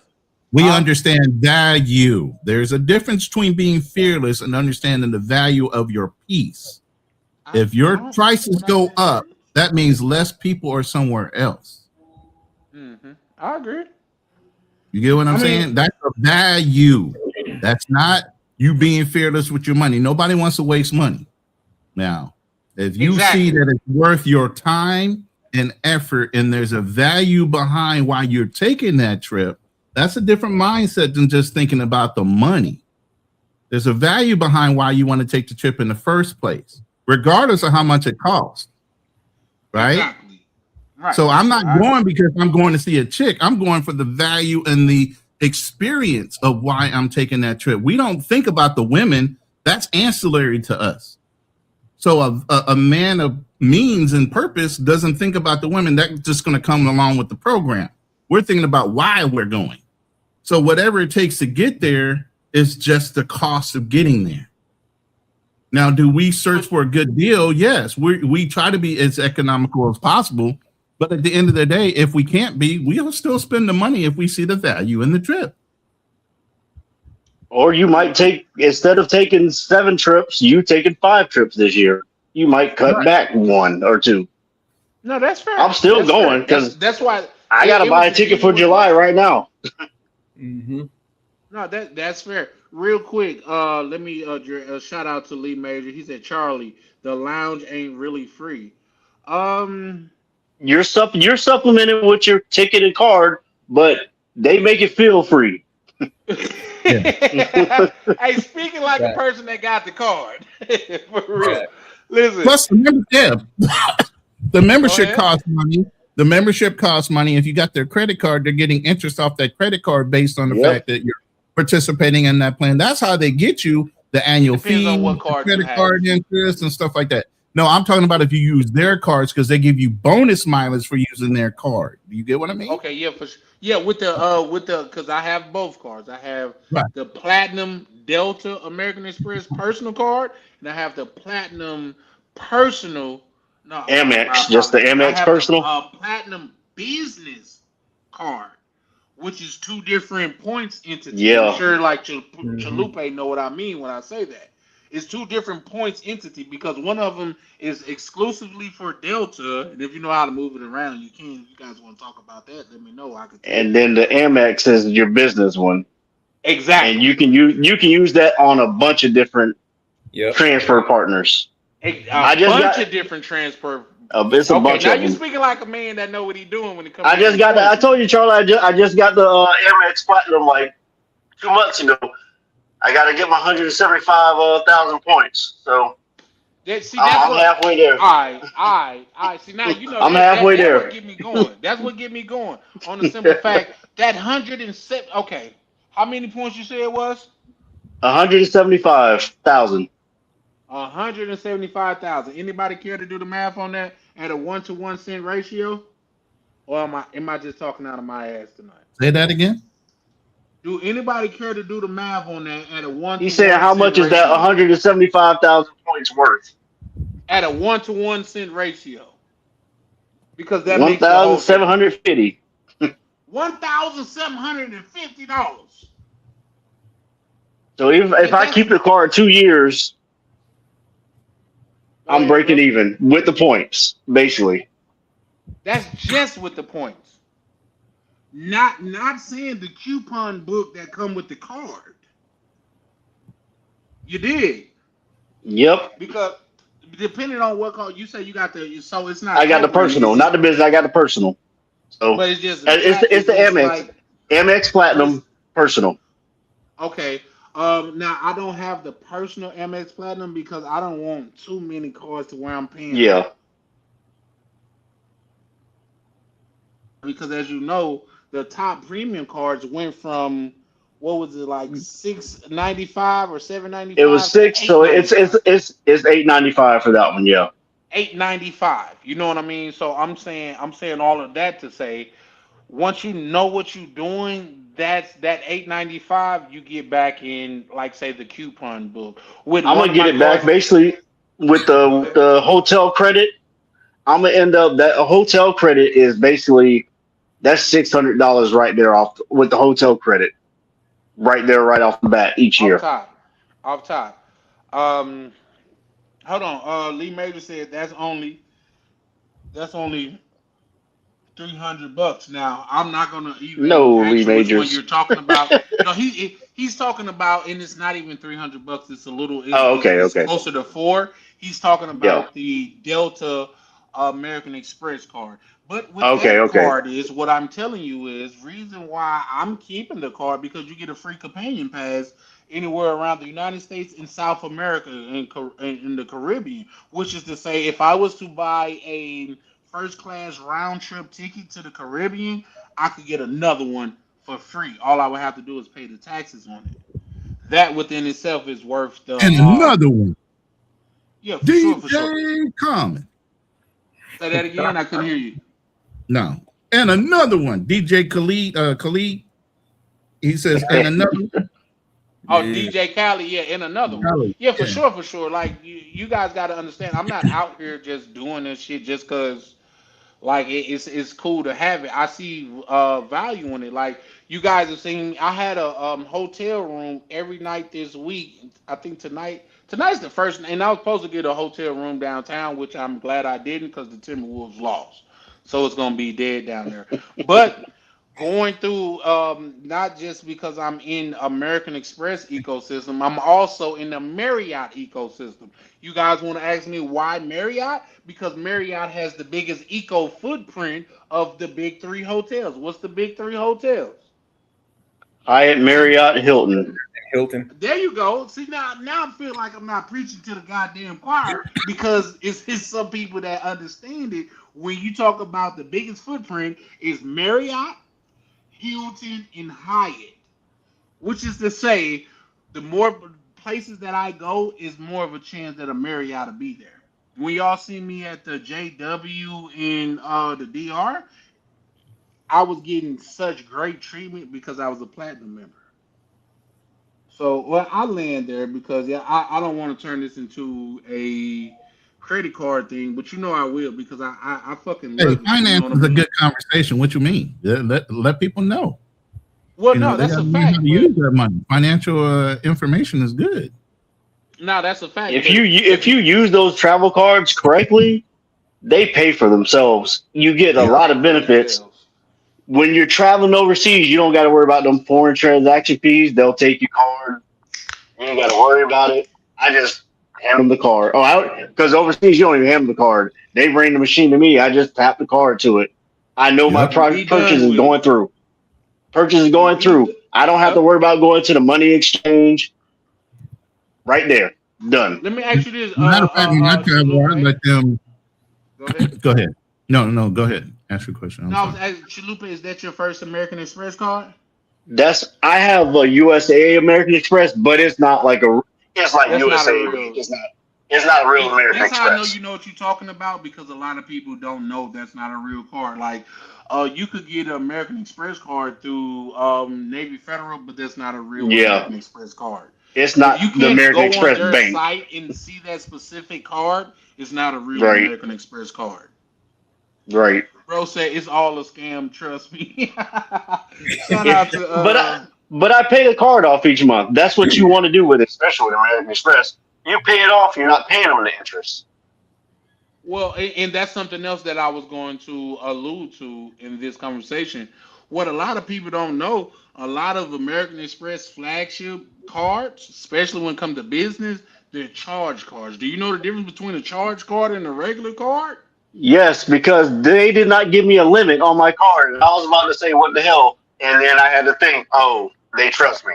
But they also willing to let me rack up that money and pay interest. No. I tell you why. Shout out to you for that. A charge card is when that motherfucker come due, you need to pay everything that's due. You're not carrying a balance Mm, unless you know how to work it. You know what I mean? Other than yeah. that, it's a charge card. When it come due, they want their bread. That's how Point they blank first started period. out. Yeah, that's when they first started out. That's how it was. You had to pay it each month. Yeah, but no, that's how it is right now. I like to say what my well, I told people I was gonna stop showing receipts, but like I've showed my business American Express card on here. When it comes due, if I didn't make a purchase after like 3 days after that due date, because what people out don't understand, like your business card have a statement closing date just like your personal card. Right. So if you make a purchase after the statement closing date, that goes to the next billing cycle. But what happened on the billing cycle before that, you pay in full. So much so to where here's the thing. I tell people this about American Express. Is they good people to have in your corner because I can tell I can call American Express. I can't say I can say I have. Call American Express and say I made this purchase. I don't feel good about it and I think it was a scam. They say less. They return it. Now it's on them to prove that they're legitimate. That's how American Express get down. So to me, that's worth the price of entry on the simple fact that it's other cards where you got to show how they scam you. With American Express, the card got to show Yeah. the people, the merchant, they got to show how they're not a scam. Point blank, period. And when you're in them places overseas and you don't feel like making a scene, that will come in handy. Absolutely, 100%. Man, see, now you preaching to the choir, Chalupe, for real, I've had for to real. do it with my Chase card overseas. I just left and got on there and then just disputed the charge right then. And Hmm. they took the charge off. Like, all right. Yeah. Yeah, you And, know and that. and with that being said, my apologies. Go ahead. Somebody else No, was I was talking. gonna say with my Amex, I remember I had this happened to me twice, once in Medi and once in Barranquilla. Somebody put some fraudulent charges on my, you know what I'm saying? And I contacted Amex. I was like, hey, I don't know what this is. And they was like they was like, all right, you've been a valuable customer with us since 2001, Mr. Thompson. All right, go ahead. Like, all right, bet. Is that Yeah. not proving my point of what I just said? They ain't questioned you a little bit. You Nope. said you don't feel good about it? Bet. Bet. Hmm. It's a wrap, nigga. If it was a financial fight and I had to choose who I was taking to the fight with me, it would be American Express, hands down. Hmm. Hands down. But Lee Major says, shout out to Lee Major. He go ahead and write. And I'm cool with these conversations. He said, cash is king. No, no, no. You Because don't they want to can't use track cash your everywhere. spending through the government. Well, here's the thing. Why is that such a bad thing if you're doing up and up business though? People don't understand is like the most kickback that you get for doing business is doing business with the government. people talk shit about, oh, why they gotta pay so less in taxes and I pay so much more because guess what? They are in business with the government. And by that, I'm not saying nothing felonious, but the government say if you create jobs, we give you certain tax incentives. If you create housing for people, we give you certain tax incentives. If you do this, that, and the third, we give you tax incentives. Is it a terrible thing for a person to look up and see, oh, I get tax incentives if I do this? Why won't I do that? You know what I mean? Facts. Like, come on, man. Like that's why these conversations are really important over here because Warren Buffett, years and years and years ago, he came out and said he think it's unfair for his secretary that make less than $100,000 pay less in taxes than he do as a billionaire. Look it up. If y'all Mm-hmm. don't believe me, look it up. He came Yep. out and said he felt like that was unfair. But the fact of the matter is, not only do he create jobs, he put his money in places to where the government incentivized him. They do and also please you guys correct me if I'm wrong. I'm a little bit in my bag, so I could be wrong on this one. But I heard one of the biggest employer in America is the United States government. It is the biggest employer Okay. in That's what America. I want to say biggest, but I want to leave room Mm-hmm. in there. I thought it was the biggest employer in the United States of America is the government. Yep. Okay. Okay. I just want to make sure I wasn't tripping. Yep. Yep. And yep, that includes the military and all that. Yep, it's the biggest, and then the Yep. second, and behind that is Walmart. And Walmart has What the most people on welfare. Hey, listen, Walmart, y'all seen the thing that's going on with Walmart. Walmart been scamming for the longest. They've But been here doing it. but no, here okay, when you say they've been doing, what scam are you referring to? It's not scamming. I mean, No, they're scamming Walmart from what lets the I'm seeing. government Walmart lets the government subsidize their employees. That's why I say their governments are on federal like assistance, food stamps, welfare. Walmart has more than half their people getting government assistance. More than half their employees. It used to be. It's probably less now, but Walmart has a bunch of people on government assistance. A bunch of their employees. That's a fact. That I mean, yeah, for sure, for sure. But because I am such a student of business, we gotta we It ain't gotta their fault. They taking advantage of the system. So right, exactly. And do you know how rich the Waltons were to where once he died and his shit got split up, I think it was Mhm. anywhere from 4 to 6 people yep. on the world's richest. Well, at least now world may be extremely far, but I It was know the world. America. It was the world's It was the richest. world. It was the world's richest at one point. Okay. Yeah, at one point, Okay. yeah, yeah. See, I be trying to give some leeway just in case I heard it wrong. But y'all got to understand. Let that land from the business that this man created. He put from 4 to 6 people in the world richest people. And what y'all got to understand about that is that's after his riches was split up after he passed. Mm-hmm. Ooh. So yeah, no, y'all get me in my bag. Now y'all know finance is really something that I really care deeply about because I feel like financial illiteracy is something that plagues our community.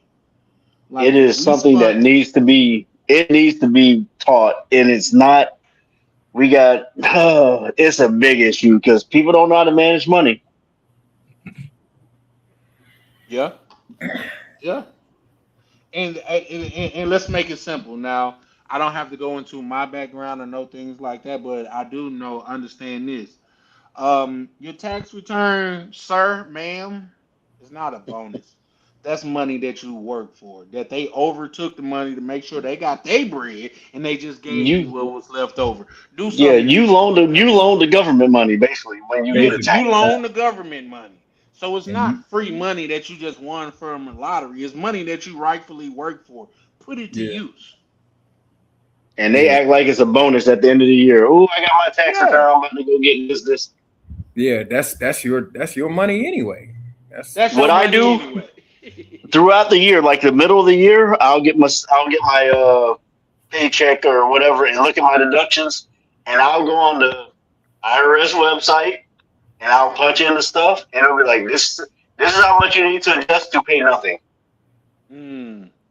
Mm. I'll do it in the middle. I'll do it at the like I'll do it about now, and I'll do it in the summertime sometime to adjust it to not overpay, or if I'm gonna underpay, so I don't have to over. I don't want to really pay them, but I'll adjust it so I might get like a $50 check, but I'm not trying to loan them $2,000, $5,000 like I used to do.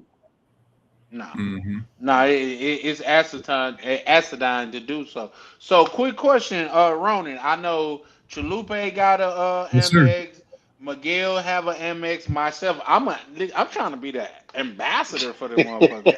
Um, Trying to get a sponsorship. Man, but Mhm. well, here's the thing. This is what I will say before that. MX don't play, bro. They do not play at all. They look at their customers as the creme de la creme. If you do anything that disrupt the way that they look at their customer, they rather get you out of there than for them to reevaluate their customers. Oh, what do you mean by that, Charlie Chan? If you have one return payment, whether it was your fault or the bank fault, they looking at your eyes as the side eye. And with that being said, is on the like the card that Chalupe just brought up, where you're not supposed to have a limit, they will bucket you. What does bucket mean? They put a limit on that motherfucker. On a card that's statistically supposed, I mean, righteously supposed to be unlimited, they put a bucket on it. Because if you having a return payment, you're not their ideal customer. Mm-hmm. I land there. But Ronan, how do you feel about American Express?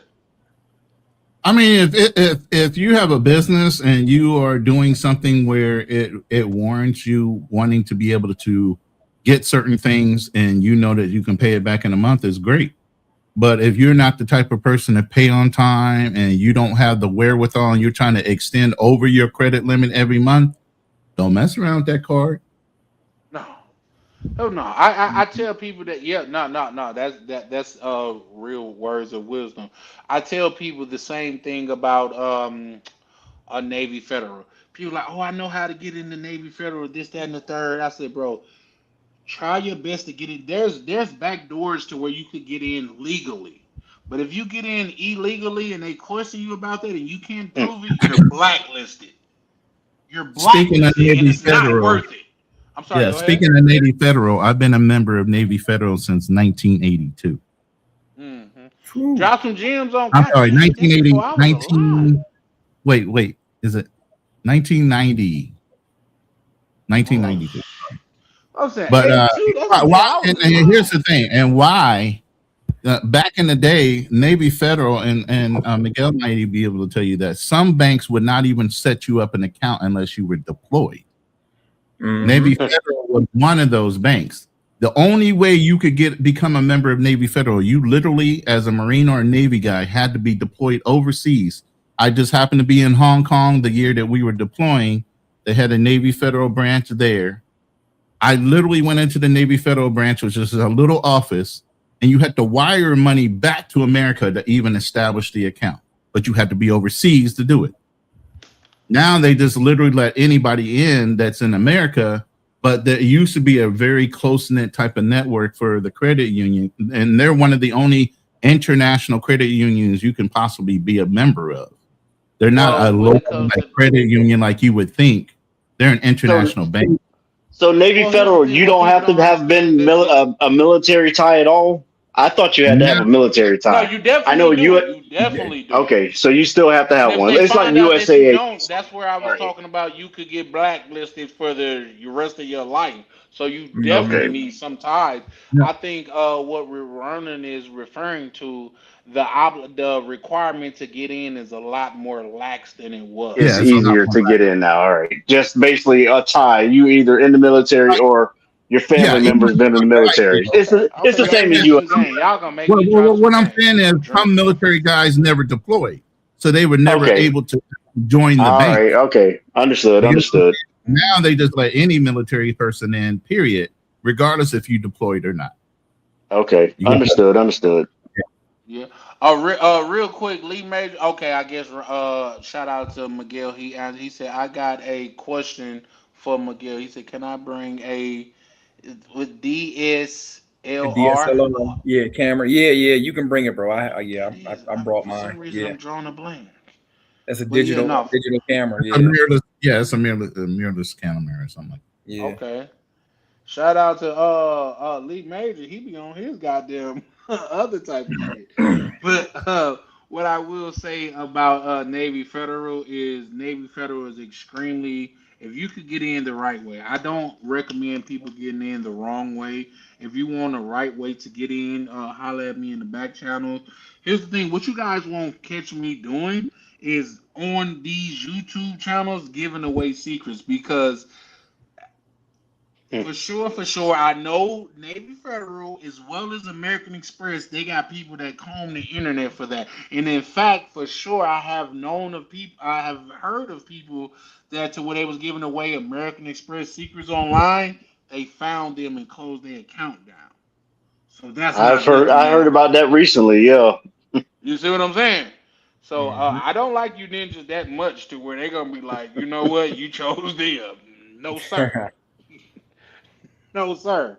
But if you guys want some like real hidden gems to where you can't talk about online, man, just link up. I share what I can with you because Navy is definitely a gem to have in your pocket. It's definitely worth having them in your pocket. And with that being said, Navy Federal is the biggest credit union in the United States, maybe the world. But once again, I like to be have a little leeway, but I know for a fact it's the biggest credit union in the United States. And if you don't know the difference between a credit union and a bank, you probably a little bit behind, and you should take the time to look up the difference between the two. If you can get in a credit union, get in a credit union. I agree. Make sure that here's the thing. What I tell people is this: is there's every bank don't have the same reach. Every bank don't specialize in certain things. So if you're trying to do something, let's just say like get a house, there's certain banks that specialize in that. If you're trying to get a credit union as well, I'm using that term interchangeably. But if you're trying to get business loans, there are certain banks that specialize in that. So, yeah, like, get your plan together and then you build from there. Um, when it comes to if you're starting from zero, I will tell you guys, and I won't go further into it because you got to do some research.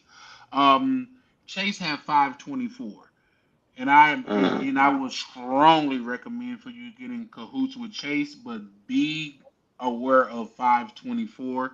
Once again, I'm not going to go into that, but 524 is a real thing. So look into that. Anybody anything that they want to add to that? Nah, that's all good stuff. But I just want to say to y'all, have a good evening, man. I'm about to call it a night and go in here and pay some attention to my shorty. She giving me the googly eye, so I know what that's about. And I y'all, can't wait to get out there. yeah. So y'all take it easy. I gotta go handle some. Hey, shout out to Miguel pulling up, showing love, man. Y'all got to understand too, man. CTG Boys and Rooftop Republic is definitely backed by Charlie Chan and Charlie Chan TV, man. It's been numerous of brothers that have come over here from the this thing of ours and went out there and gave beaming reviews for Miguel and Jay. If you want to go out there, especially if it's your first time, I'm not saying only if it's your first time, but especially if it's your first time, that's where you want to be because them brothers go out of their way to make sure that you're safe. I land there. Right. Yeah. Thanks for that endorsement, bro. Uh, Panel, chat. Everybody have a good night, and I'll get up with y'all next time. Yes, Shout sir. out to you. All right. All Sir, right. Shout out. So with that being said, we're gonna go ahead and close in a minute, but Chalupe as well as Ronan, can you guys elaborate on the topic? Like, is there anything specifically that traveling has taught you?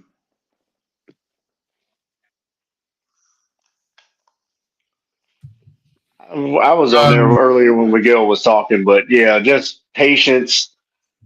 Don't be the bad American. We have a bad name when traveling throughout the world. I learned that when I was over in Turkey in 2000. What was I in Turkey? 2003.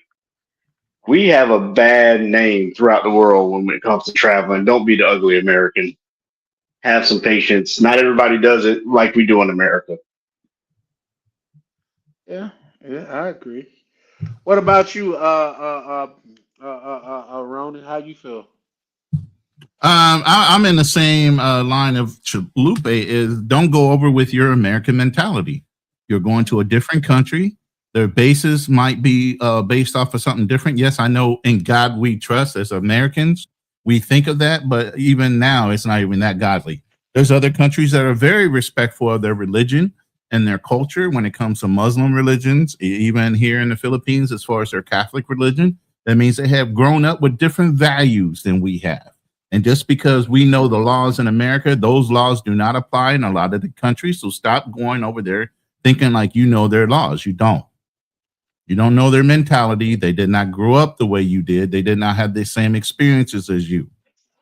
So if you go over there with respect and being respectful and wanting and have a willingness to learn and humble, you'll be accepted a hell of a lot faster and a lot quicker in a lot of cultures. And if you go over there with this brash, I'm an American, you do, and I know more than you type of mentality, you'll get a lot more done. Agreed. Well said. Well said. No, I agree. And like I say, as far as just to expand on what I was saying earlier, as far as what I've learned from my travels, um, for one, American struggle is not real struggle, and I'm not just trying to like put down people that are going do things in America. But I promise you, if we was to take a field trip, take the people that claim that they're struggling here in America, and take them to some of these developing countries and see what struggling really real like look like, they would appreciate their situation more. Do you guys disagree with that? I No. agree because when you've been like Ronan's been, he was in the military. He's been to some places that Americans would not be able to survive in. We are spoiled. We just don't know we're spoiled. Even our poor people are spoiled. Yeah. Well, here's the thing, Chalupe. Let me rebuttal that. And this is not even a pushback. This is oh wow. It's not a Charlie Chan pushback. What can we name a Charlie Chan agreement? That's crazy. I agree with you so much so to where I would say Paris Hilton say she had a hard life growing up. You feel me? It Like must be hard having maids and servants. Tell you. yeah, yeah, it's terrible because they didn't make the bed the way that you said you wanted it French style, and they made the bed European style. Like your struggles are different, but I'm saying that to say I agree with you wholeheartedly because the things that we um complain about here, if you got a chance to see what people go through in other countries, yeah, I don't think you would complain as much. So there's that. But real quick, guys, did anybody on the panel see the Drewski newest skit? No, I saw it as far as a glance as an image, but I haven't had time to look at it.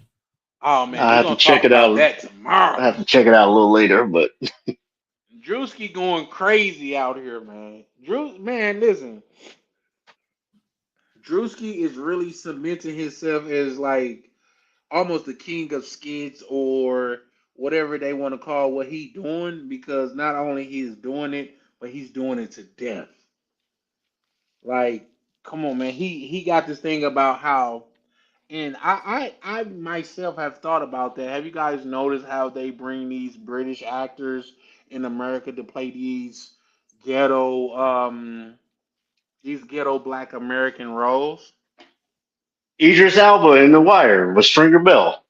Idris Elba, the dude from Snowfall.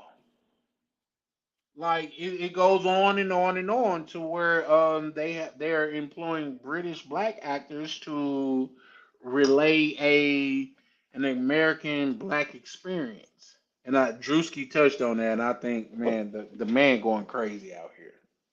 But there's that.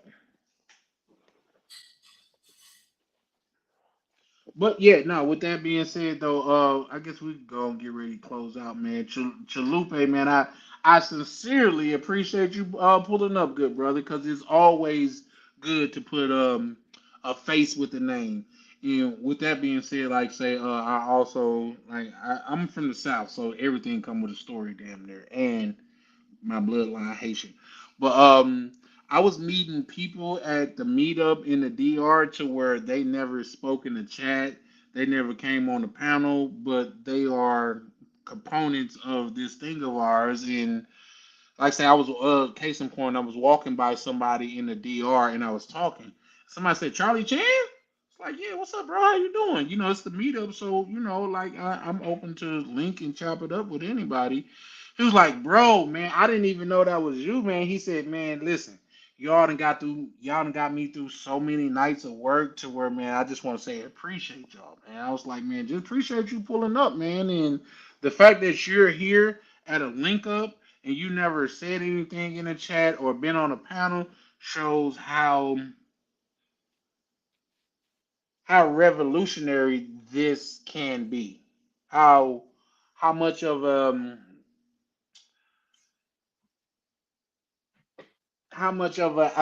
real movement this can be. You know what I mean? When you got people from all over the United States is linking up at a certain time in a different country, I think that's extraordinary, for lack of a better term. Anybody want to chime in? Who else is on? Nobody else on?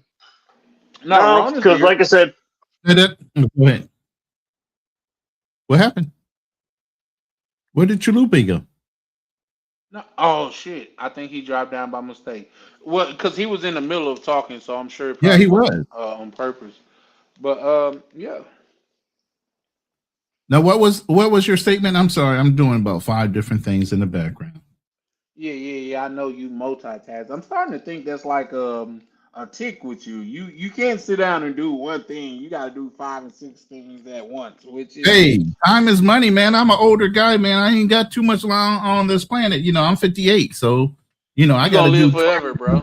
a day. I'm trying to, but at the same time, I know I got to get things done. So, yeah, and like I said, I just finished a live too, so I'm also following up on that. And I actually did a whole AI video on a Pookie versus Passport Bro sitting in the airport when the Spirit Airlines announced that they were closing. I did a whole bunch of stuff, man. Derogatory and good and bad. So, yeah. So I'm just going over some things. I'm in an alliance on a line on a game. I'm looking at that. Man, my mind is everywhere and nowhere all at the same time. Nah, shout out to you for that. Well, yeah, no, we like I say, it was just about just this whole travel space thing and Mhm. how things. Okay, yep, no, and just how things are shaking up. As you can see, tonight's Friday, so I kind of let my hair down a little bit. But Yeah. Yeah, I didn't even this go live on this. I just yeah, I got kicked off the I other day a seen that. couple of times. So What you off though, Chalupe. Ronan? That's No, not the I don't life. know. It was StreamYard. StreamYard had some kind of vendetta against me the other day, man. It kicked me off 3 times in a row.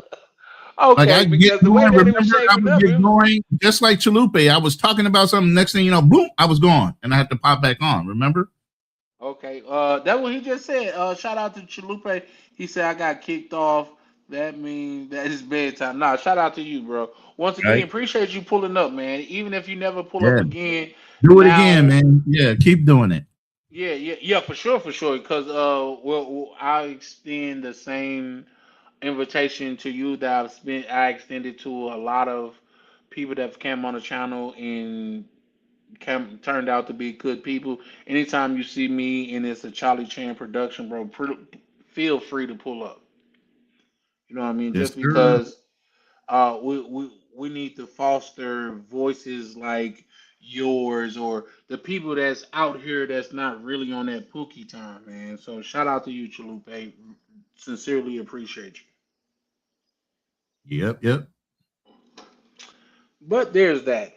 Ronnie, oh, I would have to assume that you guys don't, you personally, especially out there in the Philippines, you don't run into a lot of pookies and stuff out there, huh? Not where I'm at. Now that's the whole thing where I'm at versus where other people are. Now, if you're closer to the city, of course you're going to run into those pookies more. You know, So you saying because the pookies then we're made it to the Philippines? of course, I mean, you got Angela City and everything else. So yeah, you have a walking street here in Angela City. It's a way smaller. It's not as big as like all the Pattaya and all the different walking streets they have there, and then also in Phuket or even in Bangkok. But there is a walking street in the Philippines. Yeah. I sent you a little video. It's at the bottom, man. If you want to run it, that's my little version of Spirit closing the airlines with a passport, bro, and a Pookie.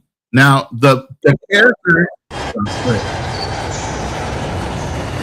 Oh, okay.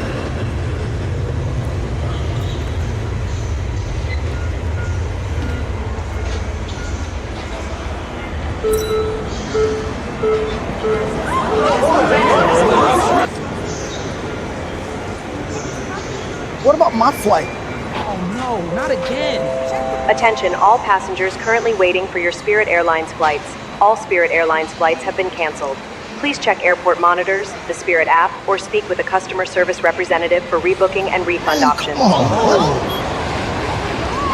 What? No. Are you serious? Oh no!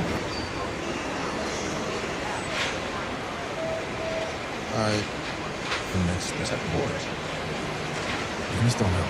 I already paid for this. Sir, I understand your frustration, sir. So what am I supposed to do? I'm checking the next available options now. Y'all gotta fix this. Please allow me a moment.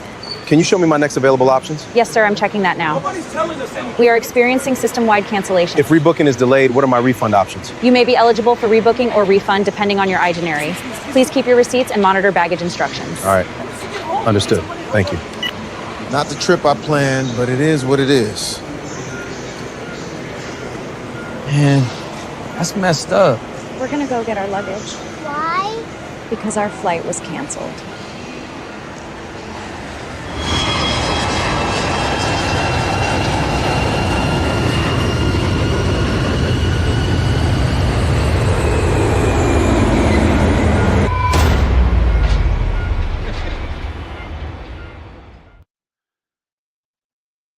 Yeah, I put that together last night No, for that today's was show. definitely nice. But the idea behind the two characters was I actually used ChatGPT, and it's programmed to do a lot of stuff for me. But what I told it to do was go out, search social media, and come back with a description of what the social media and media as a whole has described the Passport Bro to being. So each one of those characters were literally from descriptions from. So that's not something I did. Social media literally pulled that in and said, here are the profiles of what they consider a passport bro and what they considered a pookie. And then I said, give me character sheets for each one of those. And then I used those two character sheets to construct the video. No, that was dope. Them carry on password not getting on the spirit. Shout out to Chalupa. Oh man. But yeah, so yeah, that's what like I said, in the background I'd be doing that stuff. You already seen my thumbnails and stuff, so I'm always messing around AI or film or clips or something like that. So Right. Yeah, no, that's what's up, man. Like I say, I need to get further into that. I'm trying to like change my schedule around because I plan on doing another marathon because I got to get these. In fact, not even a marathon. I'm finna start posting a lot more videos, just because pre-recorded videos, just because it's crazy that I got double the watch hours, but not even a quarter of well, yeah, I got a quarter of the subscribers that I need to be able to go to get monetized. yeah, no. I don't Totally know what we got agree. to do to jumpstart your channel, bro. We got to get you over. Are you doing TikTok videos or anything like cutting up some shorts and throwing them on TikTok and leading them back over here? Are you doing any of that? None of that. None of Okay. that. Because I used to What you do simulcast as about much as I can, because you can set up your TikTok to simulcast for a while, and it'll just use your vertical transmission for TikTok. Oh shit, I didn't know that. Yeah, so if you've been on TikTok longer and you already have your 1,000 subscribers or 1,500, whatever that requirement is, you can literally go live on TikTok and on YouTube at the same time. Yeah. Okay, that's what's up. Oh shit, hold on. We got Johnny Johnny. pulling up. Shout out to Johnny. He said Poochie Hooking up looking and Keisha.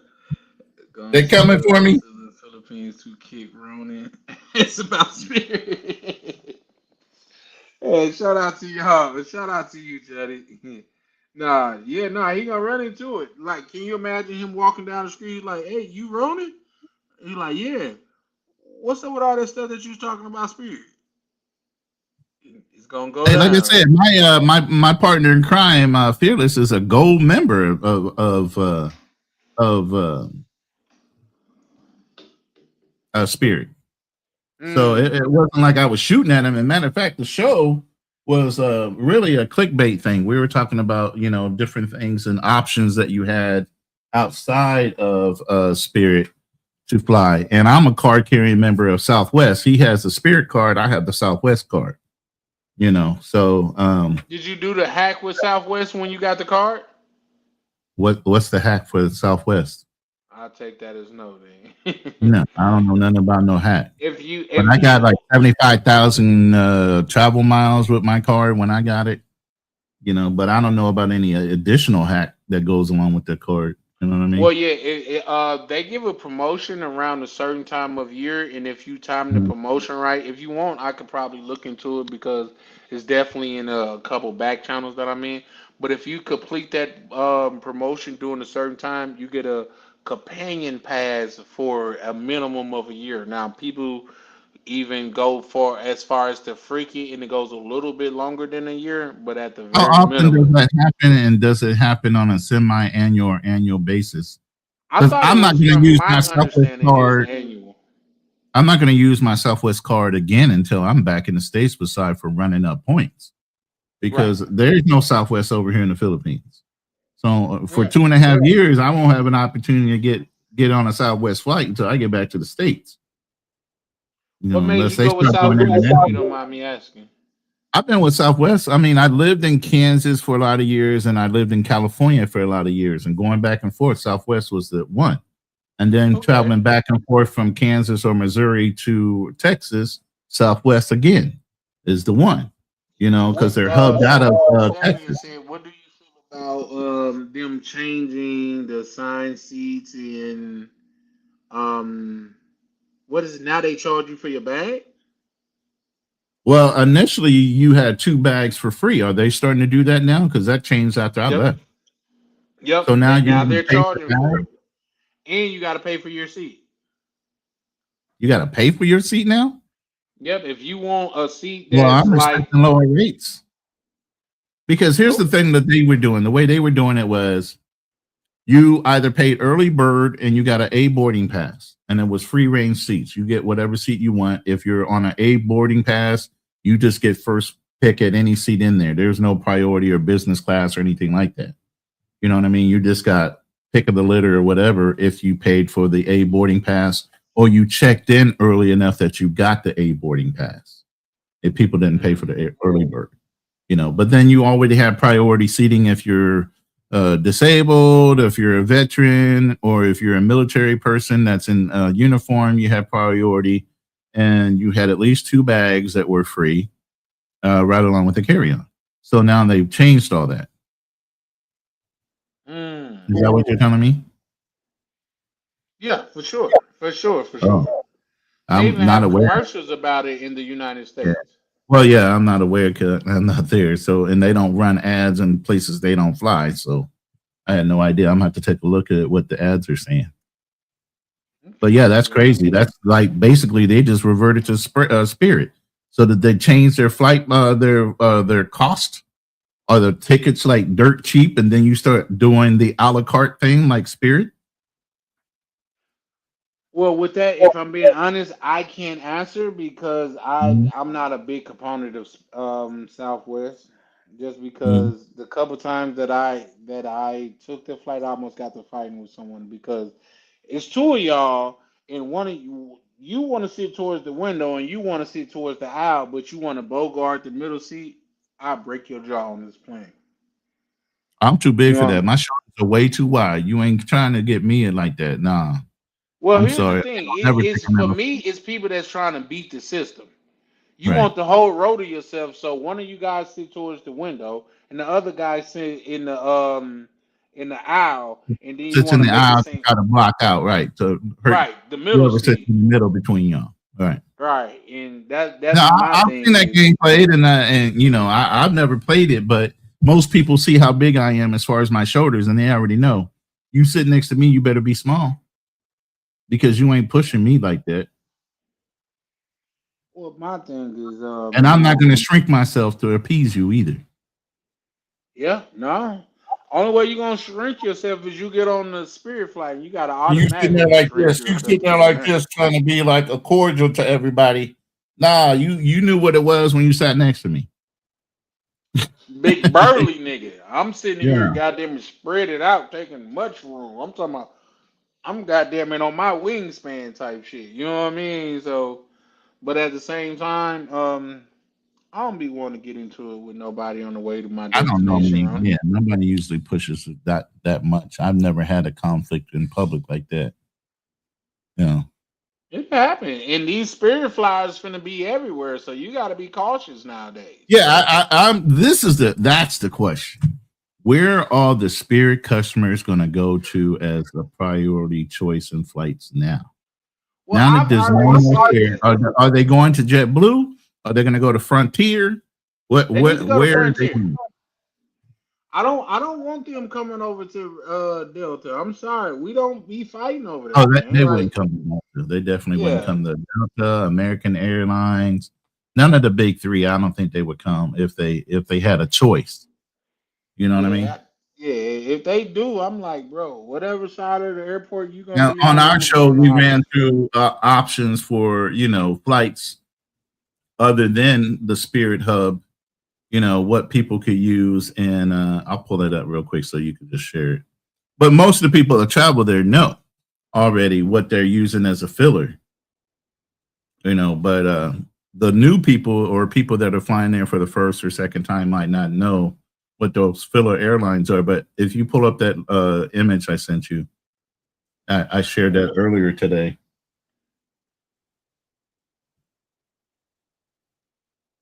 So I mean, obviously, if you're flying to Santo Domingo, it's JetBlue. If you're flying to Medellin or Bogota, it's the From where Avianca though? Let me see if I can't put it on my big TV. from Florida. Oh, okay. Yeah, no, I'm nowhere near that motherfucker. They gon' Yeah, and then my ass obviously about to bust. Spirit never flew to Brazil, so it's still the LTAM and American to get to Brazil. So Here's the thing. LATAM, Shout out. Go ahead. Chalupe writes, Frontier is Spirit's cousin. They are the same thing. I beg to differ. I beg to Mhm. differ. And I'll tell you why. And I know a lot of people don't think I would take this standpoint, but Spirit was in the top airline a couple years in a row, and I'll tell you why. Because they had the least canceled flights. The thing I hate about Frontier is they'll cancel a flight if they can't fill it up. Like we know it's a brother, and if you look back into it, I don't want to use his name just because, and he never told me not to use his name, but just to keep everything on the up and up, I'm not gonna use his name, but he was coming from the DR in Frontier, goddamn it, canceled a flight on him. So like Frontier is Spears' cousin, they little snot nosed, dirty shoes, untied, Damn, stepping on the not back of dirty their foot, shoes, cousin. Yeah, not dirty a dirty shoes. foot. Yeah. Yeah, here's the thing, and I get it. I don't want to offend nobody, but I always kind of feel some type of way to where people turn their regular shoes into house shoes. They step in it so much with the back down to where the Mm-hmm. shoe is just used to it. To me, that's always been distasteful, and I don't know, kind of like bottom of the barrel type shit. You got some regular shoes, but you done stepped in it so much from putting the heel down to where now these are house shoes. Yeah, no. It said Latam is the biggest, I mean the best to get to Bogota. Well, I appreciate that, but I don't think I'm going to Bogota. Shit, if I'm being honest. Yeah, my boy, there's somebody got stuck in Bogota just the other day, and they used the A one, Avicana or Avianca. Avianca. Yeah, they used Yeah. that one to get out of there. Yeah, no, like, but But Fearless I've had heard a lot of good everything. about Latam. Fearless had everything booked with Spirit, and he had to turn around and change everything. I mean, I would be pissed if I knew my flights are only going to cost me $183 because he had so many racked up miles, and it changed from 183 to 1447. I'd be kicking mad, man, and that still didn't cover the bags for That's the crazy. alternate airline. Well, here's the That's a thing. huge increase, man. It is a Spirit. Are they scamming when we all knew that they was going out of business, but they was Yeah. selling flights at a discount? I Well, feel yeah, like that's that's a been scam. going You on. know you're not going to be in business. Well, see, I would say America had a lot to do with why Spirit went out like they did, or the politicians at least did, because Spirit tried to bail themselves out by selling themselves to JetBlue, and the government stopped that shit. And I just sent you another image to share once it gets pulled up. So we went through all this during the live, but just for people in here, this has been going on since 2020. Since the pandemic, and they knew they were starting to fail. They tried to merge with JetBlue in 2022. So this has been an ongoing thing for like 6 years now. Yeah. Well, here's And the they thing. couldn't hold on any longer. And they tried to negotiate a deal with the government. And like I said on my show, I'm glad the government did not bail them out. It is not on the government to continue to bail out companies year over year. The whole point of capitalism is competition. The whole point of capitalism is competition. If you are the weak man on the totem pole and you don't do your finances right and you don't know how to reinvest in your company and you don't do the proper things in marketing and some little guy comes up and starts to compete against you and beat you, guess what? You just get your ass beat. You fall off the list and the next guy that's strong and up and coming takes over your place. To continue to bail out somebody with poor management skills, poor financial backgrounds, and everything else to why they're failing in the first place? No, that's not the way we should be. We know in 2008 when they bailed out the banks, what did the banks do with that money? They took it as bonus money. They never did the right things for the people. They never reinvested back into the people that overpaid on their mortgages, which is why subprime mortgages are one of the biggest reasons why in 2008 the banks went under. But they never gave the people back the money. They kept it.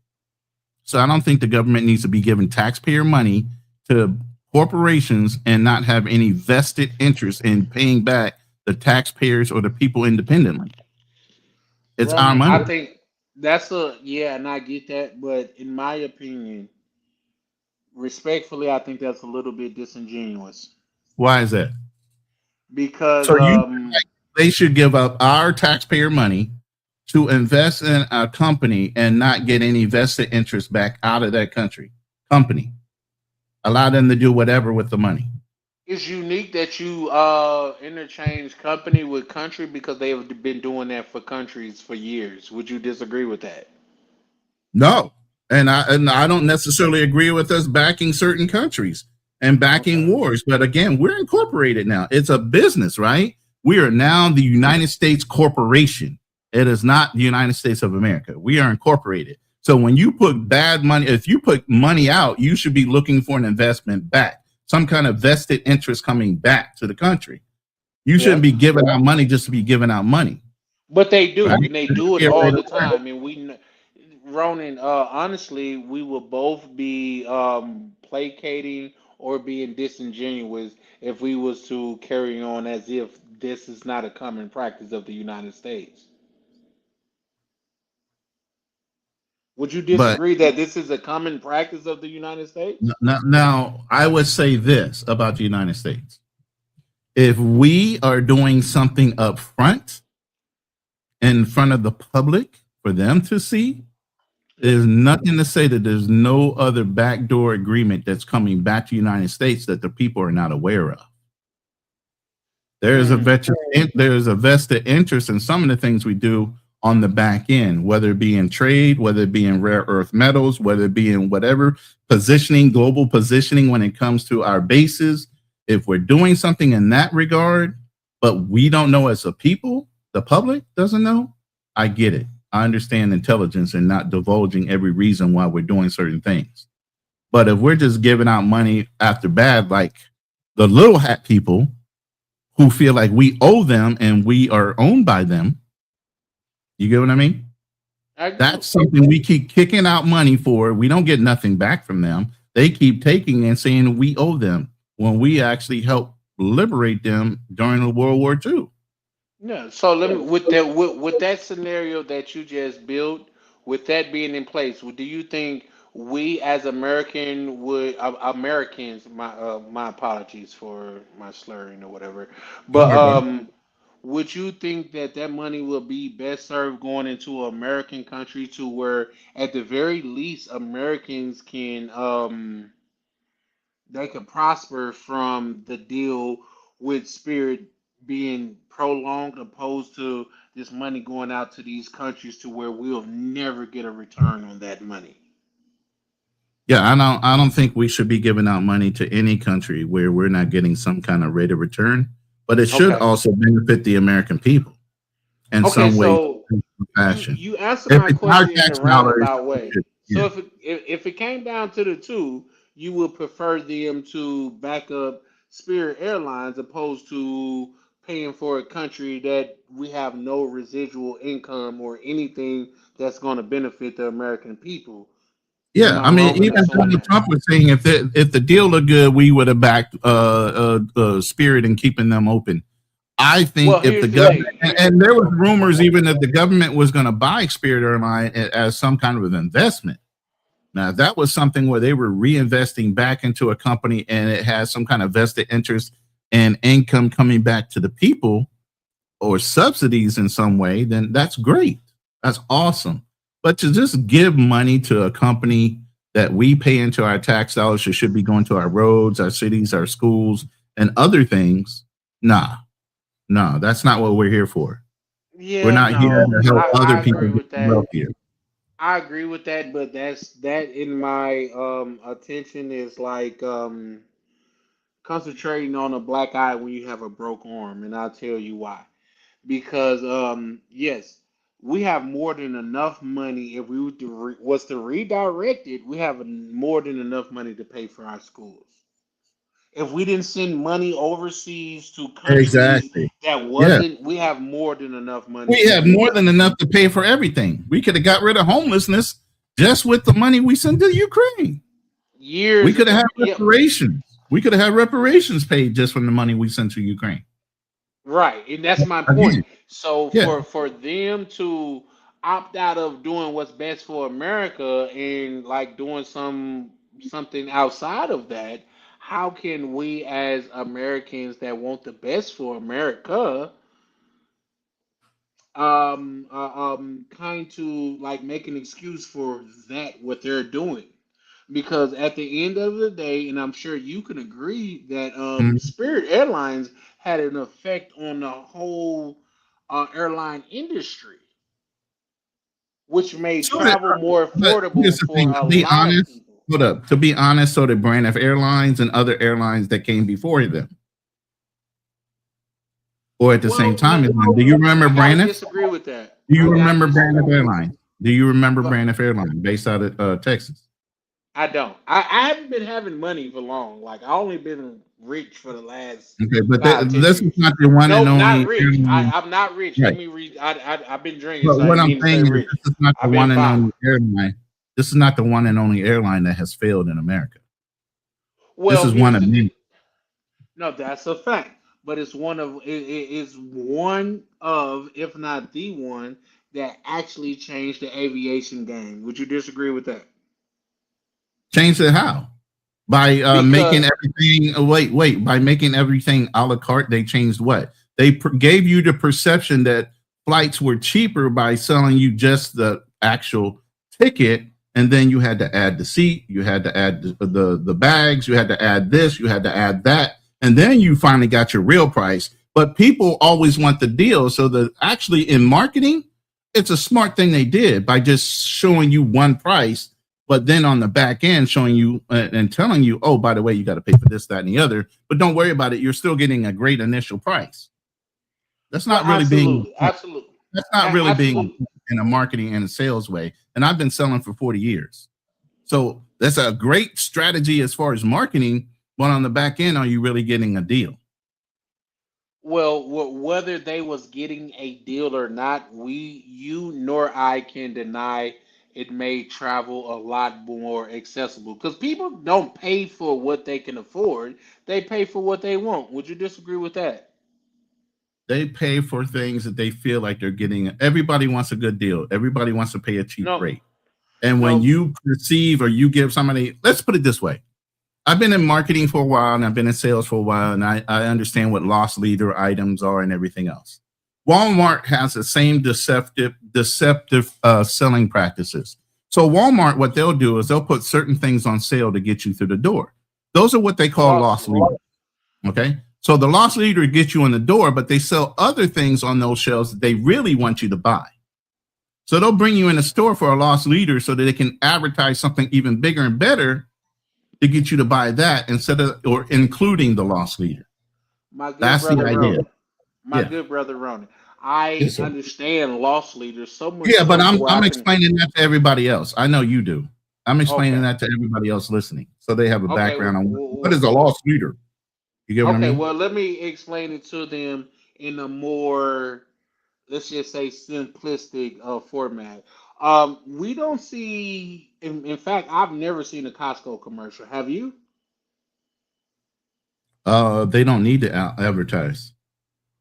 They got people beating Okay. down their door. They got people beating down their doors that want access. That's why they Don't can jump charge ahead for of a me now. membership. You gotta let me work here, good sir. Go ahead. Okay. Go ahead. What I'm saying by that is they don't pay for commercials. You know why? Because they put it in their loss leaders. That's why they lose millions of dollars a year on those hot dogs that's been $1.50 since the 70s.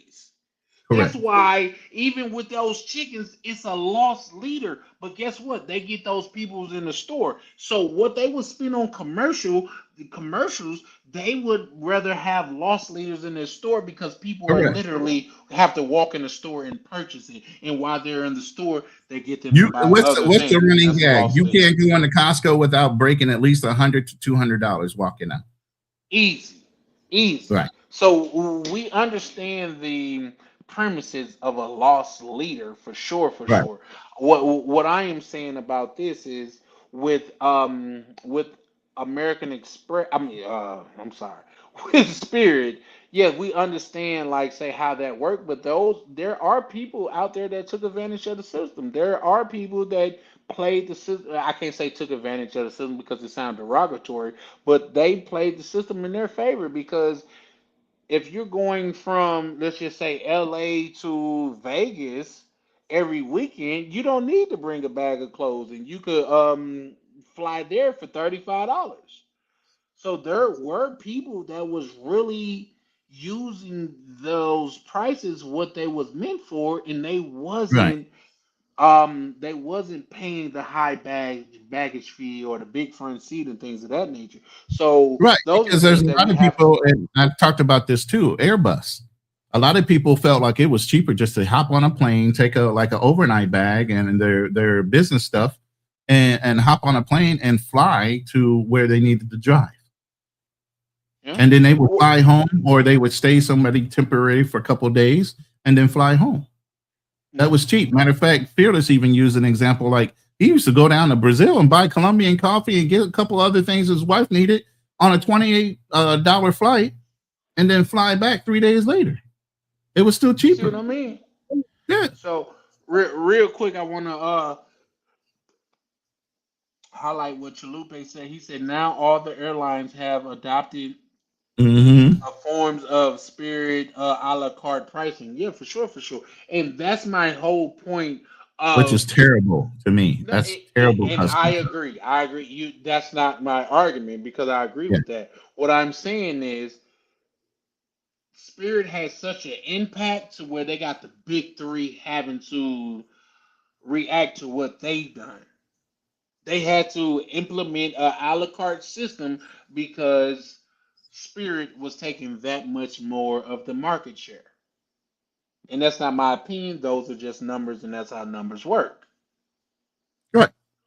But here's the thing, and you and I both know this because I think we've both been in sales for a while and entrepreneurial spirits and all this other thing. Business practices when it comes to morals and ethics are one thing versus just profit. Giving good customer service is one thing versus just trying to make a profit. Right? Agreed. Agreed. Okay. So you get people to want to come back more if you give great customer service, and that means they're willing to spend more if you just do the right thing the first time. Right? Okay. Yeah, I can agree with that. Okay. But when you start changing your business practices to mimic somebody else, then are you being your truer self? Or are you just trying to get over since everybody's used to doing it and take advantage of it? My good brother Ronan. I don't know if that's a question to where you're trying to test me or you really is I'm that a asking genuine in question. general to people. I'm asking it not only to you, but I want other Oh, okay. people to be enlightened by your answer. So Okay. I'm not. Okay. It's a informative type of conversation we're having. Okay. Well, with that being formatted the way that you just did, I will happily oblige. With a real life case study. I forgot the name of the company, but it was a company that was selling diapers on Amazon. Have you heard this story? No, go ahead and tell me. Okay. I'm Okay. interested. Okay. With the company that's selling diapers on Amazon, what Amazon decided to do was they was in direct competition with those people that was selling adult Pampers on Amazon, and they sold it at a loss for years because they knew they would put them out of business. You know what I mean? So I'm saying that to say yes, these are business practices, whether you want to call them unscrupulous or whatever, but these are actual business practices that's not deemed as illegal, but a company can do. So you got a company like Amazon, and I know because I actively sell on Amazon, to where they could undercut you for years till you run out of business or inventory or whatever. You can't keep up to where you will go bankrupt. And guess what happened when you go bankrupt? Guess what They Amazon do buy when you you. go bankrupt? They buy you for pennies on the dollar. They don't even buy you. They let you go bankrupt. Now the I mean, it price depends on that you, your assets. To tell you the truth, it does depend on your assets. What you're well, leaving yeah, behind that they might want to suck up. yeah. But here's the thing: this in this specific case, what they did is they ran that company on the brink of to bankruptcy, let them go into bankruptcy, and now that they're no longer able to sell, now the price of the Pampers go up. They Yeah, ran that's them all out of business. They sold yeah. it at a price to where that company couldn't compete. And once they went out of business, now they up the price to the actual market value of it. Okay. Now let's say it this, and we'll put it in your terms. So the bad company does this in order to compete with a person that puts out a quality product. And eventually people just want to buy something cheap, like I was saying with Spirit, right? Yeah, for People just sure. want to buy, they want to see that cheap price. They don't care whether the quality is there or not. They'd rather spend the cheap money. But then Mm-hmm. once that person puts them out of business, then they realize the company that got put out of business actually sold the more quality product. Mm-hmm. And now they regret it, but it's too late now.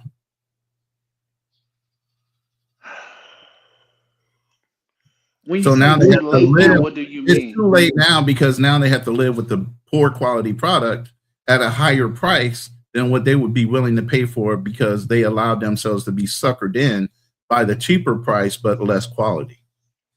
Absolutely, but here's the thing about that is now the what you got to understand is, well, not you have to understand, but what the people that's watching have to understand that Amazon is a billion-dollar slash trillion-dollar business. Yeah, Once you go out of business, now they could meet your manufacturer and they could buy 10 times what you was buying at a fraction of the price and give that same price that you was giving with the same quality. Money conquers all. right. So I'm just relating that to the whole thing about it is like with Spirit, you had these big three airlines that had to adopt, like had to consider Spirit as a competitor. So they had to adjust to that. Well, to me, and what I would have done in a marketing aspect, and a lot of people don't like to do this because they think it's poor business marketing strategy to talk down about the competition. I would have just clearly said, look, you can go with the smaller guy in Spirit and go a la carte for everything, or you can pay for quality and comfort. Our seats are bigger. This is why we do this. Our we allow you to have two. I would push out the benefits of why we doing what we do instead of sink to the level of saying, oh, we'll offer you a cheaper price and sell you everything by a la carte and Yeah. show you Well, all the negatives behind why that is, and I just keep get that. pounding that away. Well, here's the thing. With that, Ronan, you're preaching to the choir. I get that. Right. I understand that wholeheartedly.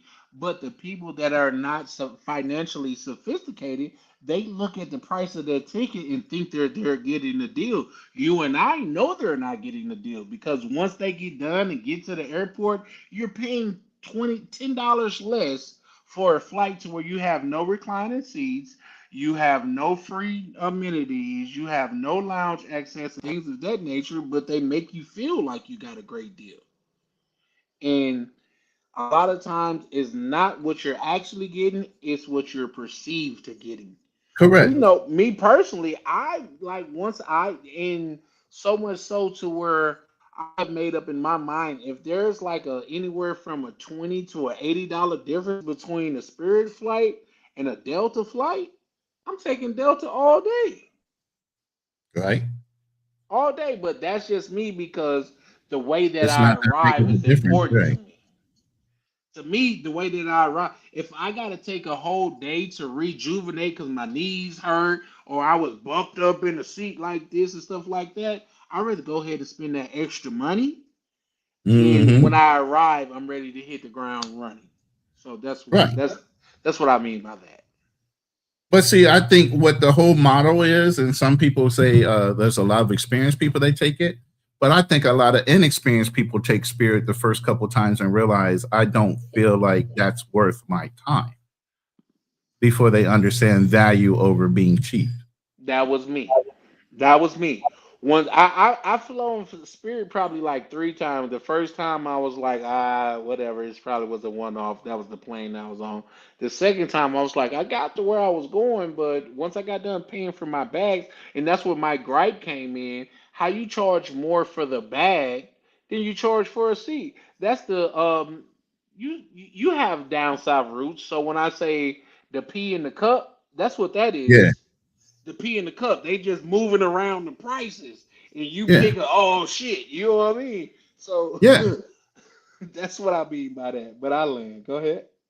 No, you're good. I mean, that's exactly what it is. So, like I said, I don't always look at value by cheapness. I look at value by my comfort. And again, this comes with experience. This comes with a little more wisdom and traveling and other things. I look at the overall, not just the perception that I'm getting a deal. Because sometimes when you think you're getting a deal, you're not getting a deal at all. Like you Not at said, I all. don't like being cramped. I don't like being cramped. Bigger guys and guys of height and people that like comfort know that even once you get somewhere, it might take you 12 to 14 hours to recover from the damn flight because you were Just to uncomfortable the recuperate. whole fucking time. You know, now you're sleeping because you're jet lagged. I flew a 17-hour flight to get just to Taiwan and another 3 hours to get to the Philippines. Do you think I wanted to sit back in the back and be like in a cattle car for 17 hours, not get a little bit of sleep, not be comfortable? I mean, even in an economy plus, let me put it this way. The economy flight would have cost maybe $615 to $900 to sit in the back of the plane. My ticket was $1,400 for that 17-hour flight. But I got into a seat where I still had the eye bag cover. I had my own personal TV. I had full reclining. I had everything, and I was one off of just the business class. Do you know everything they gave the business class, they gave the economy plus people? They literally walked, and they kept on bringing me food, bringing me everything they were getting for that little bit of extra money. But I was comfortable. I got to sleep. I got to whole wash my face, and I actually got to pre-order my food and everything else that everybody else got to do in business class for that much less. I think it was $1,000 or $1,500 less than business class to do the economy plus flight. But it was just as big as everything else that business class had. It just didn't have the seats were prestige. the same The size. seats were the food same. Exactly. The food was the same. Everything.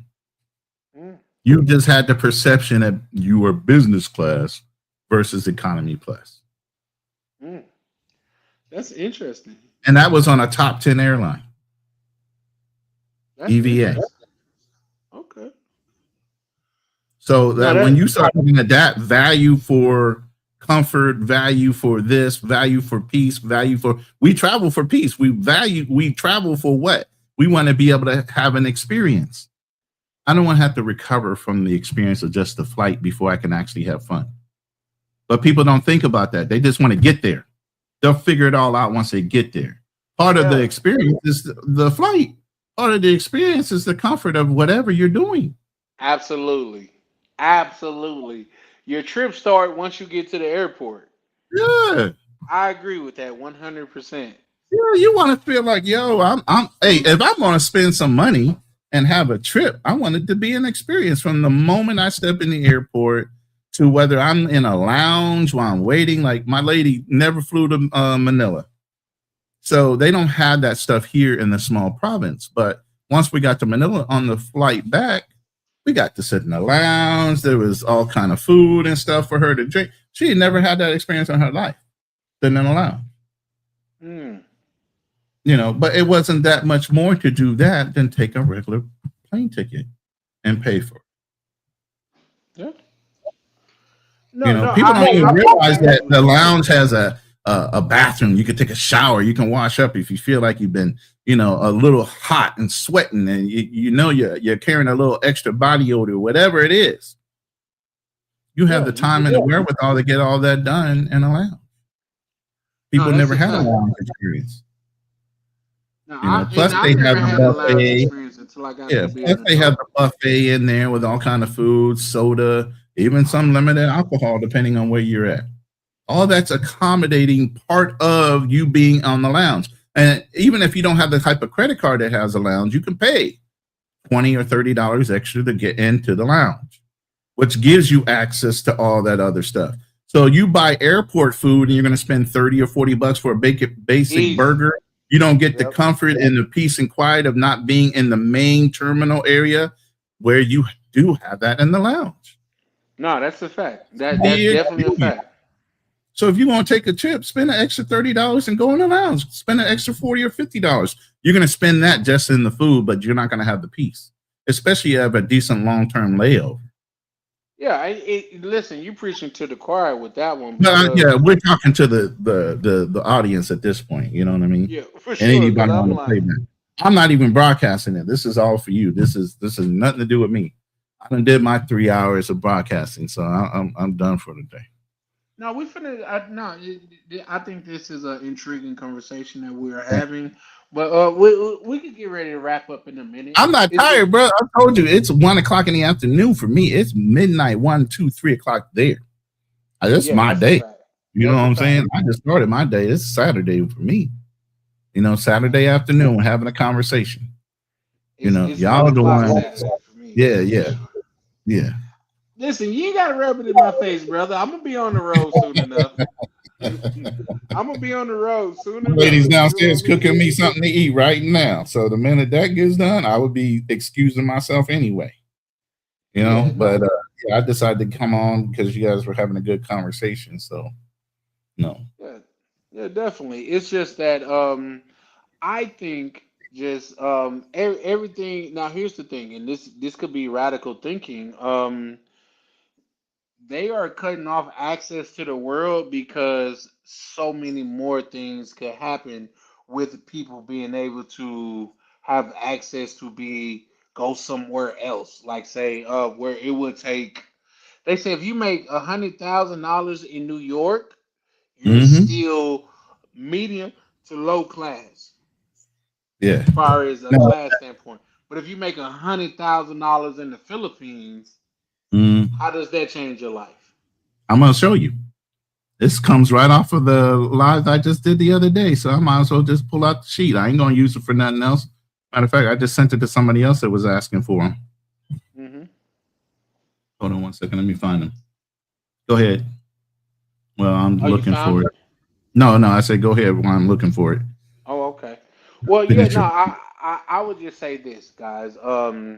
Link with me, and there's certain things that I can say, and I'm looking to, like say if you part of this thing of ours, like I'm just sharing things that I've know, like hiccups that I made along the way. But bro, if you wanted to and you really knew how to finesse the system, you could get you a free first class trip to Thailand if you knew what you was doing. My trip to Thailand, let's say I could spend 120,000 points on a trip. That's gonna get me first class on Emirates or Lufthansa or whatever, to where I'm drinking champagne the whole time. I'm getting meals the whole time. And on some of those flights, I could take a shower on them. And just to elaborate, I don't know if you guys caught what Ronan was saying earlier. There's some lounges to where you could go into the lounge and take a shower and refresh in them joints. Right. It's a game changer. Instead of being in the main airport all musty and sweaty around Loud as other hell. people, You can't sleep. None of that. it's loud as hell too. Yeah. And then nowadays, I don't know, maybe I'm too old, but I remember where the seats was not so like had those iron things in the middle to where you could get you a good nap if you get you Yeah. three seats together. Now they got the little iron thing in the middle because you can't lay down. Oh, they have whole quiet areas in the lounge. Yeah, You can actually have some place where you can stretch out. They have massage chairs in there, and some of the lounges have all kind of accommodations for people that pay for a lounge.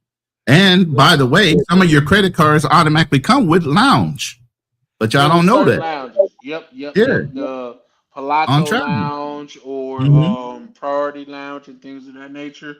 But what I Yep. will tell you, one of my Has great a lounge lounge. experience. Yeah, American Express has a lounge. I mean, Yeah. beside for the airlines, some of the credit card companies have lounges that are partnered with the airlines. It okay. Let's go into that then. Let's speak about American Express. With American Express, you could, if you got a Delta flight, you could go into the Delta Lounge.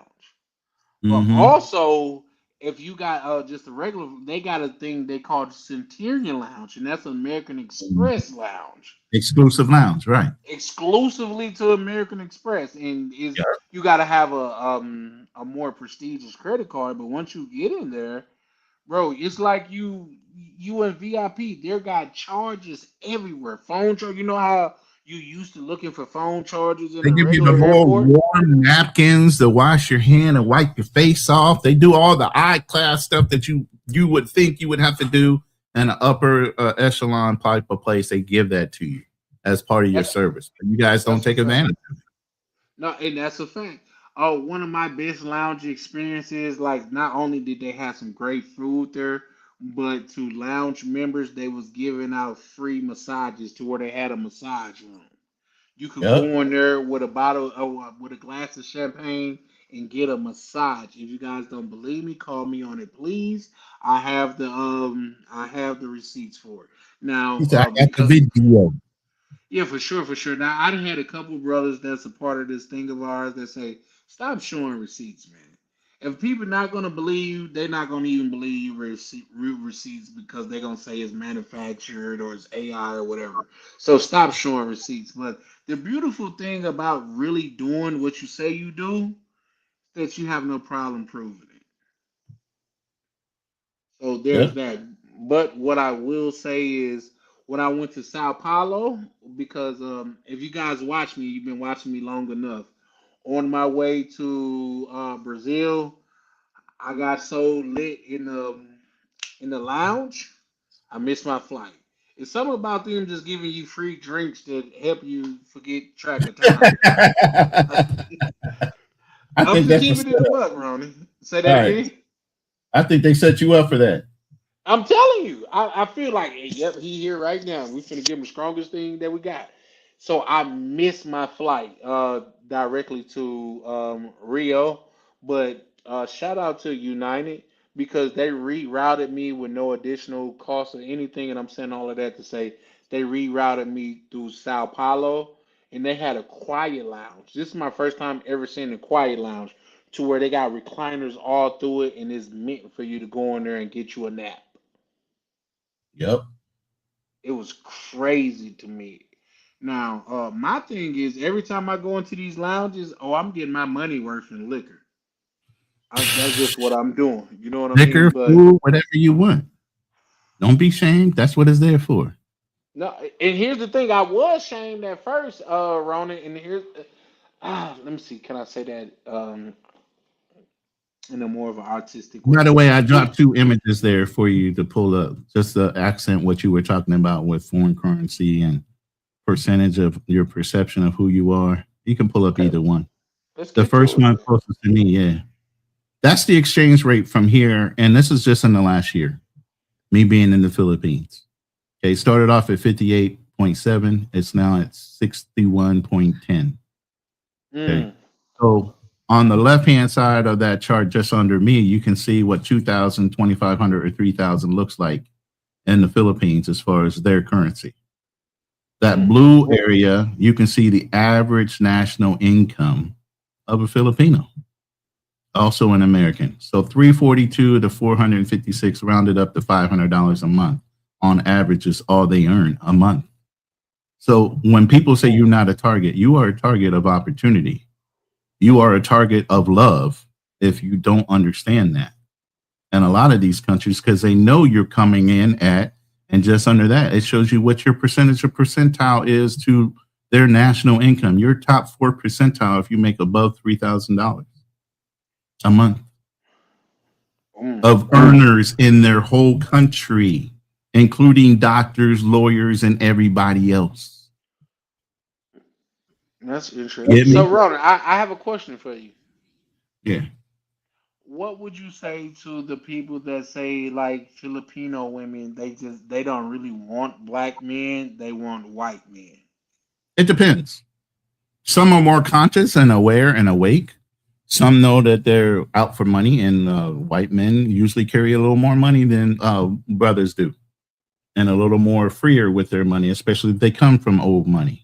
So it can go either Mm, way. You're still an American at the end of the day. You're accessible to this type of income, and so you are still liable to be taken advantage of. Now, whether they want to be with you or a local man, that's up to the individual Filipina. Like my Filipina, she is a Morena, and Morenas are bullied here in the Philippines. So they identify more with darker skinned people anyway, because they are Morena.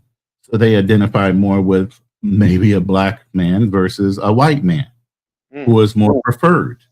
And so are lighter Filipinas. So if they have a similar experience lifestyle wise as we do, being Morena, they are more identifiable to understanding who we are as individuals.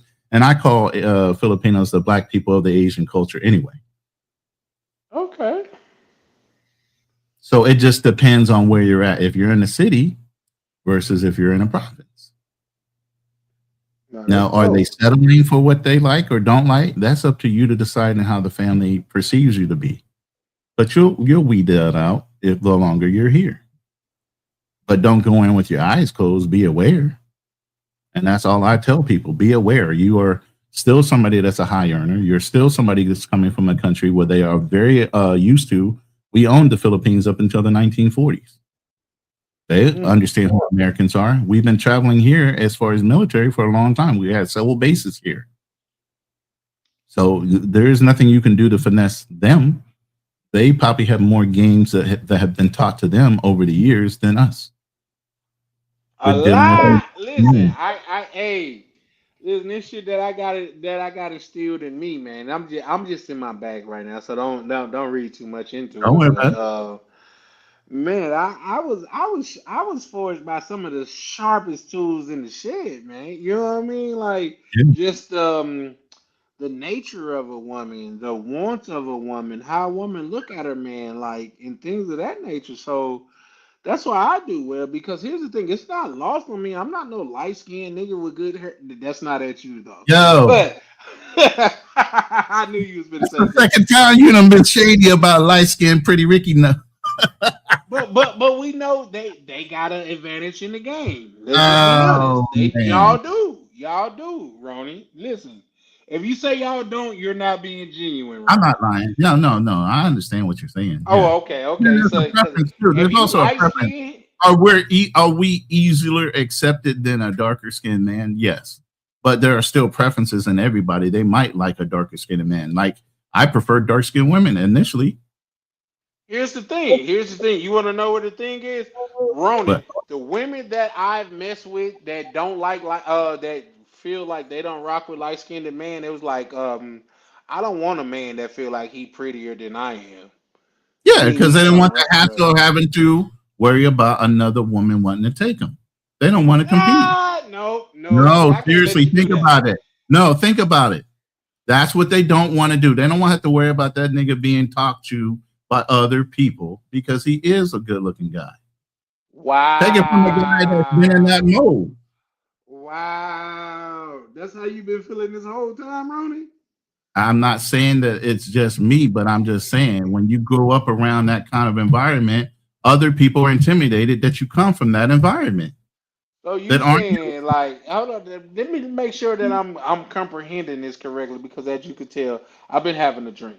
But you saying the chicks mess with light skinned dudes because they're less likely to have other suitors? What? Say that again. You Because I didn't the understand the way you worded that. chicks don't like messing with light skinned dudes. I mean, they prefer messing with dark skinned dudes because they are less likely to have suitors. In Or some do women's you? minds, yes, that's true. Wow.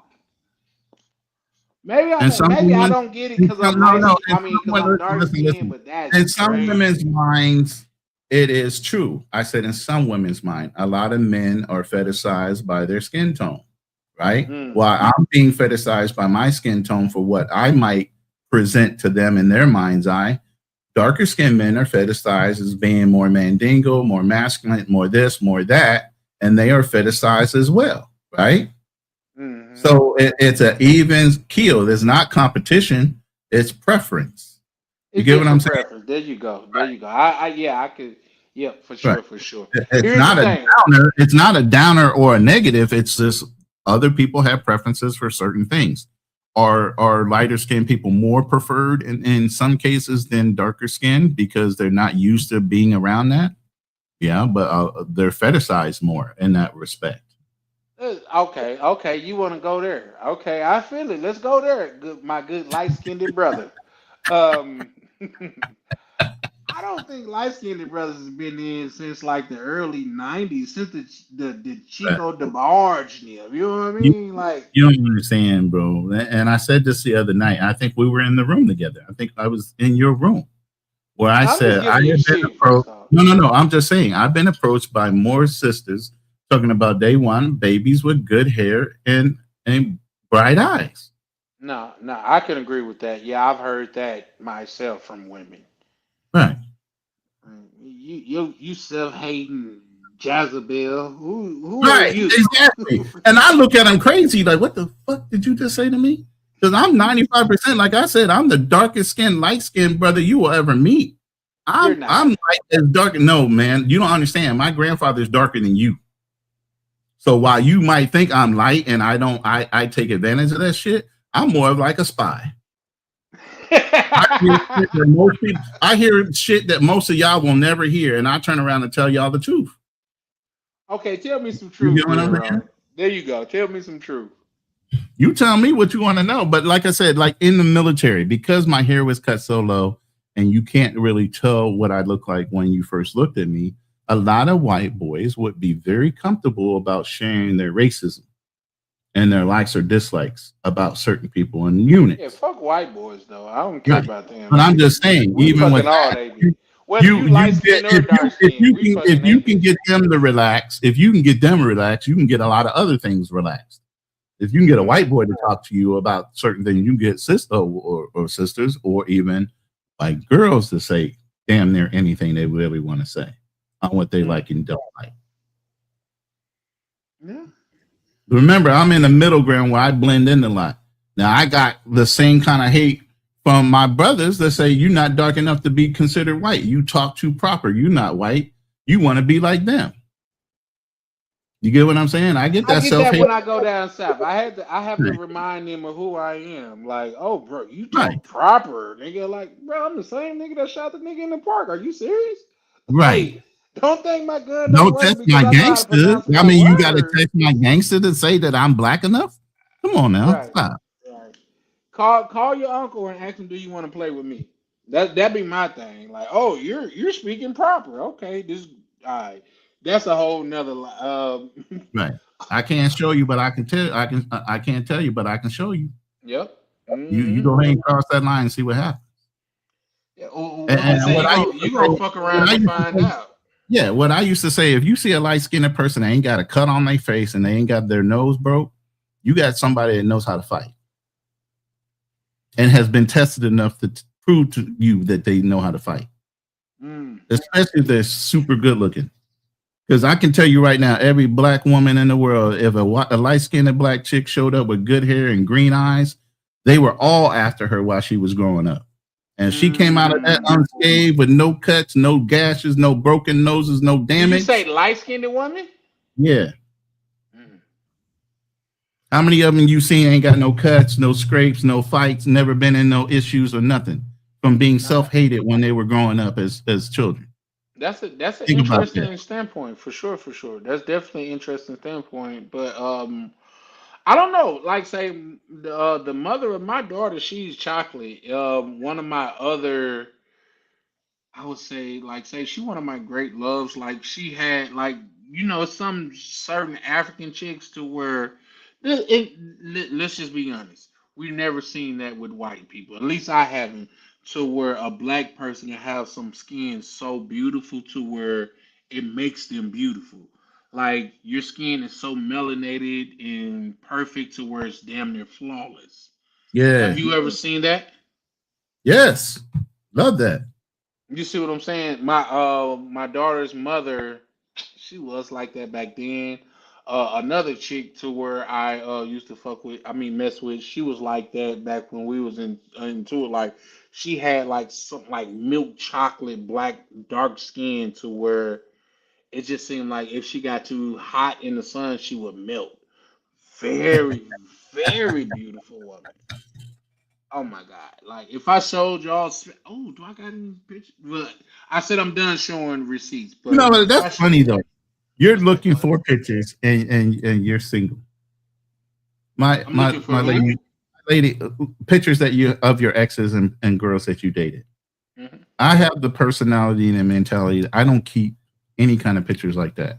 When you're out of my life, you're out of my life. I don't even want to harbor on memories.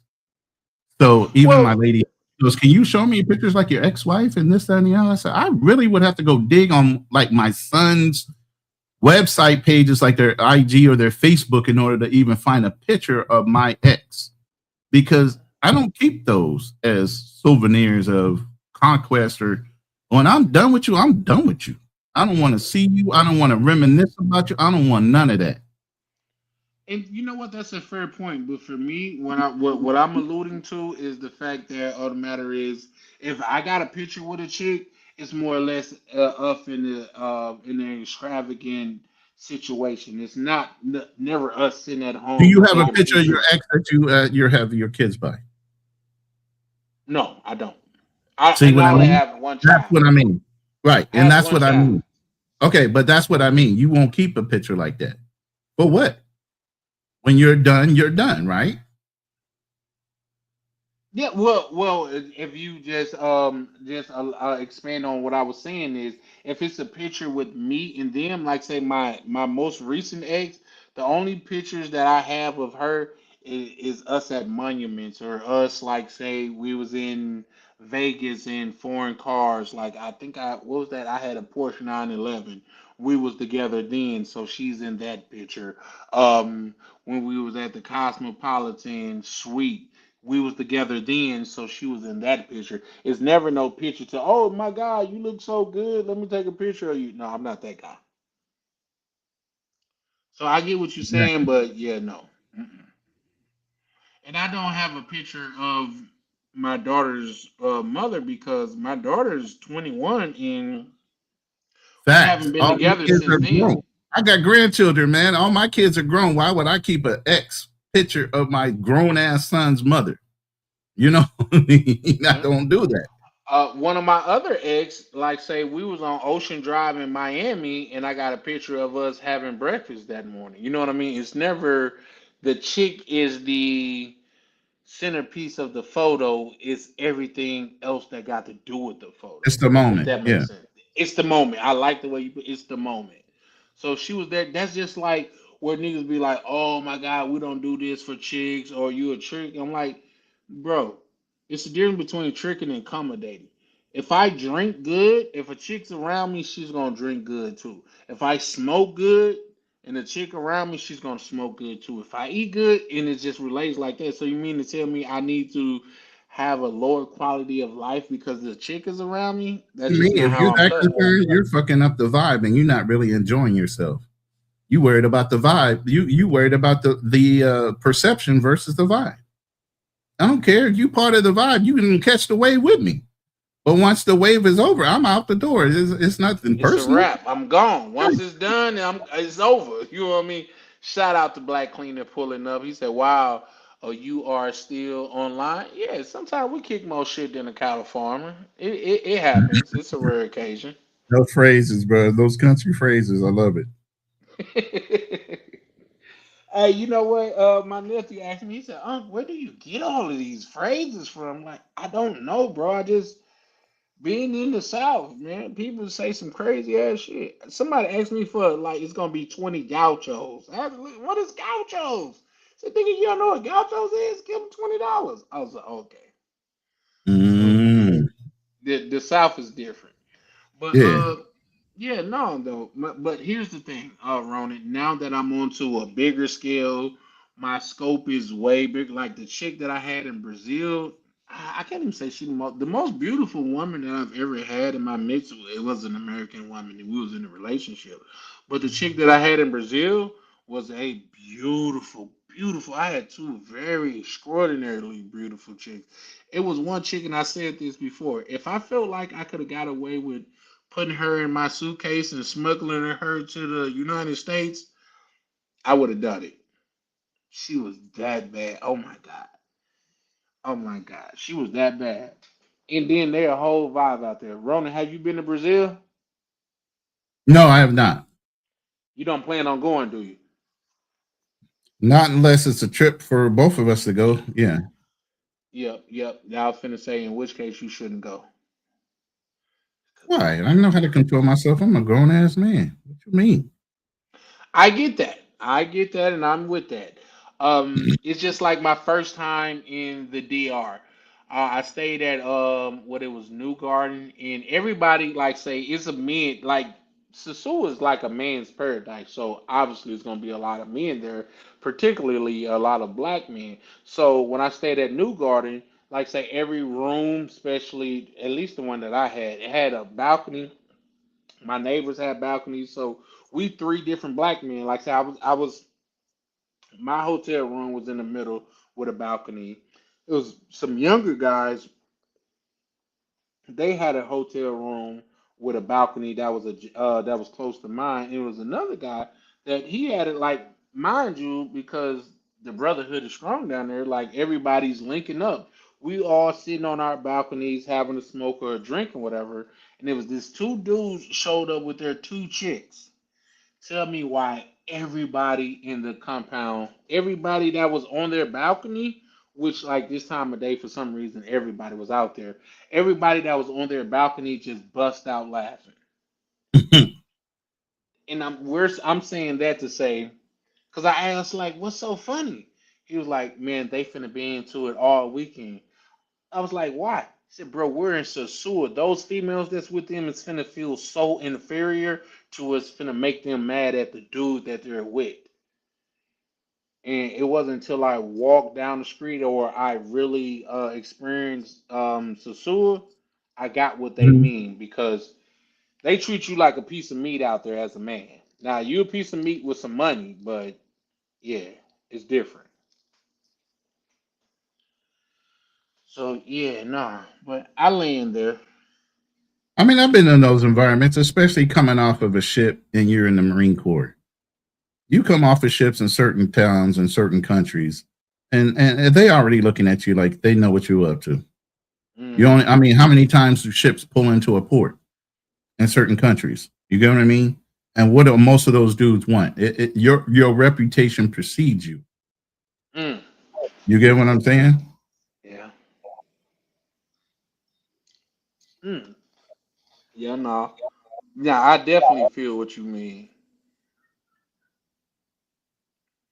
So yeah, nah, for sure. But with that being And then the said, other one Ronnie, was just my go budget, ahead. how much I spend a month for what I do and what I have.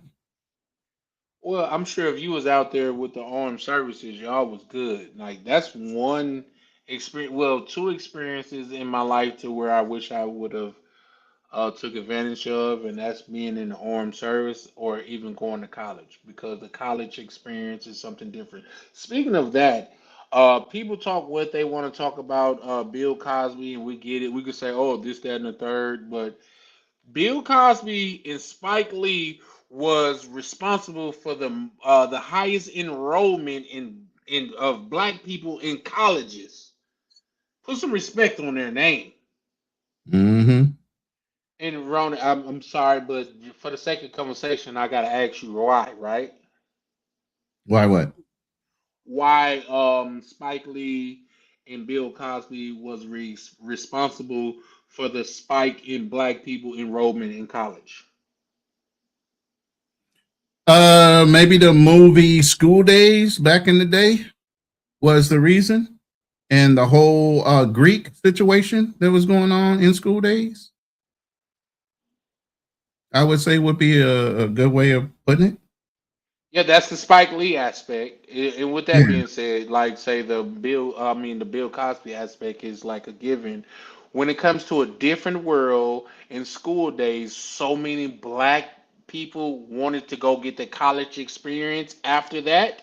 You could look it up throughout history. It had a spike of black people enrolling in college behind those two situations. It's a different world by Bill Cosby. Listen, if you my age, you grew up with a different world. I still know they fucking names damn near by heart. Um, School Days. Come Mm-hmm. on, with Spike Lee joint and the young Lawrence Fishburne had a lot of people enrolling in college.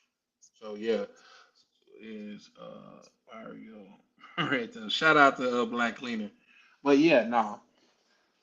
But we are at the 6 hour mark, Ronnie. I guess we're gonna go and close it out here, man. You got anything that you want to say before we close out? No, man, good show. Appreciate you always. You For know what I'm sure. saying? Man, shout out to Ronnie, man. Always pulling up and showing love, man. It's something that's not lost on me. You got an OG in the game that really has pulled up and, start kicking it with the fam over here. So it's not lost on me of how important that is because, like I say, if nothing else, man, I want to be around a lot of like-minded individuals to where we can build and grow something from. School Days isn't a spinoff of a. I didn't. Oh, he said, and it is a spinoff of a different world, which Bill hired the cast of School Day. Oh, okay. Well, I know for a fact, like say, and I forgot what I was watching, like doing School Days in a different world. Um, because here's the thing, am I wrong? But before those two situations, there was never a on film situation about black people in college. I could be wrong, but Ronnie, can you think of a situation before School Days or a different world towards black Like a people in Greek college? type of movie or anything like that for black colleges. Yeah, just I anything can't to think of where it's a black anything out experience there in that college. I can't think of any movie that had anything about a black experience in college before School Days. Even the movie with Denzel Washington about the football players and him being That a was black after. coach. Remember the Titans? Yeah, that was after. Remember the Titans. So, and that wasn't even a black college. That was a high school. That was a. Hey, you could have stumped So, me with that because I ain't think about it yeah, till you just said it. You damn sure right. That was a high school. yeah. So I can't think of anything that would equate off of that. Yeah. And I don't think School Days was necessarily a spinoff. A Different World was definitely a spinoff of the Bill Cosby Show because their daughter went to college and she went to that college first. So I don't know That if that was School Jaleesa? Days influence. Yeah, not Jalise. What's the light skinned one? What's her Which one? name? They had two light skinned kids. It was one that was Yeah, that's older the than the oldest one that daughter. The was. second one, the one that was all flighty and all about the flowers that married the Navy guy It at the end wasn't of the day. Jaleesa. God damn No, it! Jalisa is not her name. Somebody help me. Somebody help What, us what's out, her man. name? Somebody, because I'm not gonna be Actress's able to name. sleep. That Because I know we had Whitley in that I'm joint. We gonna had Dwayne Whitley. Wade. No, Who? Whitley is one of her competitors. One of the Yeah, first when Whitley it was the chick from the South right. with The that thick Southern accent. I Belle. The used to Southern love Belle. her. Yeah. The Southern Belle. Yep. That had the Um. cotillions, and we talked about cotillions back in the day within our community too, trying to keep the wealth within the families of wealthy black individuals and prominent people in the community. They had cotillions to Oh introduce shit. other people of that same community to each other as far as their sons and daughters. Is there any documentaries or videos that About I could look cotillions? into or not? Yeah. I don't know. I know some movies that talked about Southern events. I don't know if it was called the Red Violin. Jasmine Guy. Thank you. Jasmine Guy. Okay, shout out to Thank you, you. bro. Jasmine Ah, Guy. But okay. what was her character's name in the show? Yeah, Dwayne Wade and Whitley were In the cast in cast School of School Day. Days. Yes, they were. Oh shit, I didn't know that. Yeah, she was part of the light skinned girls in the Greeks. I just Remember? remember I So was remember old Gina. girl from Gina. Yeah, so was Gina. Oh shit. She was Shout the out to head girl, y'all. and then Whitley was one of the girls in the group. Matter of fact, that Okay. solo was Whitley was singing as backup to Tisha Campbell. Tisha Campbell could Mm. sing. Tisha Campbell and old girl and Martin, both of them were a duet at one time. They Pam. could both sing. Here's the Pam, thing. they Oh sung man. in what Rocky, not Rocky Mountain Picture Show, but the one with the plant, the Feed Me Not. Seymour. Oh, I thought you was finna say What's that? Little Shop of Horror. Yes, they were the girls on the balcony that were singing in Little Shop of Horrors. Both Man, come Pam on, and man. Tisha Campbell. Go Are you back and look at it. serious? Tisha Campbell and Pam were on the balcony, the two black girls that were singing in Little Shop of Horrors. That was them. Oh, Black Cleaner say Lisa Bonet. Monet. Bonet. Yeah, Oh Lisa shit. Bonet. That's her. And what was her name in Albums. Cosby Show? It wasn't Sabrina. No, it definitely That wasn't wasn't her name in Sabrina. the Cosby Show. It wasn't Jaleesa. Who am I thinking about? I can't think of her name in the Shout out to Cosby Show. y'all though, man. But yeah, Tisha Campbell and Pam were in the Little Shop of Horrors. They were the two backup singers in that show. that were up in the balcony area. That's crazy. I gotta look that So they've up. known each Roman, other that long. They've known each other Roman, that I long. gotta That's look what I'm that saying. up. Yeah. I ain't gonna lie to you. I gotta look that up. But real quick. That just goes to show you how prevalent tonism was back then. Because everybody that knows and know how beautiful women look know that Pam was shitting on Gina. I don't care Oh, what you Pam's say. body If was banging. Pam's Pam body body was was out of the banging. universe, and They just all made Gina her had was sound that she ugly, was but light Pam was skinned. fine. Pam was fine. Come on, man. Pam was Yeah, that deal. Listen, I don't care what nobody say, bro. Pam was that deal, bro. she was. Denise. Denise, Denise. yes. Okay, there you Thank go. you. Yeah, for sure. Joe Bro. Yeah. Joe Burnett. Yeah, man. Thank you. You the Hey, one pulling out all the congratulations, hits. Joe, Yeah. bro. You old as hell. Shout out to you though, cause we Why old as why he hell gotta be too. old? He could just have a better memory than us older folks. No, if he remember characters from there, bro, like shout out Yeah, to you, Denise. cause Thank you. Denise, you Now damn that sure name is right. You popping up in right. my You head. right Yeah, Denise. Now I can hear them always yelling, Denise, Denise, for that God one, bro. damn it, Cause Denise. they would have She never was running killed them me. ragged. She was running them ragged. Yeah, yeah, for sure, for Um, sure. And then, like, say, I ain't gonna even lie to y'all. The little white girl that was in the dorm, I used to like her. bruh. She had, Well, yeah, yeah, she had some curves too. yeah, the She little hit white him. girl, She I hit him liked really her. well. Yeah, she hit him, but yeah. Yeah. So yeah, nah. Shout out to you, Joe, bro, or Bo. Mm-hmm. Cause I would have never thought about it, but you damn so Yeah, it right. would When have you bothered said me, it, and then I would have been down here. I would have been downstairs eating something. All of a sudden, I would have been screaming out, "Denise!" That lady was. What the hell? that's how my mind worked too, bro. No Mhm. cap. But shit, yeah, nah. But that was a whole experience. How college worked, the little.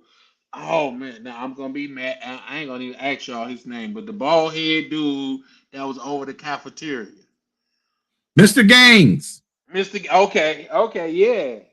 Mr. Gaines. So come on, man. So when I talk Yeah, and about then the colonel, that kept him the straight. colonel, yep. Yeah, was But here's the thing. the math professor.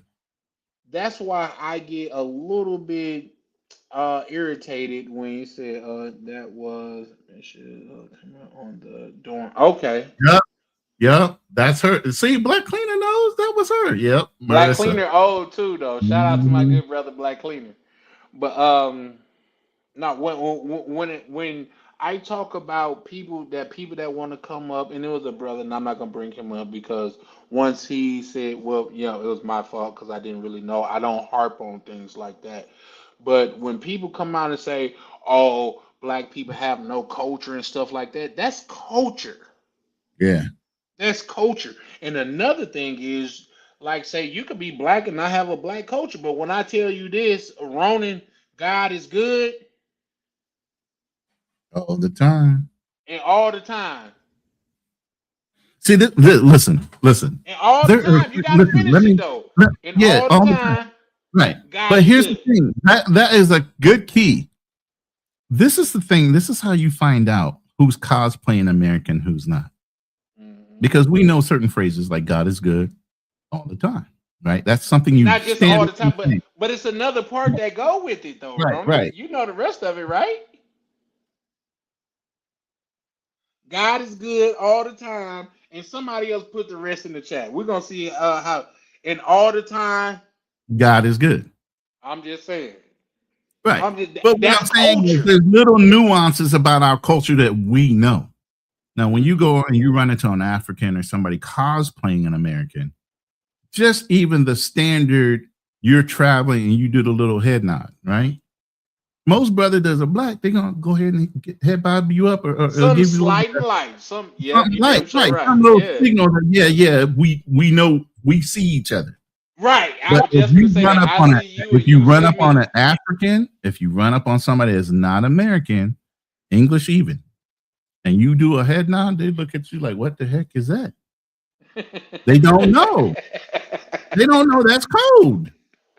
Yeah, So for then sure, you for already sure. know they sticking out. Like even me and my lady, we went to BGC, and there was an African dude had a Filipina, and we were walking in the mall together, me and her, and you can hear him kind of berating her a little bit, and my lady was looking at me like, I said, "You see, there's a difference culturally between us and them." But like But I shout said, out to Black T, where he you said can all pick the out people time that God is cosplay, good. yeah, For sure, yeah. for sure. Listen, But there's little if I things say like that that, to little you, nuances. Yeah, foreigners will not know, but American black men will know, or American black sisters will know. So there's certain things we say overseas that you can identify another person that is from your culture based on, like you said, the things you say. Other than that, people are looking at you sideways, like, "What do you mean?" I shouldn't have to explain that. exactly. Some things Come on, Nate. yeah. Shout out to I'm Two on Tone. mine, Nate. He said, I'm just thinking of a Shalimar asking Candace Owens that ish was so damn funny. See, well, here's the thing. What y'all gotta What did he ask understand her? is shout out to Two Tone because that's important because just because you're black don't mean that you had the black experience. If your Right. ass didn't damn near cry when goddamn it Will Smith father left him and he said, I had a damn good job shot and I learned that without him too. If that shit didn't hit you in your chest, it probably hit a little different. I'm sorry. Yeah. When We Queen can. Latifah, goddamn it, sacrificed herself in that goddamn 6'4" and set it off, if it didn't hit you some type of way, something probably missing. I'm just saying. Come on, man. If you on I here missed and you that watch, interview, so I wish I had heard that interview with Charlemagne the God asking Candace Owens something. I forgot what it was. I didn't get to hear the interview. Can you bring that up to speed? What did Charlemagne ask Candace Owens? they be on Yeah, Candace Owens' heels. I'm not gonna lie to you. yeah. I'll be right back though. Go ahead. No, I just didn't know what he asked. So Two Tone, if you can remind or throw it out there, what was asked that Candace Owens just threw that kind of like blank look on her face, like, huh? It was What's that mean? probably the God is good type of question though, but I know Two Tone Oh. got. Yeah, that's the Breakfast Club. Charlemagne, the God. I don't like saying that because he ain't nobody's God, but you know what I mean.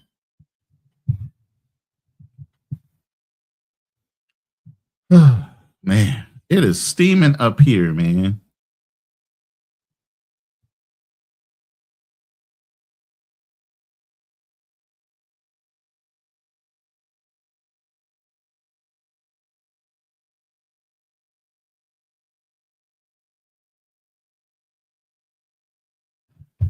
So let's see where we at with this. What's traveling and has taught me? Black Cleaner, why have you hit the link? What has traveling taught you? You're an expat living in Panama. What has it taught you? Well, just real quick because I had to He walk away was right so fast. off But the what I mark. will say, He asked her the same question. She definitely doesn't speak for us. Yeah. you feel me? Yeah.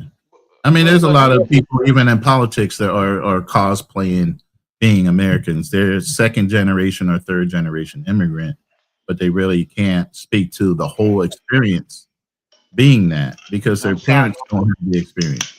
And I'm sorry, I gotta hurt some people's feelings, and I don't mean to, but Camilla fall in that goddamn category as cosplaying. I'm sorry, guys, y'all don't want to hear it, but she falls in that category of cosplaying. It just is what it is, and I got proof and facts about it. So you just because she goddamn it said that she's this, that, and the third, don't mean that she is, and I'll tell you why. Because she said that she was something different prior to that. Not only was that, she is a liar. She said she was smoking weed, which is crazy.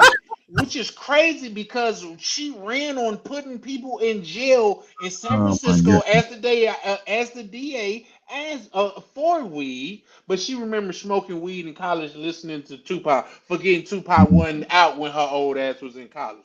Come on now, let's not do that. Mm-mm, mm-mm. here's the thing, guys. What I was finna say about that is that's my go-to saying. Like when a person say they black and I say that Mm-hmm.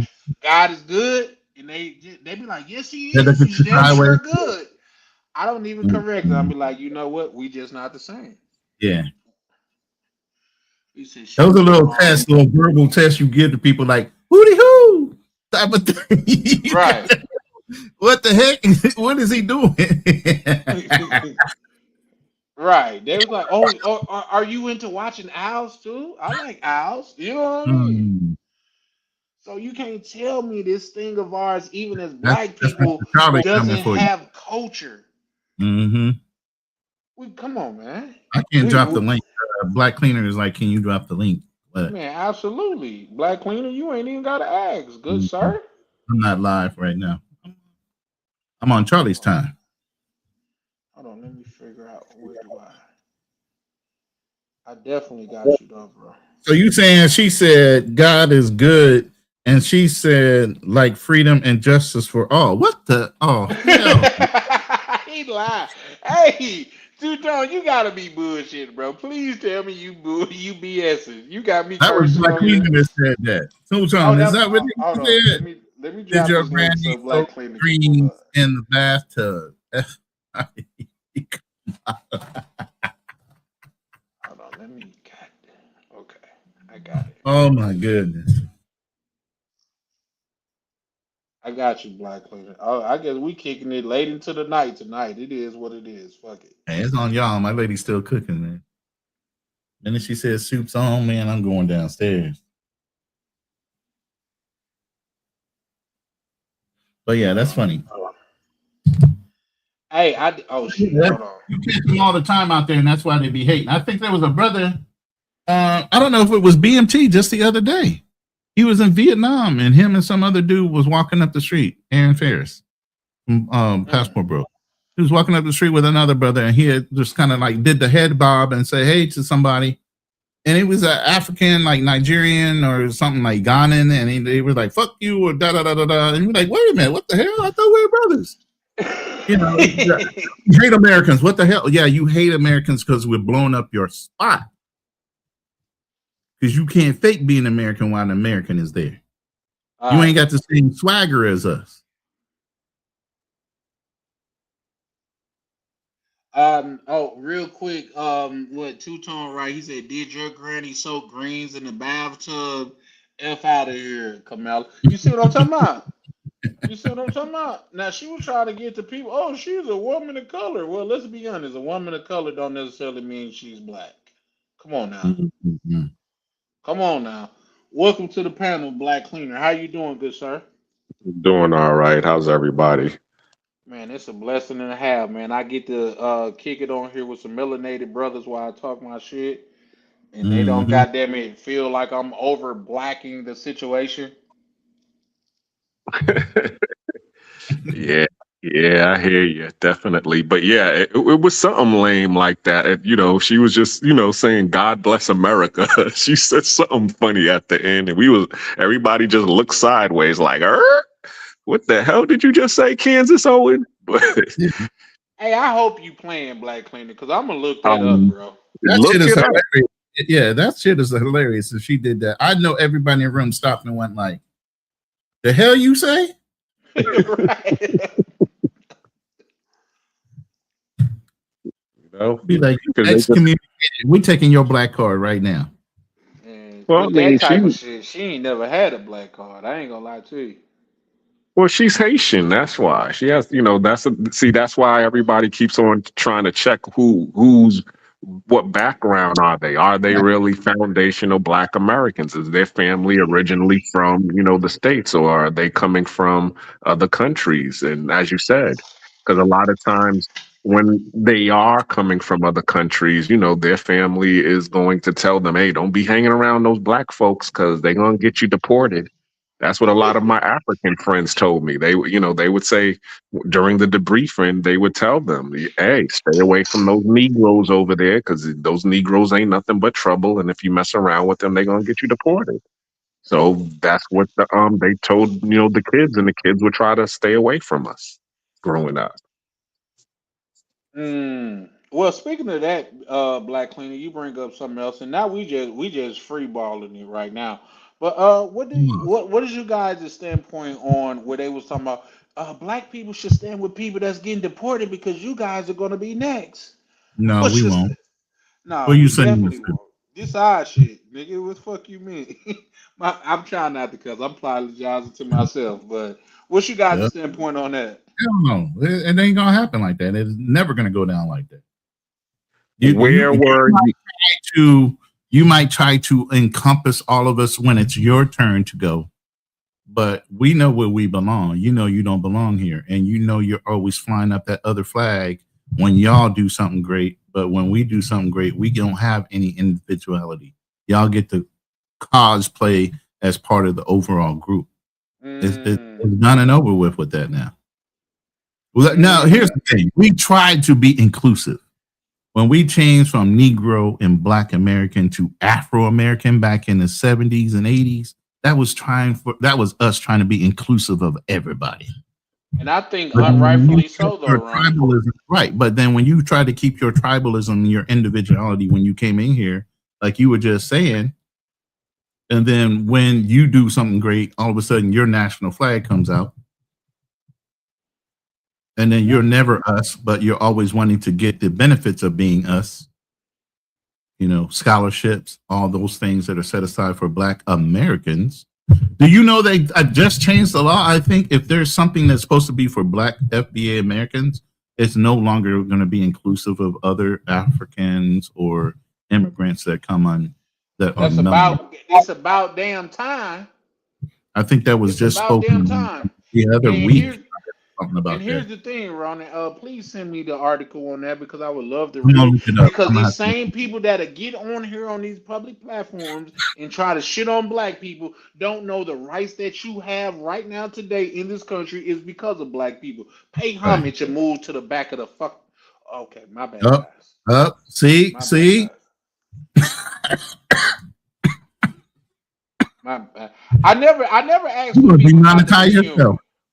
Listen, I never asked for people not to be human. I just asked for people to Hmm. respect the hustle. So, and I Right. get it for the most part. When people cuss and they in a bag, I don't even correct them because I understand like when you in your bag. But when you just cursing just cause you could curse, like it sounds like an ignorant mind being frustrated because they can't explain itself. Yep, that's what they said. If you cursing, that's because you can't find other words in order to express yourself. I heard the same thing, and I took that with me throughout my life, Black Cleaner. But at the same time, we're talking about the whole, solidarity thing.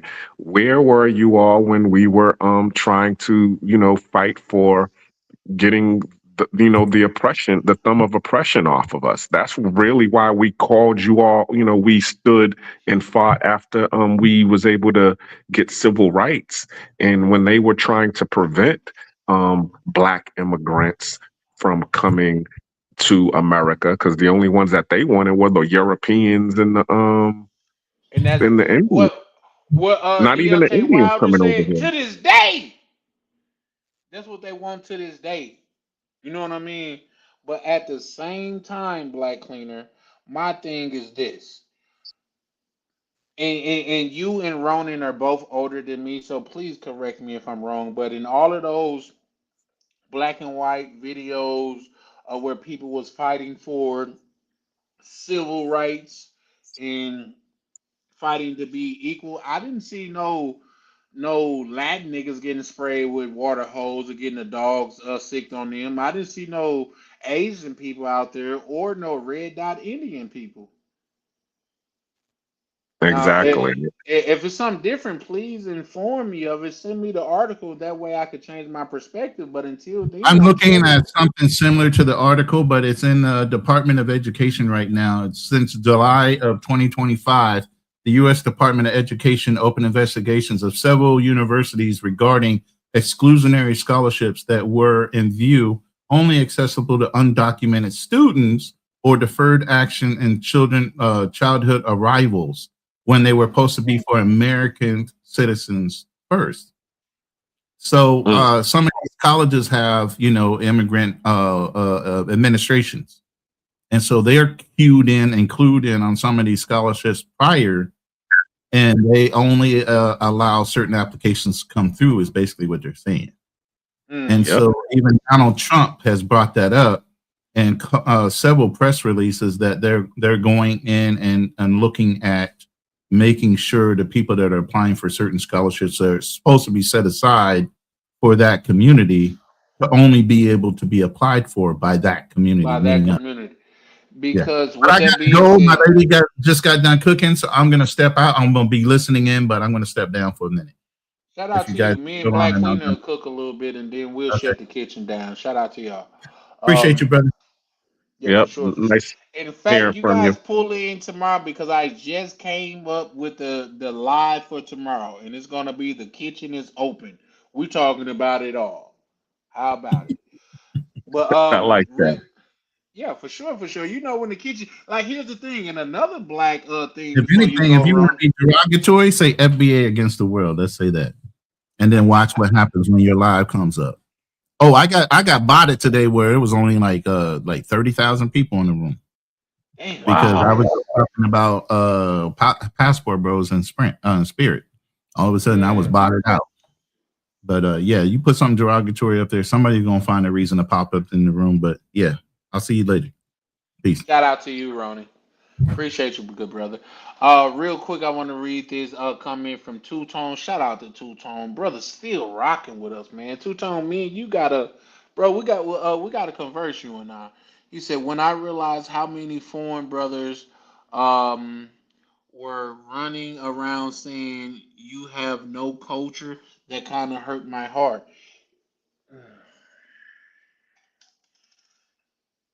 They You know learning what? now. No, no, because I think Two Tone really touched on something with that because these are people that we felt like if they wasn't us, they was our cousins. And it's like they now I'm not speaking for Two Tone, but I'm just elaborating on what I took of that situation. It's like you going out of your way to tear us down, and how you gonna say we have no culture, but our culture has made it way out there to where you at. The way that you dress, you mimic us. We don't mimic you, sir. Exactly. And you could see the the imprint of American black people around the earth. When you see those Asian, Japanese people trying to get their hair in a afro, or they trying to look like they got locks, when they're getting gold teeth and shit, that's an American black thing. Or even It's not 10. a right. Yeah, even tan. So no, shout out to you for that, Two Tone, because that's a definite fact, man.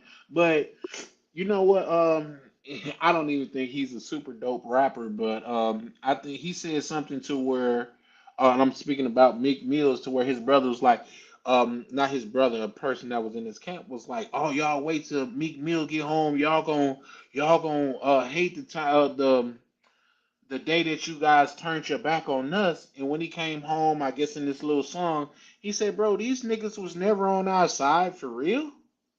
Man, these Mm. African niggas was never on our side for real. They're not even on their side. Yeah, exactly. Come on, man. How can we expect for niggas to stand up and fight with us when they won't fight for them? That's come on, man. Right.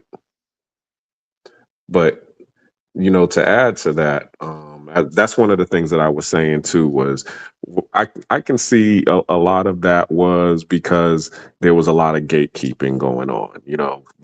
I believe that the government was only allowing the they coined the term tethers, but a tether is nothing but a foreign coon.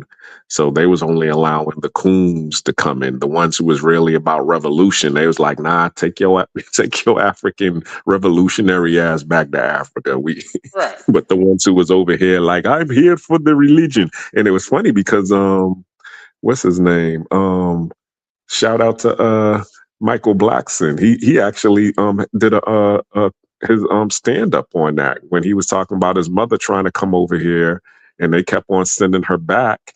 And then he said the one final time that they asked, why do you want to come to America? And she said, I want to spread the gospel of God or Jesus.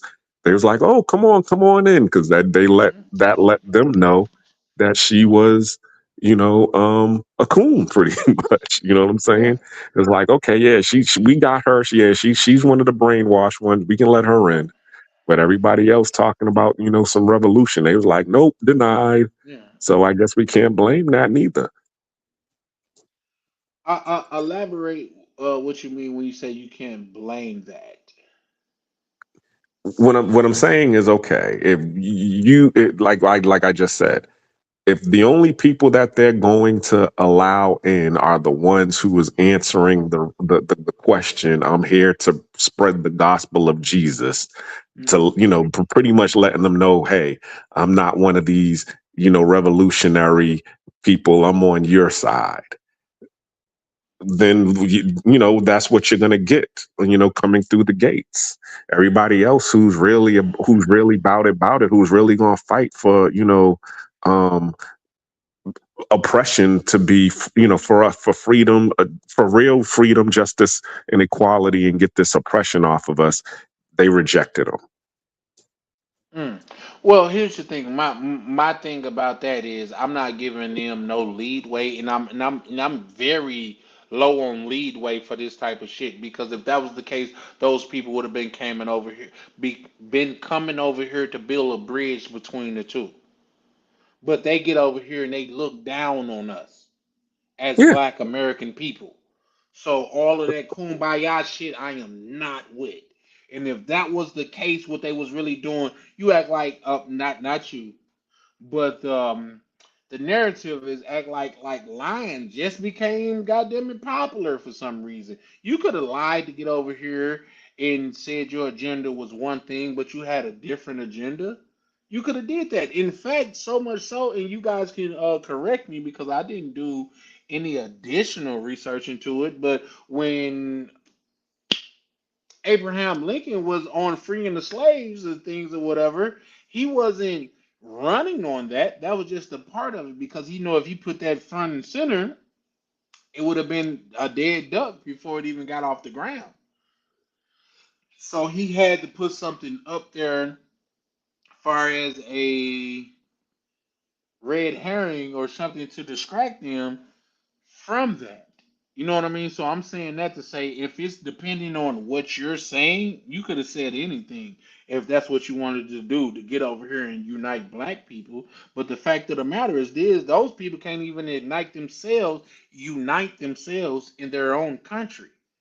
So what can they do here? And it's been time after time after time to where black Americans go there to the motherland and they say they get taken advantage of. What type of mother you go to and she take advantage of you?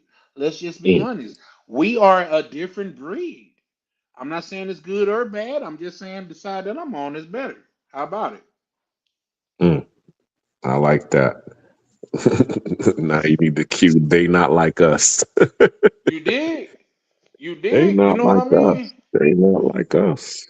And then you got so But many people that's cosplaying as black people and they don't look at it as cosplaying to where somebody was saying, "Oh, Kardashian is the pigment of beauty and stuff in America," but Kim Kardashian is shaped like a black woman from the motherland. Let's keep it a Kim buck. Kardashian had work done because she was not Yes, shaped she like got the that when work in the done beginning. to be Like, shaped like thank a you, black woman from the motherland. What people don't thank understand, you. Betty Boo, where she was all curvaceous in those paintings or the cartoons of her, she was originally a black woman. Look up the original story of Betty Boo. You will be disgusted with these human beings that call themselves a superior race. And how the fuck you're superior when you're plagued with disease? You're plagued with being immoral. You're plagued with okay. Yeah, he's like it. I'm trying not to. I'm trying not to, but it No, all got to be you my about to. bad tonight. Go Yeah, you ahead. about to get the what's his name? Freaking I can't even think of Mr. Wildin' Out Yeah. with the 12 Who? kids. Oh, you talking about Nick Cannon? No, Nick Yeah, Cannon. you about to go Nick Cannon and on us and start wilding out. Eventually, you know what happened to him when he started wilding out with Professor Griff. Yep, but They here's made the him thing. apologize. Yep, yep. And he was talking about self deletion. Don't go stand at the top of that hill and yell to the mountaintops if you're not willing to die on that hill. Point blank, Yep. fucking period. Yeah, there Point you blank, go. period. Right there. Don't go to the top of the hill and start yelling to the hill if you're not willing to die for it. If you're not willing to be a martyr, yeah, it sounds good when you're going on national radio or syndicated radio saying, "Oh, I'm gonna pick up where he left off." But as soon as you started picking up, they started applying pressure. Now you on TV crying and talking about you thinking about self deleting yourself. You wasn't built for it no way. You're just a rich Mm, black man. There's nothing wrong with that, but it's the difference between a rich black man and a man that has money that's willing to stand on what he believes. Shout out to you. yeah. Maybe you shouldn't have so many goddamn kids. Shout out to Two Tone. He say they see us as an enemy tribe. They also think we're weak for advocating for them without any reciprocity. I agree, but they have no reciprocity within themselves. South Africa has the highest HIV rate in Africa. And here's the thing, and this is another talking point to where the sources that I have it from is a very real credible source, but those border countries don't have such a high HIV rate than them, which that point to eradication.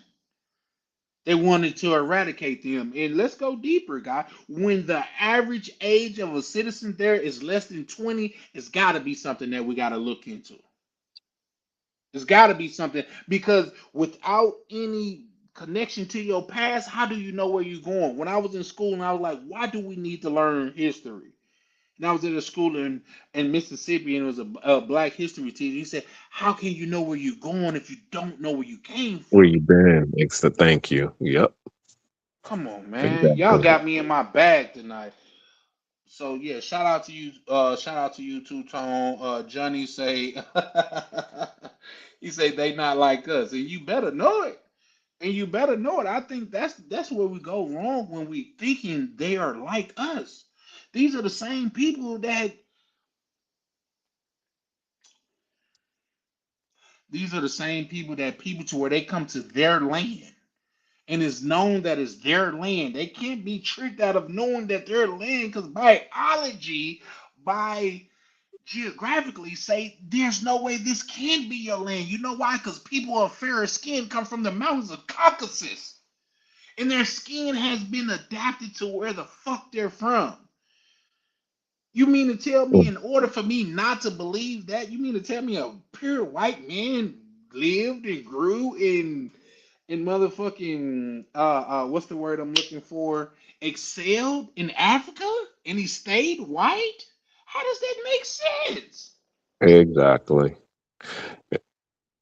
Exactly. You know what the funny thing is, because I mean I've dated a couple of African females, and what I've noticed about them, or when I'm around their family, not necessarily them, but they do have that what I call the white savior complex, Mm-hmm. meaning because it was the colonizers that came over there and took over and started building the infrastructures over there. Now anytime that they see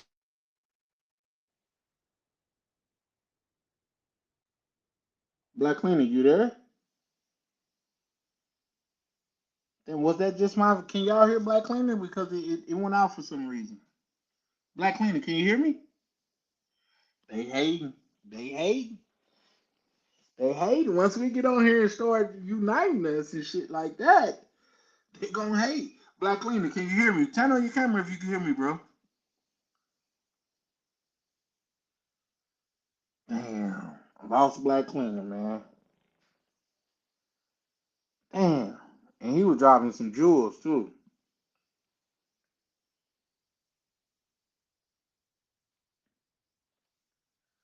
He said he went out. Okay, so it's not just me. Okay, for sure, for sure. He said Black Cleaner, no sound. Okay.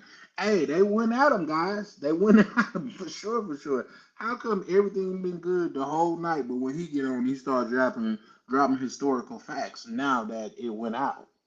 And the fact of the matter is this, up guys. by your own bootstrap.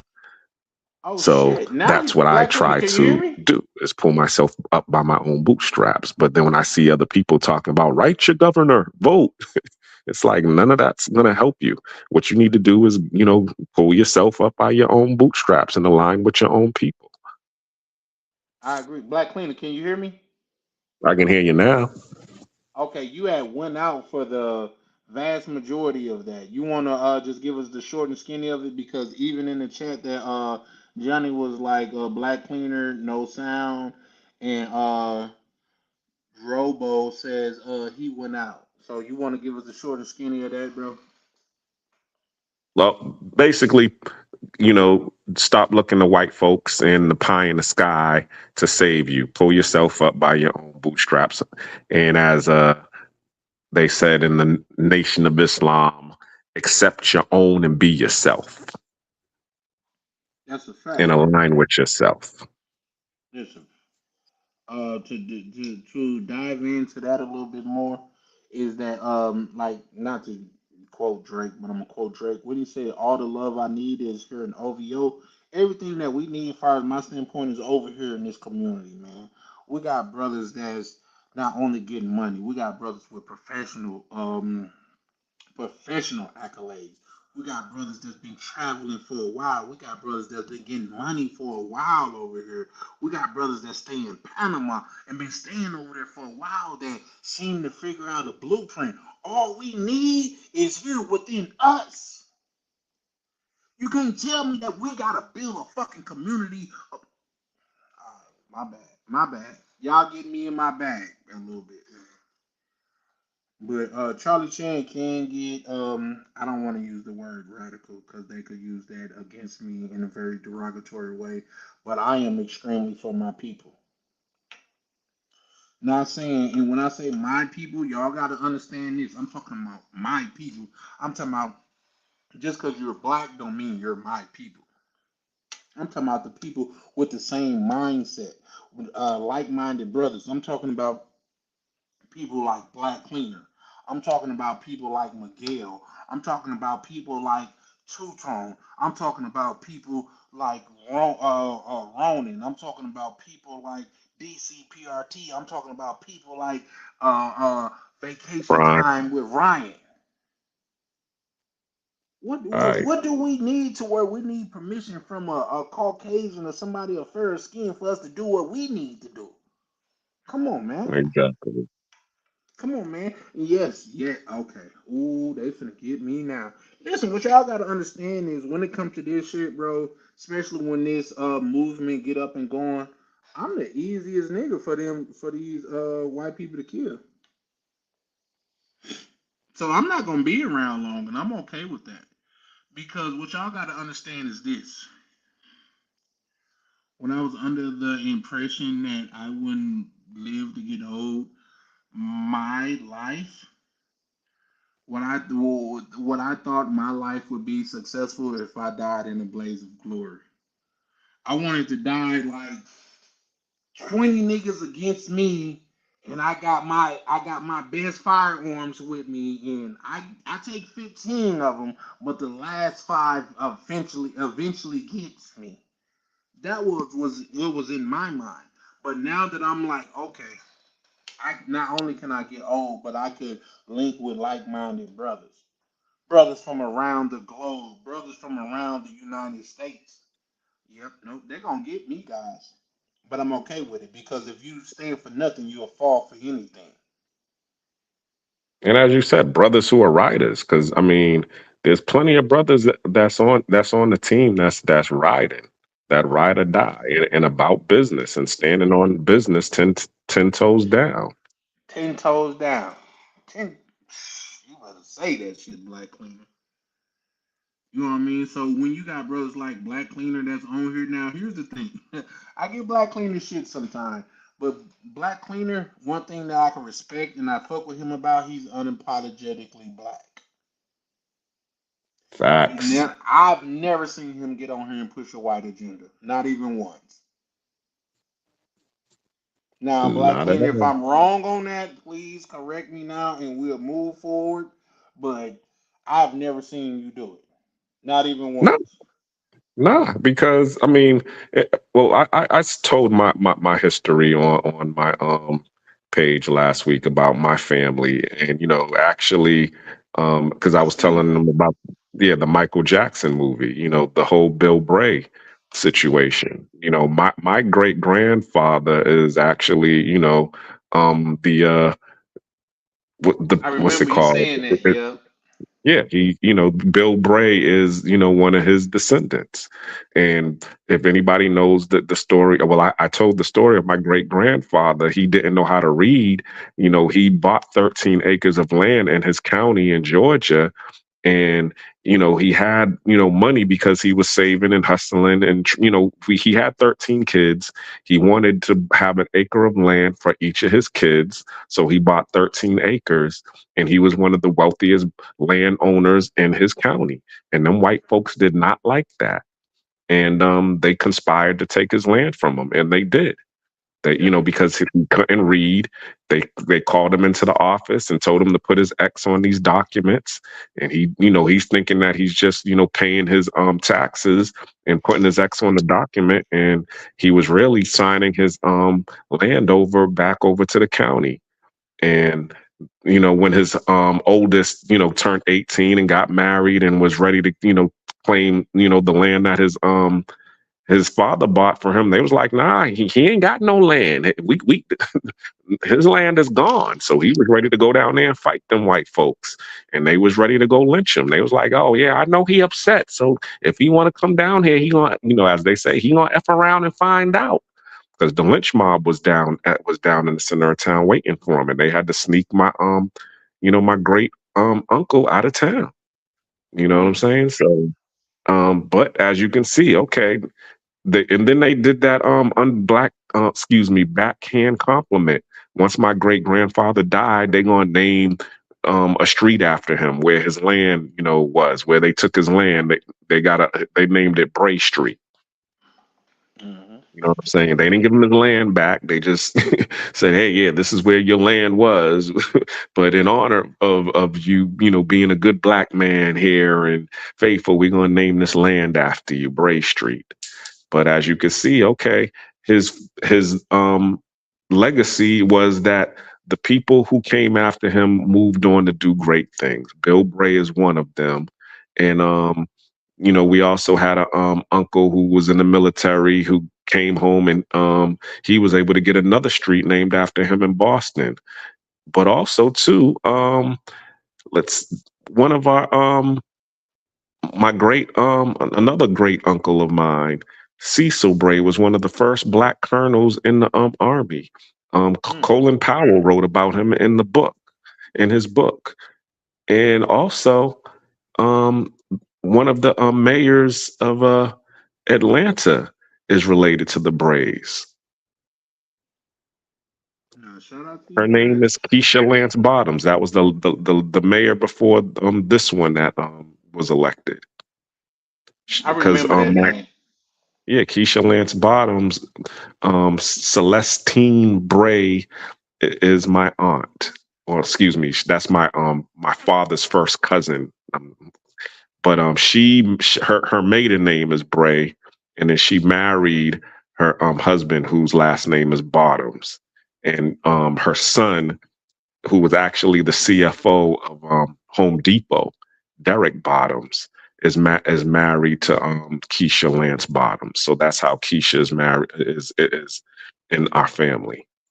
So the name, has, as I said, our descendants have moved on to do great things. So that's one of why I was so proud when I went to the Michael Jackson movie, and they really didn't have to put his last name in it. You know what I'm saying? They could have just said his name's Bill and kept him as Bill because he's only a bodyguard. You see what I'm saying? But for them to put his whole name, like, yeah, his name's Bill Bray, that was God right there. That was a godsend right there to let them know, hey, we know,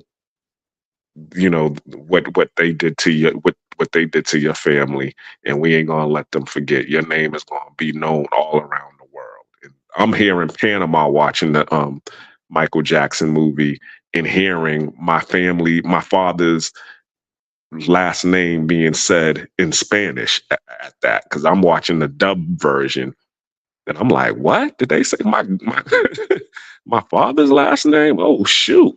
So think about that. And that's why I don't, I'm as you said, I'm not on no white agenda because it was the white folks that robbed my great grandfather.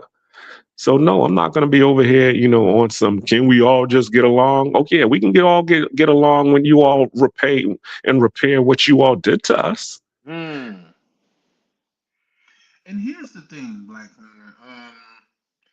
I agree with that, but to think that all right, let me see, can I say it in a PC way?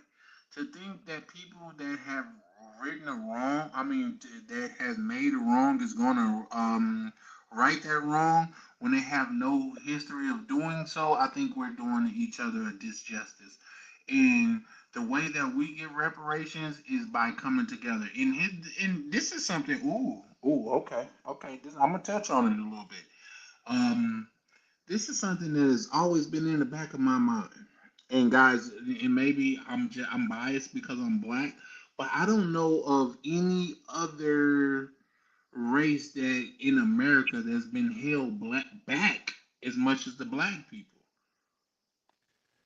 Like, Because say, we are there's the been a we time. Just give me 30 seconds. There's been Go a ahead. time to where black people's been like, you know what, you good. We'll just go over here and do our own thing, and they came and sought us out and destroyed that. I don't know of any other time to where that has happened with other race. With that, I land. Go ahead, Black Women. Because we are the primer to the engine that runs this world. I mean, when you see exploitation in the dictionary, it's a whole bunch of black people standing there. Because Mm. that who do you think is being exploited? We are. If if if we weren't here, who would they exploit? Because the Asians ain't having that. You know what I'm Mm. saying? The Indians ain't having that.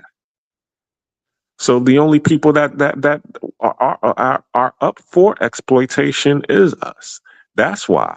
And until we wake up and say, "Hey, you're not going to exploit us anymore," um, I think somebody was talking about this saying, the laws of power.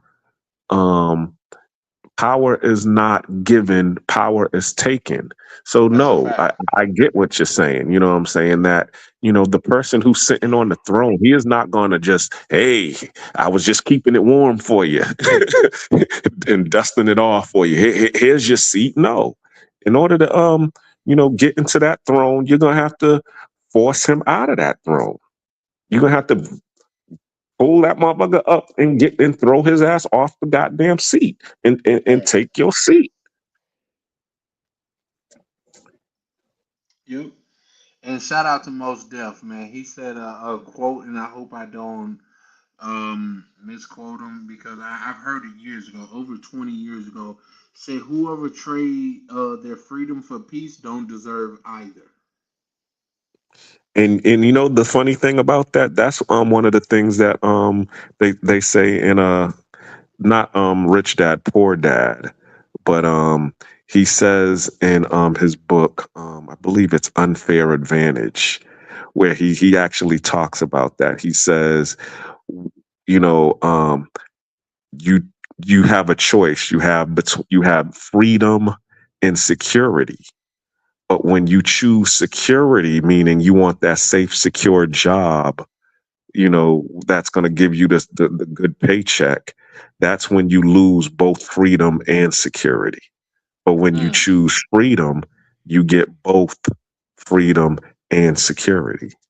When you're mm, able to know how to write your own ticket, get out here and, create the business and be out here and learn how to sell and, be able to do the job and collect your money. Now you're able to have that freedom and security that you're looking for. But if you're just looking for that 9 to 5 job and have a boss to pay you, then yeah, you're going to lose both freedom and security. You're looking for yourself to be exploited. It's just like the that's a cats fact. in jail. You know what I'm saying? The dudes in jail who get scared, when they're in gin pop and they looking for somebody to protect them, what happens? They That's become a fact. somebody's bitch. Now that's a damn good point. You know what I mean? But at the same time, I think, like, say, once we and chime in on this, Black Queen, if you feel the need to do so. Once we stop looking to the outside entity, once we stop looking to the people that you say oppressed us, and start looking inward, and I get it, I get it, I get it. I just to elaborate on my point earlier, just far as American history go, I don't know of any other race that have the government has went out of their way to um to hold them back. And I get it. Italians, what's this? What's the niggas with the four leaf clovers? Irish. Irish niggas. Have y'all noticed, like, when you look through old movies, the Italian niggas had the police station and the Irish niggas had the fire station? They was You giving got it that. mixed up. You got it Okay. backwards. The Irish had the police, and the Italians had the fire. Okay, yep, for sure, for sure. I've been drinking, so just bear with me. Don't listen. No problem. I got you. Hey, the premise is right though. You know what I Yeah, mean? you're But right. Because the actually, premise the name paddy wagon, that's where is the the term Irish paddy niggas. wagon came from, because they was filling the wagon up with so many Irish people, and that's what they used to call the Irish paddies. So it came to the point where they just said, yeah, we're gonna fill them up in the paddy wagon. Yeah, for sure. Listen, I have no pushback on that. I feel like you're right on that. But with that being said, can you point to a time in history to where black people was reconciled as the Italians or the Irish people? I mean, there was a time, but it was that time during the Reconstruction, right after we, they, as you said, the Emancipation Proclamation, and after the Civil War ended. During that time of that brief time of Reconstruction, that's when we started getting into the office, and we started doing good things, and there was a whole bunch of different black towns all over the United States, and we was getting our just due. And then, as they said, the who was it, Andrew Jackson or whoever came in, and they told the what's it called, the army that was occupying the South to leave, and since the protection was gone, and that's when they started with the Night Riders, aka the Ku Klux Klan, and they started changing everything. And I think the one of the massacres happened, which was the Wilmington massacre, where Mm. they went into the office, not the, excuse me, the what's the building with the golden dome, the state building in Wilmington, North Carolina, and basically forced all of the black people to sign over their offices or die.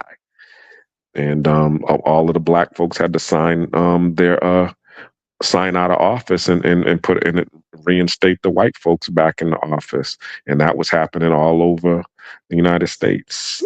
And then after, they did that, that's when, what you're talking about, when they started having the influx of immigrants coming in, the Irish, the Italians, and all of that, that's when they started giving them our positions. Mm. Mm. Now that's deep. Not to mention the Jewish people too, because they wasn't accepting Jewish. They called the Jewish Dagos. Now we don't want these Dagos around, but guess what? They Yeah. gave the Jewish people the civil service jobs. Here's the thing, far as just a far cry, far as people that was treated bad in America, they say Jewish people was the closest thing to black people, even though black people suffered way more than the Jewish people. Jewish people fight came from Germany, if I'm not mistaken, and not only that, America went out of their way to try to right that wrong from Germany. Am I wrong with that, black leader, or Yep. does that have some validity to it? Well, first of all, we also got to realize that Jewish is not a race; it's a religion. It's a Judaism. The original Jews was black. Exactly. Ooh, ooh, I got. Come The on now, tribe go of ahead. Judah. So, but yeah, so a lot of these Jewish people who are claiming that to be a race are really Russians. Mm. That's like the Egyptian people too, right? Them niggas Yeah, with them thin exactly. ass lips and those long bridge ass noses and shit. Ooh, Hmm. okay, okay. You know what? We cooking too much. Um, Yeah, we are. And it's funny. Watch. You know what movie you need to watch that actually. Have you ever seen the Lord of War with Keanu Reeves? Oh no, that I no, haven't. it wasn't Keanu Reeves. It was Nicolas Cage. Mm-mm. Lord of War. I haven't You seen it. need to No. you need to watch that movie. It was pretty much it was like the history of the arms dealer, and he was going around selling arms to all of the enemies. It's actually based on a true story of this Jewish arms dealer who was selling all of the pretty much illegal weapons all over the world to the different factions and armies. Check it out. If you got Amazon It's Prime, called buy it. Lord Check of it out. War. Lord of War with Nicolas Cage.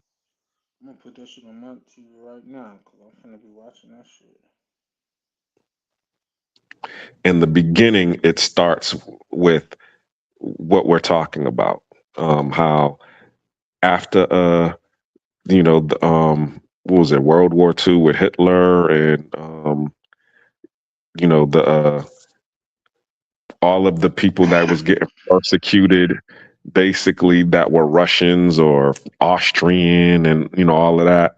Basically, um, I'll let you watch the movie so you can understand it. But it's basically that's what how it went down.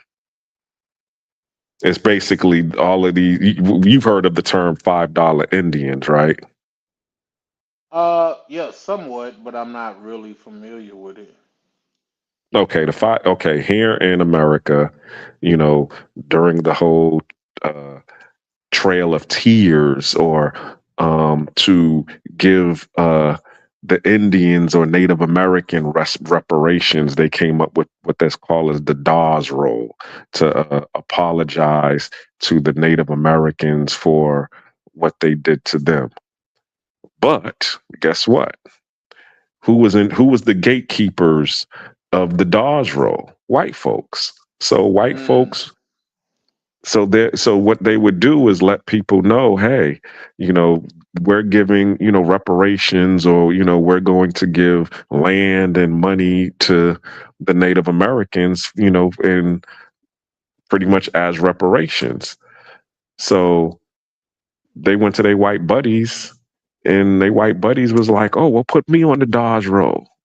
He's like, sure, I'll put you on the Dodge roll. Give me $5. Man. So a lot of these white folks is, as you was talking about, cosplaying as freaking Indians so that they could get the land and the reparations that they getting.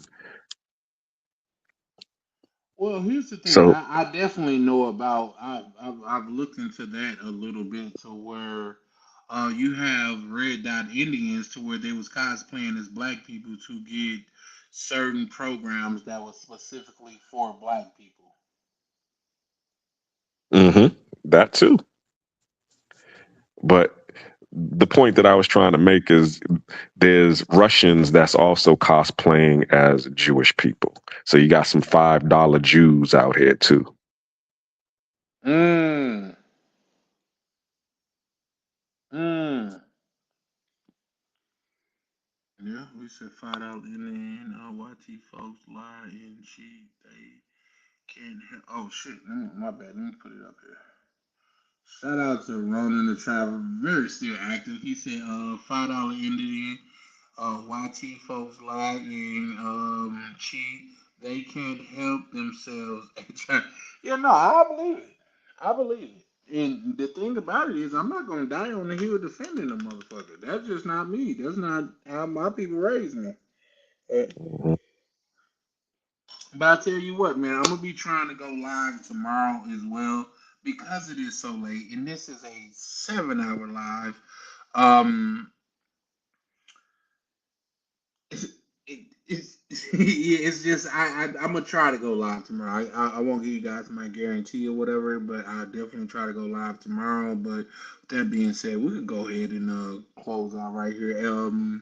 Black Lena, you want to say anything before we close out? This conversation has been very stimulating and thought provoking, and like I say, I don't know if I can show it, but I got the movie booted up right now, so I'm finna watch that movie. But with that being Mhm. said, Black Lena, you want to say anything before we get up out of here, good brother? Nah, I mean, as I said, I got mine. At the Black Cleaner. Like and subscribe to my page. Check me out. Monday, I will be going live, having a live panel discussion. It'll be Money Mindset Monday. I'm actually having a business meeting here in Panama Sunday because, like you was talking about earlier about being about business, not just talking about it, but actually being about it. And, Mm-hmm. if we have so many people in this ecosystem, or as how you always say, in this thing of ours that has skills, that we really need to be, you know, building something real, not just sitting on here just talking shit, swallowing spit. So I was able to get with, a lot of people here in Panama, in my WhatsApp group, who was actually down for trying to, you know, keep building. You have flip flops that built something beautiful in the DR. You got Unc Jay and um, Miguel. Miguel, who built something beautiful in Cartagena. I got to give a shout out to my peeps here in Panama. Jeff, who built Daiquiri 23, which is a black owned, black operated sports bar here. But we got to keep doing more because there is a black migration coming. It's not coming, it's here. There are black people who are seeing that we are. That, I mean, the dollar is strong outside of the country, that, there is exploitation in a matrix and we're being priced out of our own land in the United States. So it would be better to do business and become a part of the global market out here. So we got to be able to not just come out here and be consumers. We also got to be creators and builders Yeah, and build our foundation out here because it's ripe for the taking right now. agreed. So 100% agreed. exactly. So, I'm gonna have this meeting. If anybody who's listening is in the area, yeah, just hit me up in my DMs or on my email, blackcleaneratl@gmail.com. And if you want to be a part of the meeting, let me know. And if you want to be a part of the WhatsApp group, to be a part of building something, not just talking about it, but being about it. As I said, hit me up on my DMs. I'm definitely looking for, more people who are about building, not just talking about it, but being about it. And I'll end it there. No, shout out to you. You just said a mouthful. Just piggybacking off what he said, man, what you gotta understand, like for me, there is a more than a goal of money here. Like I get it, it's gonna sound weird, but bro, if I really, really want money, I could continue to put my freedom in my life on the line. And for what I make in a month being legit, I can make in a week not being legit. But it comes with restless nights. It comes with a lot of things that come with it. If you're from that life, you understand it comes with a lot of things. But this is right here, speaking with brothers like Black Cleaner, Ronins, Travelers, even OTO, and brothers of that have minds like mindset. To me, is not only is it way more risky because I feel like I could have hustled for the rest of my life and not been as much danger as I would be in if I'm trying to unite black people. Mm, They ain't here, Black Cleaner, and I'm not gonna even say it again. But what I will say is, man, if I could spark a thought in the next coming of us coming together, and it cost me my oxygen, I'm okay with that. Listen, we all gotta die for something. exactly. So how are you gonna, when history starts to say who did what, what side of history do you want to be on? Do you want to be on the Right. side that was just looking for a comfortable place to die, or do you want to be on the one that said, yeah, he was one of the contributors to building the legacy? I'd Exactly. rather be on that side that said, yeah, he was on that side that wanted to contribute to building the legacy. For sure, for sure. So with that being said, I get it. These are not popular conversations, but these are conversations that need to be had. So I'm here for it. And the fact of the matter is not the Hunger Games, it's the Survivor Games. And guess what? I volunteer as tribute. I land That there. part. That part, yeah, I like that. That part. So, man, with that being said, man, you guys tune in soon. If I go live tomorrow, I'll try to have it up before 2 o'clock, 3 o'clock, which is like 12 hours from now. I'll try to have it up before then. So, man, shout out to you guys. And Black Cleaner, you good? Yeah, I'm good. I thank you for having me on the panel so late in the day. Man, I was happy to catch the last part of it. I was out here, you know, whining and dining, and I was finally, able to, wind down. And I saw y'all was on here, so I was like, oh, great! I get my fix of Charlie Chan today. man. Hey, and I want to say this too, man. Shout out to Black Cleaner, but guys, look forward to where I'm literally gonna make it a mission of mine to pull up on Black Cleaner and meet this brother in real life. You know what I mean? It's only you can say this, that, and the third online, but pulling up and really shaking hands and being able to meet a man and look him in the eyes in real life, it hits different, man. So shout out to that, man, and I'm looking forward to it. With that being said, man, this is Charlie Chan with Charlie Chan TV, and we are over and out. Ladies and gentlemen, fighting out the travel corner, the undisputed global contender, TV. Yeah. Bell ring, ding. Charlie Chan, Charlie Chan, Charlie Chan. Step in the ring, yeah, he the man. Passport stand, I watch him land. Heavyweight moves, world in his hands. Charlie Chan, Charlie Chan, Charlie Chan. Gloves laced tight, camera in hand. Every city turned to a fan. Main event, every time he land. Walk in the ring like Rio Carnival. Brazil nights, feel unstoppable. Boca Chica sand, tactical. Blue mall drip, fashionable. Oxy vibes, traveler excellence. Yacht life, waves that presence. Designer breakfast, elegance. Camera steady, intelligence. Mr. Flight still made it, turn setbacks into greatness. Every L built patience, now the arena shaking. He don't throw punches, he throw punches. Left hook angles, confidence. Right hook at his dominance. Heavyweight grind, no nonsense. Charlie Chan, Charlie Chan, Charlie Chan, Charlie Chan. Step in the rain, yeah, he the man. Passport stand, I watch him land. Heavyweight moves, world in his hand. Charlie Chan, Charlie Chan, Charlie Chan. Gloves laced tight, camera in hand. Every city turned to a fan. Main event, every time he land. Carnival lights, championship. Brazilian nights, ownership. Ocean waves, that motion grip. Camera lock, no focus slip. Every vlog like title defense. Every upload makes silence tense. Algorithm can't stop the champ. He move global, no fence. Polo, fresh, clean, fit. Breakfast, views, lead, mix. He saying rounds, 3-minute clips. Every trip hit peak metrics. He ain't loud, but the moves speak. From Island Heat to city streets. From turbulence to front row seats. Now the whole crowd on their feet.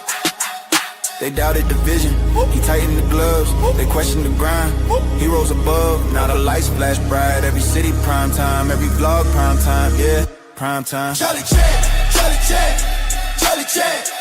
Main event across the land, yeah. From beachside sand to the stand. Heavyweight with the camera in hand. Charlie Chan, Charlie Chan, Charlie Chan. Bell ring loud, he don't stand. World tour written in the plan. Undisputed, travel chant.